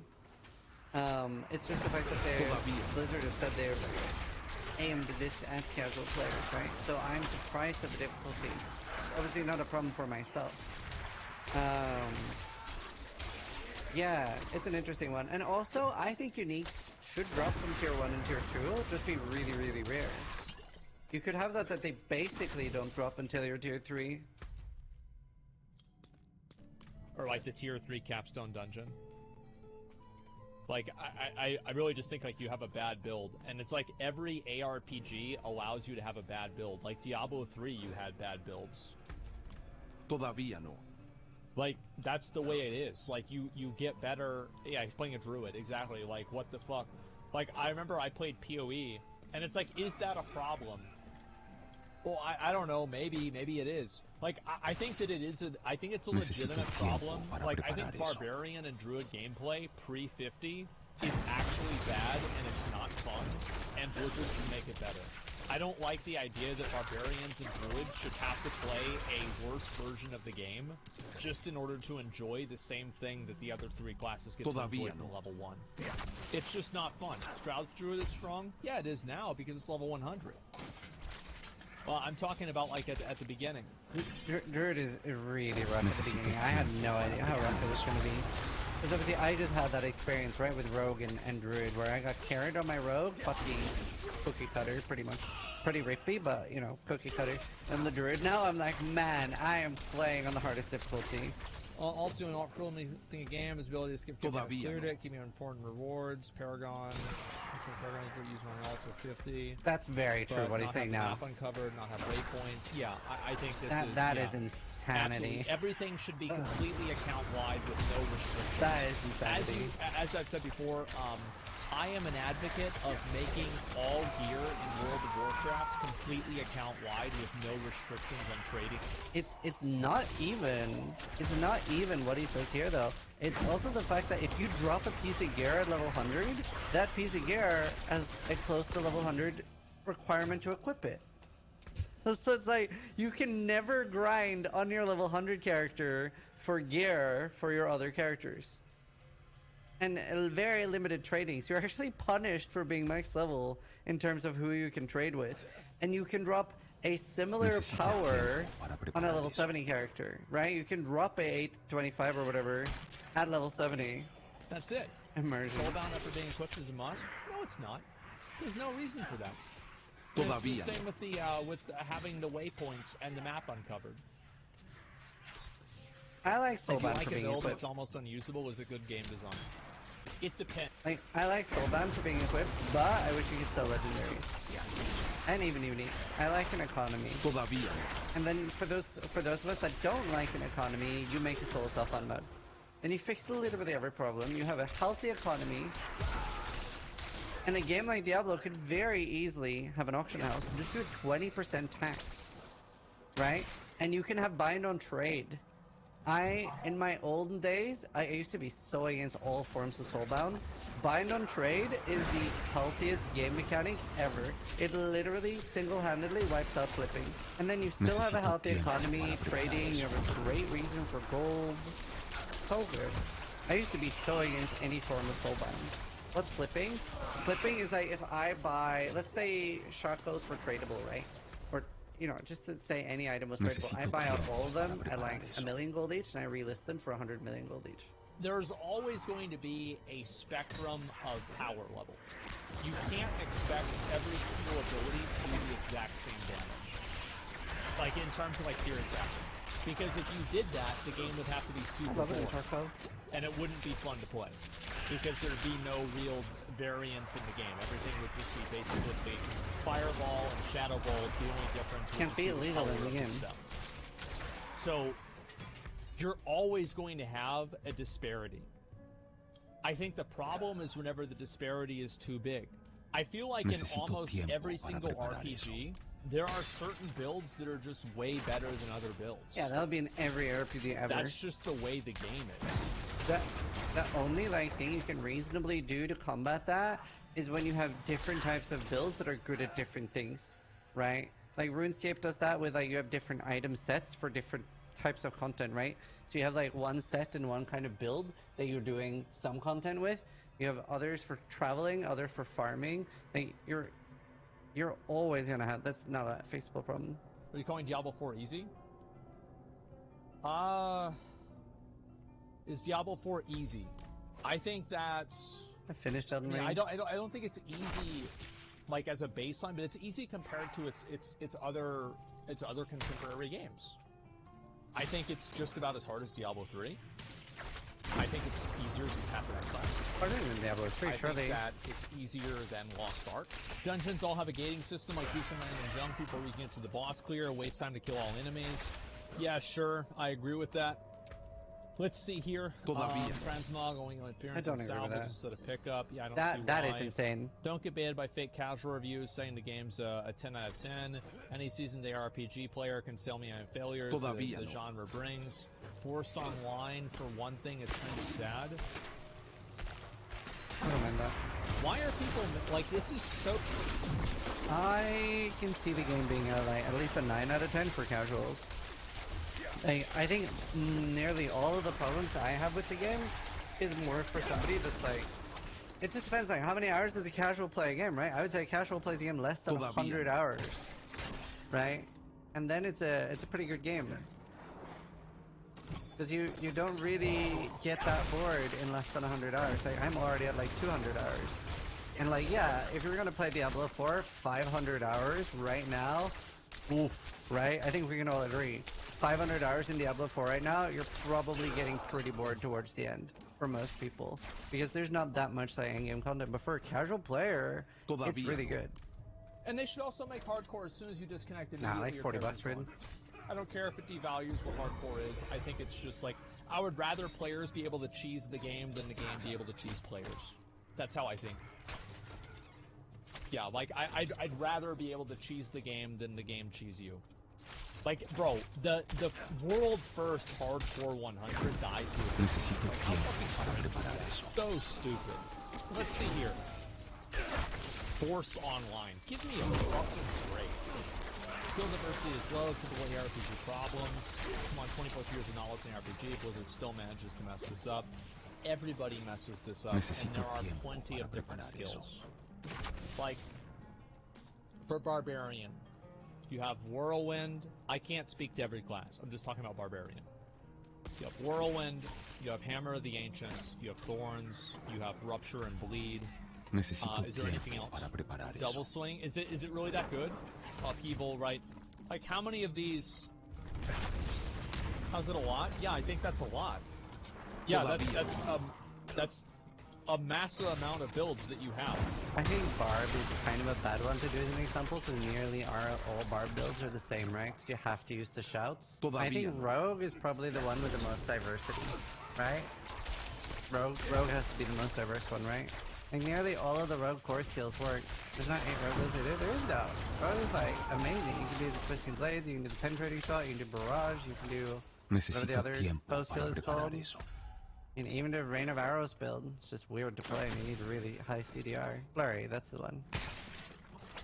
There's one other thing you can do too. Oh, Death Trap, you can do truck build. That's actually really good. Oh, and Rapid Fire. So 7, not 8. You're right. I lied. Do me. And you can then choose to do it with or without imbuements. So, I don't know. Rogue seems like the most... Either way, I just meant Barb's very samey with the show. That's the funniest thing to me is when Diablo players are complaining about lack of skill diversity. I'm like, bro, like, so many of the Diablo 2 players' criticism for Diablo 4 is a fucking huge problem in Diablo 2. I get it. The games are like years apart, but like, bro, hello, question mark. He has like 2 builds, yes. So you can have, like, unless you're Quinn, 95% of melee builds.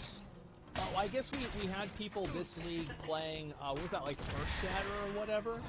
But other than that, it's cast on crit with Cyclone and something.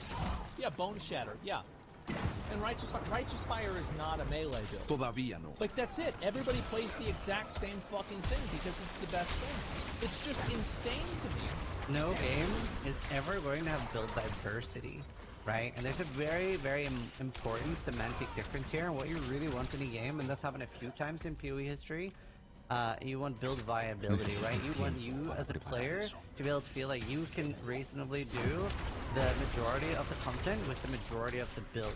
And even when you have that, you're never going to have build diversity because in the day and age that we're living in, the majority of players are going to like look at what other people are doing and go, that looks cool, right? A lot of people like following builds from others. So even if it's not the best, people are going to gravitate towards what they see is already working. You're never, ever going to have build diversity. Ever, ever, ever. All you can hope for is build viability. And that's important. Here we go. So we've got Deadeye, Pathfinder. So we've got 2. Barbie role-playing game. Are the Archer, I forgot even what it's called right now, Ascendancy here. And so, like, let's look at, we have 19%, 12%, 11%, 9%, okay? 0.0, 0.4, 0.8, 0.9. So we have the top 3 almost are in double digit, and this one isn't even 1. It is important to note here that PoE Ninja has a big API limit, so it only shows like very, very top. That's gonna be even more. But yeah, like I said, no game is gonna have good build diversity. Yeah, I unironically think that there are a lot of builds that are fun for me to play as a barbarian that I can look forward to. I watch the Rob videos on them, and I'm like, that's really cool. I want to play that. There's like builds in every class I want to try. Just release, nice There's never qualifying. more though, but it's fine. Well, yeah, I mean, do you think that it's reasonable to compare the depth that Diablo 4 has with Path of Exile that's been out for years? I don't think that's fair. Same. That's unreasonable. It's just crazy. Like I've had so many things that I think they can improve on and things that I think they can be better, but I still I'm having fun, so I can give it a 6.5. It's crazy rating something as 0. Like I feel like humans are so bipolar in their ratings on everything. I feel like you see so little in between ratings. Humans are either like, this is the fucking best thing ever, I've never seen anything better, it's a fucking 10, or this is fucking dog shit, it's a literal 0. There's so few people that are like, yeah, so like it has these things that are really good, this is some stuff they can improve on. I give it a 6.5, but I see that I could go up to 8.5, and that's a real potential here. I'm like, where's the middle ground, bro? Where's the middle ground? Where's the average? It's crazy. Gamers are too passionate, dude. No item trading and that. I do wish there was more trading and more crafting. Oh my fucking god. Is he wrong? Yes, he's fucking. You know what's really fucking cool is a crafting system? You know how when you select one stat right now, right? When you select one stat right now, you're locked to that stat and it becomes blue. It would be cool if there was a pretty rare drop, like, I don't know how rare it could be, but a pretty rare drop that lets you change what the crafting thing is. That's pretty expensive, and the gold cost keeps going up. Then you have a really heavy gold sink. I think really heavy gold sinks are cool, right? That gives you a good thing to grind for. It gives you a good reason to sell things to other players. Not Shaco rare, not that rare. That would be very cool. And it could be, I think, the same rarity as getting 50 or 100 Forgotten Souls. That'd be very nice. Wizard have 7 years to do this. Basically, worst version of a nearly ending Diablo 3 season, Reaper of Souls. I don't think so. As somebody who played Diablo 3 Reaper of Souls, I thought the game was terrible. A literal garbage game. I actually think Diablo 3 is straight garbage. Let's see now. here. Boring life was garbage, made to appeal to the lowest common denominator. Negative reception is growing fast. There's a reason with that. Diablo 4 is a terrible ARPG. Resource system is a joke. You can cast 2 to 3 core skills and you're out of resource. I actually don't know any ARPG where I have enjoyed mana. Like, maybe a few patches of PoE where it was easy to do it, but like, oh my fucking god. Why are game devs, like, hell-bent on making mana the least fun part of ARPGs? I feel like there's so many better ways to do it than to make... Like, I never have ever in a game fixed my mana and be like, ah, good job, me. I just fucking hate mana in almost every game, at least the way it is. Like, there must be better ways. There really must be. Get it back is find the right aspects to mitigate it. I actually agree with this. I think that almost every class having a build and spend system is really boring, and it's not fun. I actually agree with this. I think it's stupid. I don't like the idea that you need to have a bad skill. You need to have a bad skill to use a good skill. This is stupid. Lost Ark doesn't have that, and it plays great. Like, it's not true. Boring and uninnovative. Is the game not innovative? I don't know. I'd have to really think. I want to play Last Epoch before I make this judgment. Because, like, Last Epoch's amazing. I want to play every, like, ARPG. Like, I don't care about Grim Dawn, because nobody really plays that one, like, realistically. Maybe if it gets more popular, I'll play it. I did play Wolcen, though, so, you know. Wolcen has some surprisingly and I'll good play things. Diablo 2 and like, you know, compare the games, right? Get an idea of it. But I'm gonna be honest. It's too buggy. I really feel like these reviews. I think that these are just bullshit. I did agree with a lot of things like in the reviews, though. Oh yeah, the review ratings is insane. That's true. So look at the 10 of 10 reviews. They're bullshit too. You're right. The fucking fanboys are just as insufferable both the as these sides. fucking people too. You're completely right. I don't know what else to say. Yeah, I disagree with like most of the ratings and stuff. I disagree. Also, somebody asked, are you going to do a talk with Asmongold? So we're actually doing a podcast. We're doing a podcast on June 16th, 10 p.m. PST. Me, Asmon, Woody, and Crip. I agree, like, both sides are kind of cringe, like the 0 out of 10 crowd and the 10 out of 10 crowd. They're both, like, pretty rough. But I'm, like, also not surprised that we're seeing so many 0 to 4 reviews, because, especially following the Overwatch debacle, and the reason for that, right, is there's been so many that, like, grew up with Blizzard being, like, one of the best, absolute best game devs, and just shitting out good game after good game after good game, and then they've sort of like, you know, they've taken a lot of L's lately, right? So it's not surprising that a lot of people are very angry, and then they're kind of doing the unreasonable crazy thing, which is just, you know, go all out. Like, when I was streaming the first few days of Diablo 4, I had Seals and a few other people's, like, Karn and Nugi's cuts open on my other screens, just like, you know, looking how things went, and sometimes I would have somebody come in like, this game is fucking dog shit, blah blah blah, why are you playing this? 5 or 10 minutes later, they would be in somebody else's chat, and then again in somebody else's chat. So they're just going through the Diablo 4 category, posting this shit in every single stream. They're maybe not even staying for more than 3 seconds. They're just opening a stream, putting a message, opening a new stream, putting a message. It's like, bro. Like, I get that you're upset that Blizzard hasn't, like, done the greatest stuff the last 10 years, but wow. That's crazy.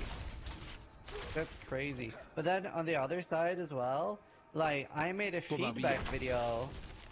Like, it's equally cringe on the other side, right? I made a feedback video about what sucks in Diablo 4 currently and what they can improve on, what I'm hoping will be better for Season 1.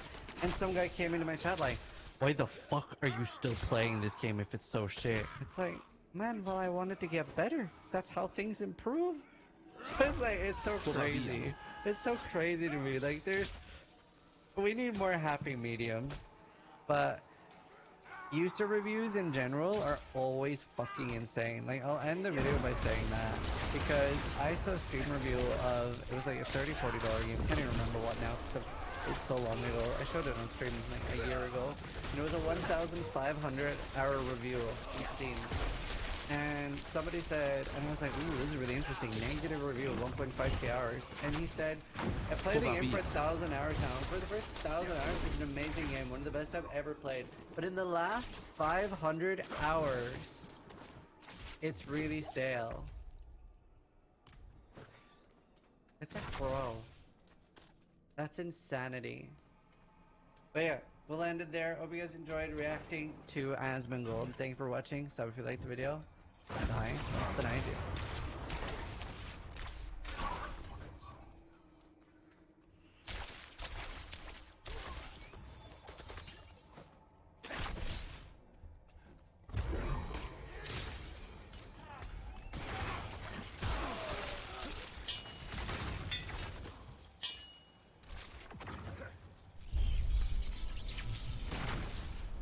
Necesito tiempo para preparar. Hi, this is Rin here with another video, and today I want to talk to you about itemization. So, we've now played over 100 hours of Diablo 4 already. We got the world's first push to level 100 on hardcore. I was wrong. I wanted to talk a little about that, and I'm very excited to be wrong, because when first especially playing the level 25 demos and seeing all the gear in Diablo 4, that was one of my biggest concerns. I thought the gear was basically green, up arrow equals more better, and I was wrong. I'm very pleasantly surprised by the itemization system in Diablo 4, and you know what? I thought it was going to be absolutely dog shit. Even though it is very, very basic in a way, it's surprisingly enjoyable. So they actually didn't do too bad here. Now, there are obviously a lot of things you can improve upon, especially having more unique items, but yeah, I wanted to make a video talking about the fact that I was wrong and what I do like about the system. So we'll talk a little bit about my specific gear pieces and stuff like that. Well, one thing that I thought was very odd was, well, the main stats don't really do anything. Well, they do at the end game, and that's something I said in my video initially was, well, it probably will be impactful at the end game. It isn't early. Now, Wolsten actually has a similar system, but there the int stats and stuff like that scale based on your level. I actually think Diablo 4 could benefit from something like that. We're getting, 30 int at level 20 or level 30 would actually be a huge increase, and while it is actually an impactful endgame increase, endgame you might want 70 or 80 int for it to have a similar effect. I actually think that's pretty good, because that makes that stats are always a relevant and exciting stat to get throughout the game. So having some sort of scaling on that could be pretty beneficial. I was actually trying to stack int here, so whenever I was able to get pieces with like 80 int, etc., which I think I want something. At least I have 63 int here, and I was looking for that. Like, that was an actual good thing for me to get. And there are obviously like groups of stats that can happen on items, and it does have basically item levels similar to Path of Exile. For example, item power, I can't remember exactly what it goes up to, but it goes up to something like 880 or close to 900, I think. And I think the highest I have is 813. Now, this is similar to item level in Path of Exile. And if you're wondering what exactly is similar, 720 item power is the same item level 86 basically in Path of Exile, because that means that there are thresholds. Let's say that the max possible cooldown on a helmet is 19% fully upgraded. That would actually be available already at 720, and you just need to be lucky. There's not a huge benefit of item power past 720. It basically upgrades the armor, which is important, and it upgrades the damage per second, which is also important. So item power is the most important on your weapon. It is still important on your gear, because armor is a very big source of mitigation, but it is imperative that you do get 720 plus. And that's because, similar to Path of Exile having tiers, like, let's say that, I don't have a spreadsheet open with all the stats right now, but let's say that 20 cooldown reduction, that you can actually roll at 720. A lot of items have their own stats, right? Like, I can't get cooldown reduction on my chest, I can't get it on my gloves, and you, at some point, I think this happened for me between like level 60 and level 80, where I started realizing what stats I really needed to look out for on what pieces of gear. Like, not every piece of gear can have plus level of ice strike, right? Or plus level of, for example, your mastery skills, your defensive skills, or your core skills. So for example, here we have +2 ranks of all mastery skills, and you can't get that on every piece. So at some point you start getting used to the fact that, well, I can get Ice Nova, Ice Armor, and Teleport on my boots. I can get mana cost reduction, and you sort of make like a rough list of maybe 6 stats that you want per item, and you start looking for an item that actually has 4 out of the 6 stats that you want. For example, very, very important for me to get cooldown reduction on my offhand, but I also really want high damage per second. So I was looking for lucky hit chance, crit chance, intelligence. Crowd control duration isn't bad, but I mostly was happy with this because it was 1200 damage per second. And you can also, you can upgrade or change one stat. For example, on this one, I think it's the intelligence I'm rerolling. You can see that it's marked in blue, and I can reroll this and eventually get either a higher tier of intelligence or a different stat that I would rather have. Another thing worth mentioning is a lot of people thought that you could re-roll the stats within the tier because they noticed they were changing when they were upgrading. A lot of people that thought this was similar to Divine in Path of Exile. It is not. You can see currently that the damage to injured enemies on my Ice Heart Brace is max is 32.5. That means that on the preview now, it's going to be max here as well. So it stays at the same percentage within the tier, but stats get upgraded. So if I pay another there, now it has the potential to now become 37.5. So that's kind of how that works. It stays at the same level within the tier, but it will upgrade it. So something maybe started at level 1 with 200 maximum life, at level 5 it'll have up to 450, and if this is a higher roll, it would be 575.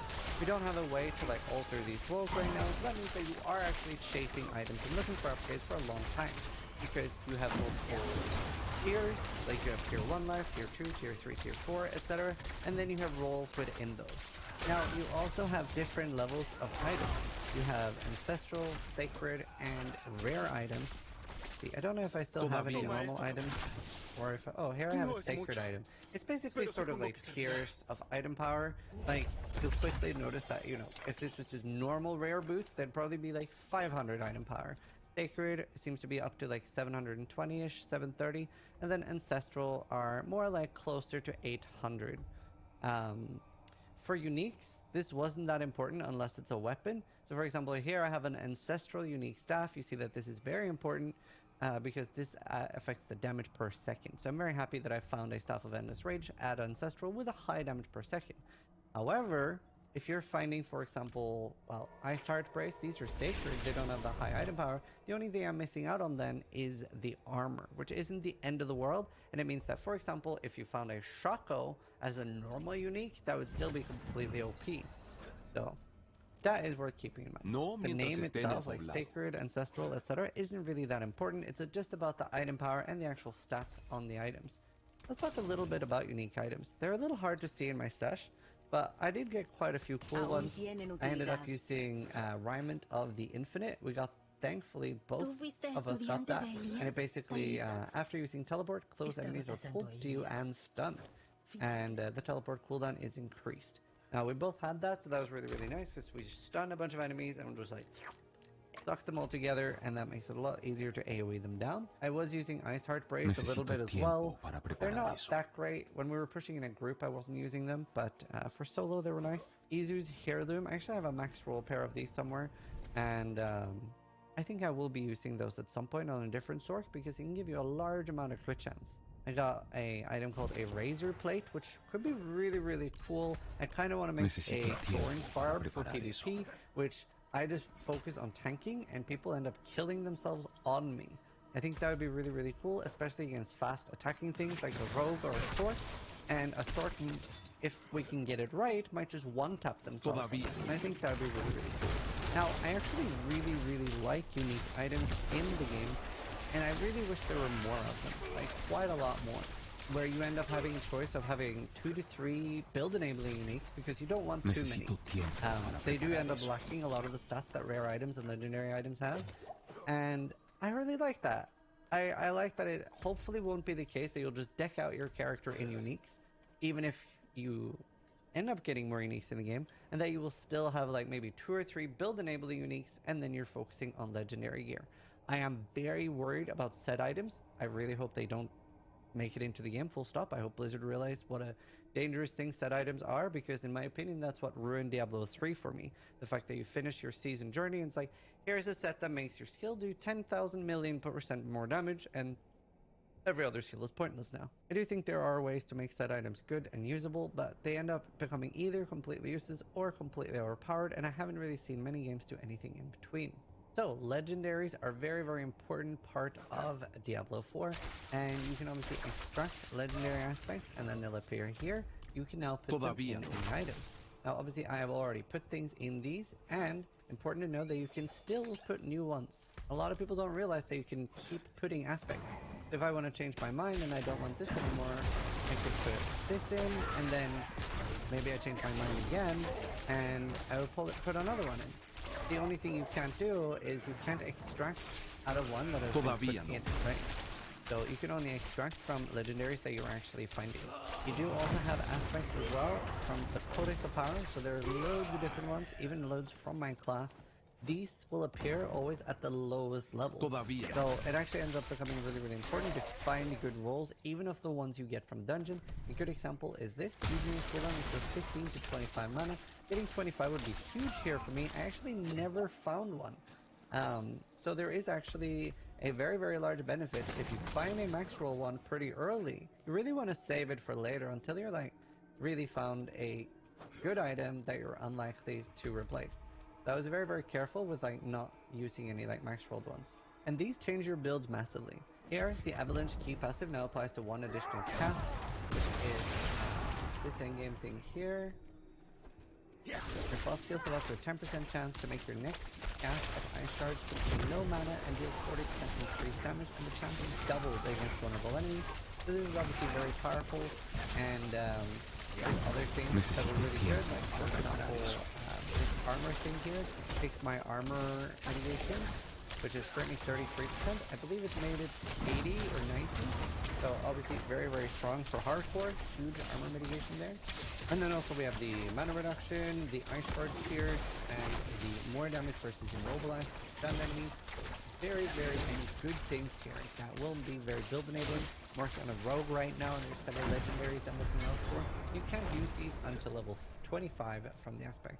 Now, one thing that's interesting is resist is kind of a dead stat. I know Crep has talked about this a lot, but armor, seeing as it works on all damage, its non-physical damage taken is reduced according to your armor contribution. It's half the mitigation, I believe. So if you have 90% physical mitigation, you have 45% all mitigation. And if we go look at my resistances here, so 52% cold resist reduces incoming cold damage by 26%. You sort of just get this pretty generically. It's a stat I never ever focused on gear. And yeah, it's not very important, especially combined and compared to things like damage reduction from elites, from vulnerable enemies, burning enemies, close enemies, nearby enemies, whatever you want to call it. Those were a lot more important and what we ended up focusing on, as well as just stacking a large amount of life, currently sitting on 12,000 life, and that was a lot more important. For offensive stats, I was focusing on getting int, damage to frozen enemies, damage to stunned enemies, nearby enemies, or sorry, close enemies, crit chance, a lucky strike, etc. Cooldown was huge for the way we were playing because we were trying to do Frost Nova and teleport as much as absolutely possible. I actually didn't end up getting high level Frost Nova. I think we can get to 15 or 20, which would make the cooldown very, very low.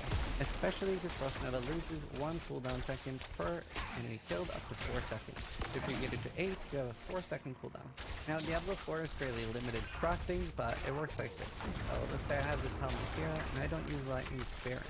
So now I can pay, the important thing here is a Forgotten Soul and 137,000 gold. I now get 7.5 more crowd control duration or 20 mana, and 20 mana is pretty substantial.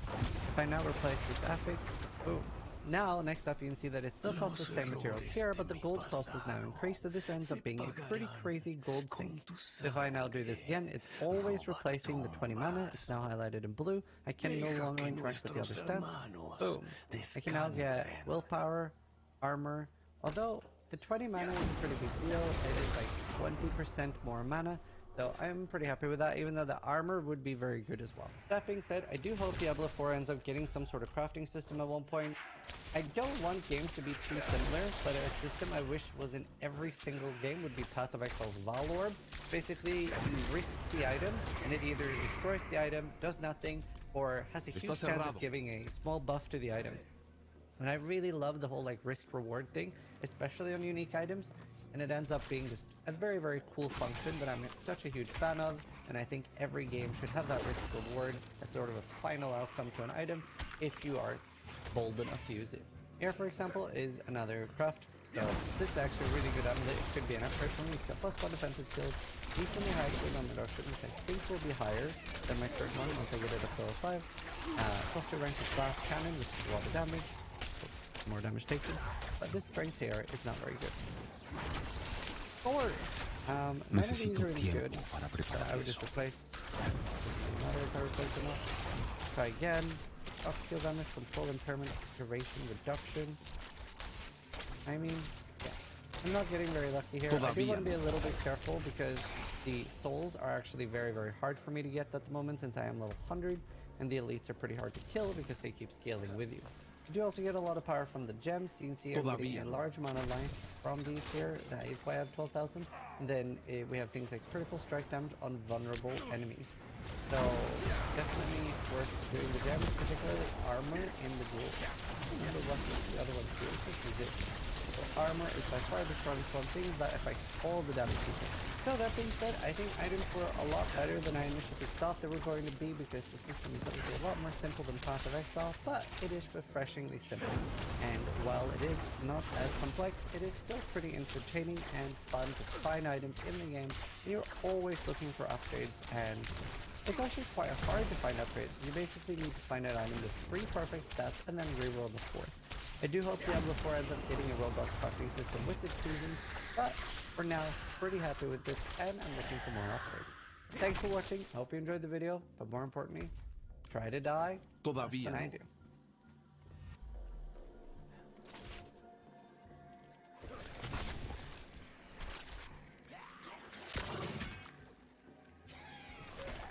Todavía no.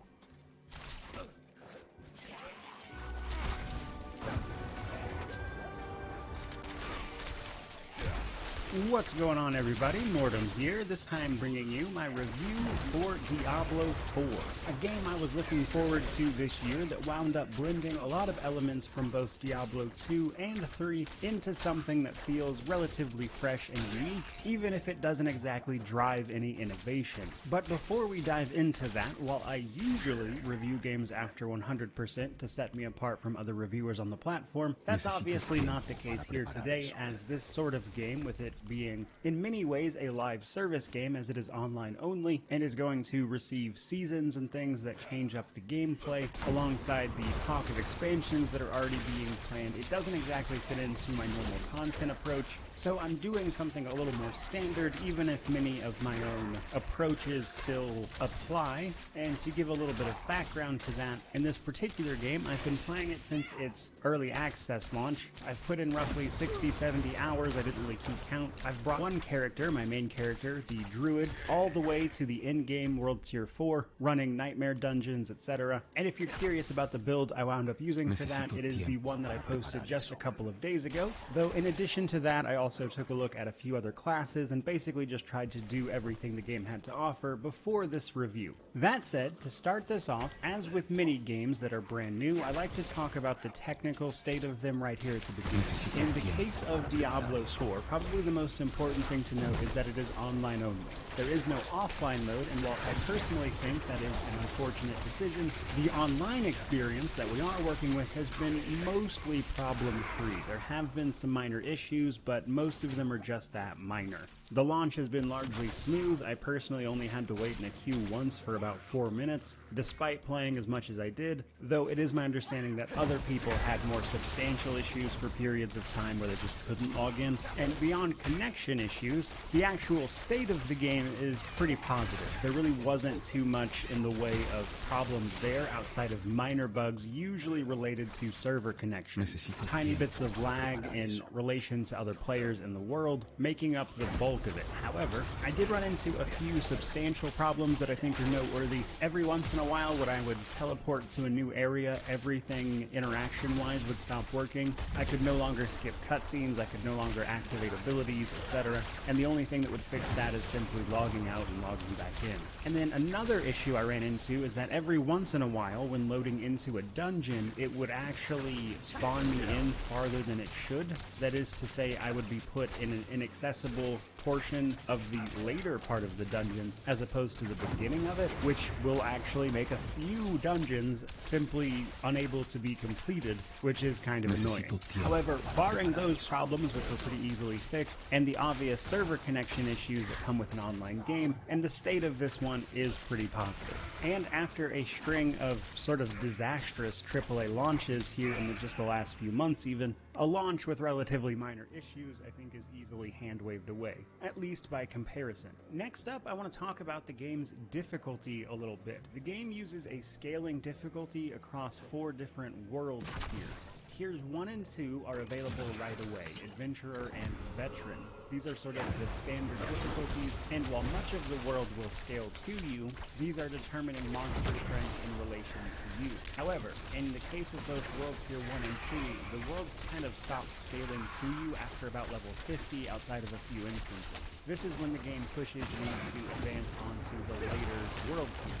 This requires you to complete a special dungeon on the highest available difficulty to unlock the next one. In the case of our first advancement, going to Nightmare mode, we need to have beaten both the campaign as well as the capstone dungeon, it is called, on Veteran tier. Once we unlock Nightmare tier, in order to unlock Torment, we have to complete the capstone dungeon there, which, while technically available right away, has a lower limit on monster levels of 70, meaning that most people won't be completing this until around low to mid 60s, depending on your build exactly, at which point you'll unlock the final tier. Now, both World Tiers 3 and 4 also bring up enhanced loot, which is pretty standard for ARPGs, but in the case of Diablo 4, this means unique as well as higher item tiers. On Nightmare, we can start picking up sacred items, and on Torment, we can start picking up ancestral items. These are basically just higher item level versions of the things you've already been picking up, which is similar to what Diablo 2 did. In addition to this, these higher tiers can also come in the form of uniques, which are in fact unique items based on the type of item as well as the tier of which that you found. And because of that, both Nightmare and Torment bring new unique items to play around with, as well as just better quality gear in general, on top of increased experience to help streamline the leveling process.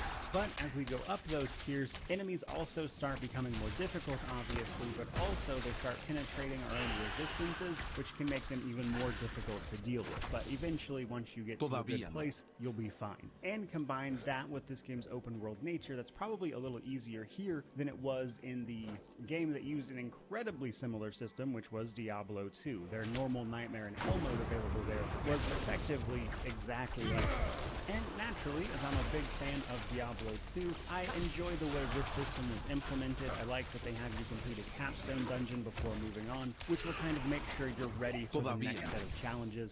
And because of the way they've handled the scaling, where it sort of stops at its intended level, means that eventually you'll sort of over-level the content you're currently working on and be pushed to trying on a new challenge and moving up to the next tier. That brings us to the story of Diablo 4, though, and it is, for the most part, pretty good. It follows, of course, the Diablo storyline after the conclusion of Diablo 3 and its Reaper of Souls expansion. This means that the world of Sanctuary is in a rather bleak place before things even get started. Much of the population was decimated as a consequence of Reaper of Souls, and that's just one of many recent cataclysmic events brought on by the eternal conflict or the fight between heaven heaven and hell. However, even in these times, we see the demon known as Lilith summoned into the world, which is important because Lilith and an angel Inarius are the ones who created the world.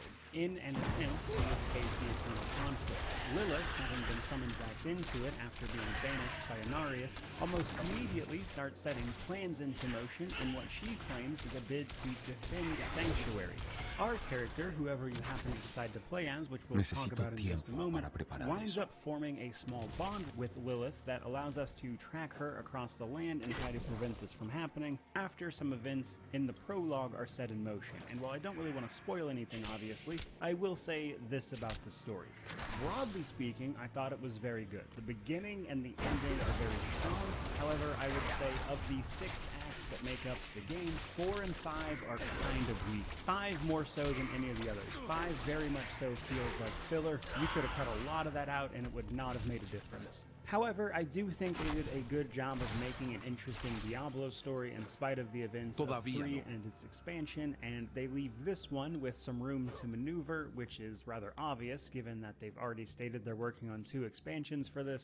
And I'll admit, as somebody who loves Diablo, I'm curious where they're going from here. Outside of that really weak Chapter 5, I had a lot of fun with the story. And seeing how the story will mostly take you all the way up to level 50 and potentially into nightmare mode in-game, it does a nice job of leading you right into everything else the game has to offer, which I think is about as much as you can ask for a game like this, as ARPGs aren't exactly known for their stellar stories.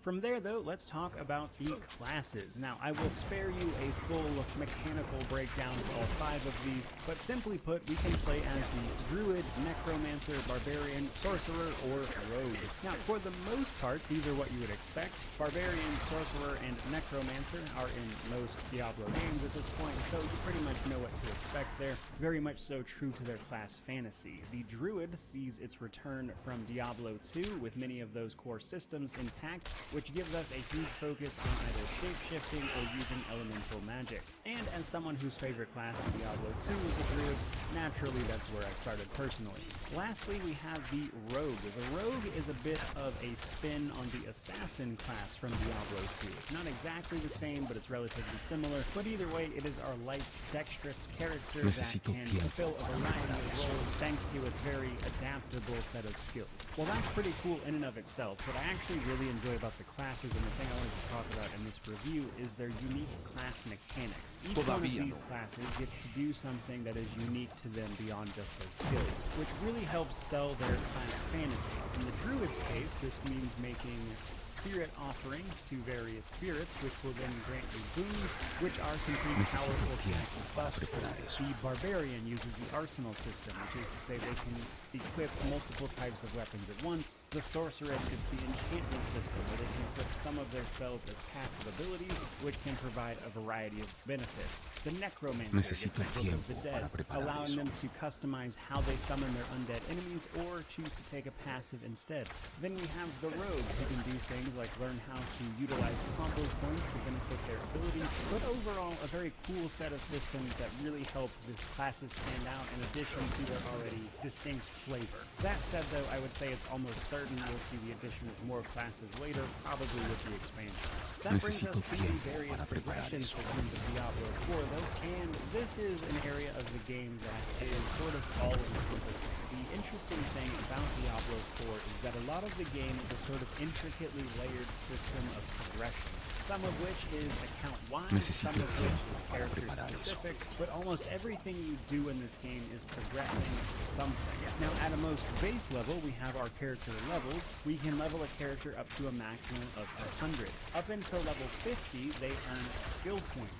We spend these on our various skills to create our build. These can be refunded individually or reset all at once, which will help you play around with skills, which is more expensive as you level up, but is never really that bad. But once we hit level 50, we start earning Paragon points instead, and we'll get 4 of these for every 1 level we make, with each point being 25% of that level. We get to spend Paragon points on our Paragon board, which is a relatively interesting system that is more engaging than I would say Diablo 3's iteration of this was. while also being highly customizable. Basically, we'll spend points to move along this board to make it to both magic and rare nodes, which have powerful, more interesting abilities to grant us, typically passives, before reaching the board gate, which will allow us to attach another Paragon board of our choosing based on our class. This is going to allow us to customize exactly how we're spending our Paragon points, while also benefiting our class directly, because things like legendary Paragon nodes will have huge bonuses that can really mix up your playstyle. In addition to this, however, the Paragon boards also come with a glyph socket. Glyphs are a kind of thing we can pick up typically from running the in-game dungeons. These glyphs can be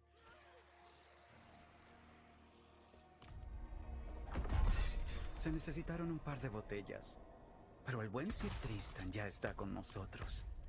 Dice que nos olvidemos de las criptas más pequeñas. Solo hay soldados comunes en ellas. Debemos llevar herramientas de hierro y buscar las tumbas grandes. Es ahí donde encontraremos oro. Que Akarat nos perdone y nos cuide, y permita que todos nos llenemos la barriga hoy.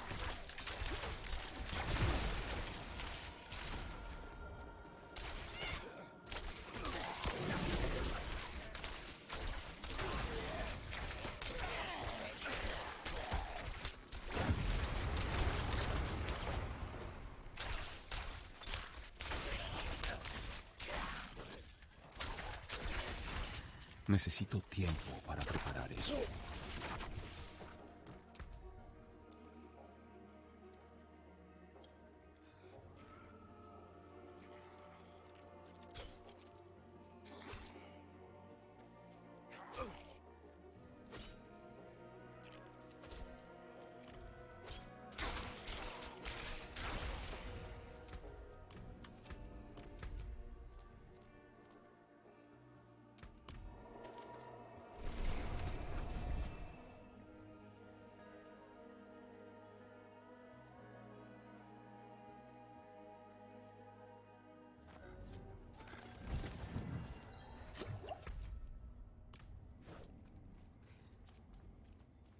¿Tú fuiste estudiante de Elías, Thaisa?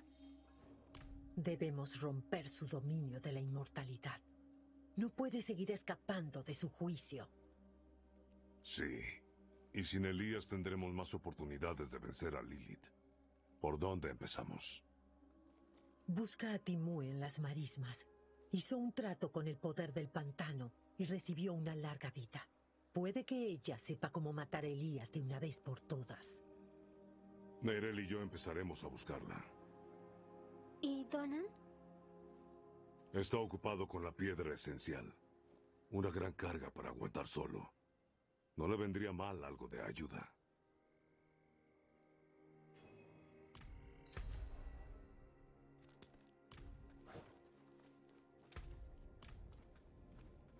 Necesito tiempo para preparar eso. Yo creo que no. Tengo que proteger la piedra esencial. Lorath estará bien solo. Al noreste de aquí hay un fuerte Sakarum. Sabemos que el odio tiene una fuerte presencia allí. Tal vez podamos usarlo para preparar la piedra esencial para atrapar a Lilith. Me vendría bien tu ayuda, si puedes.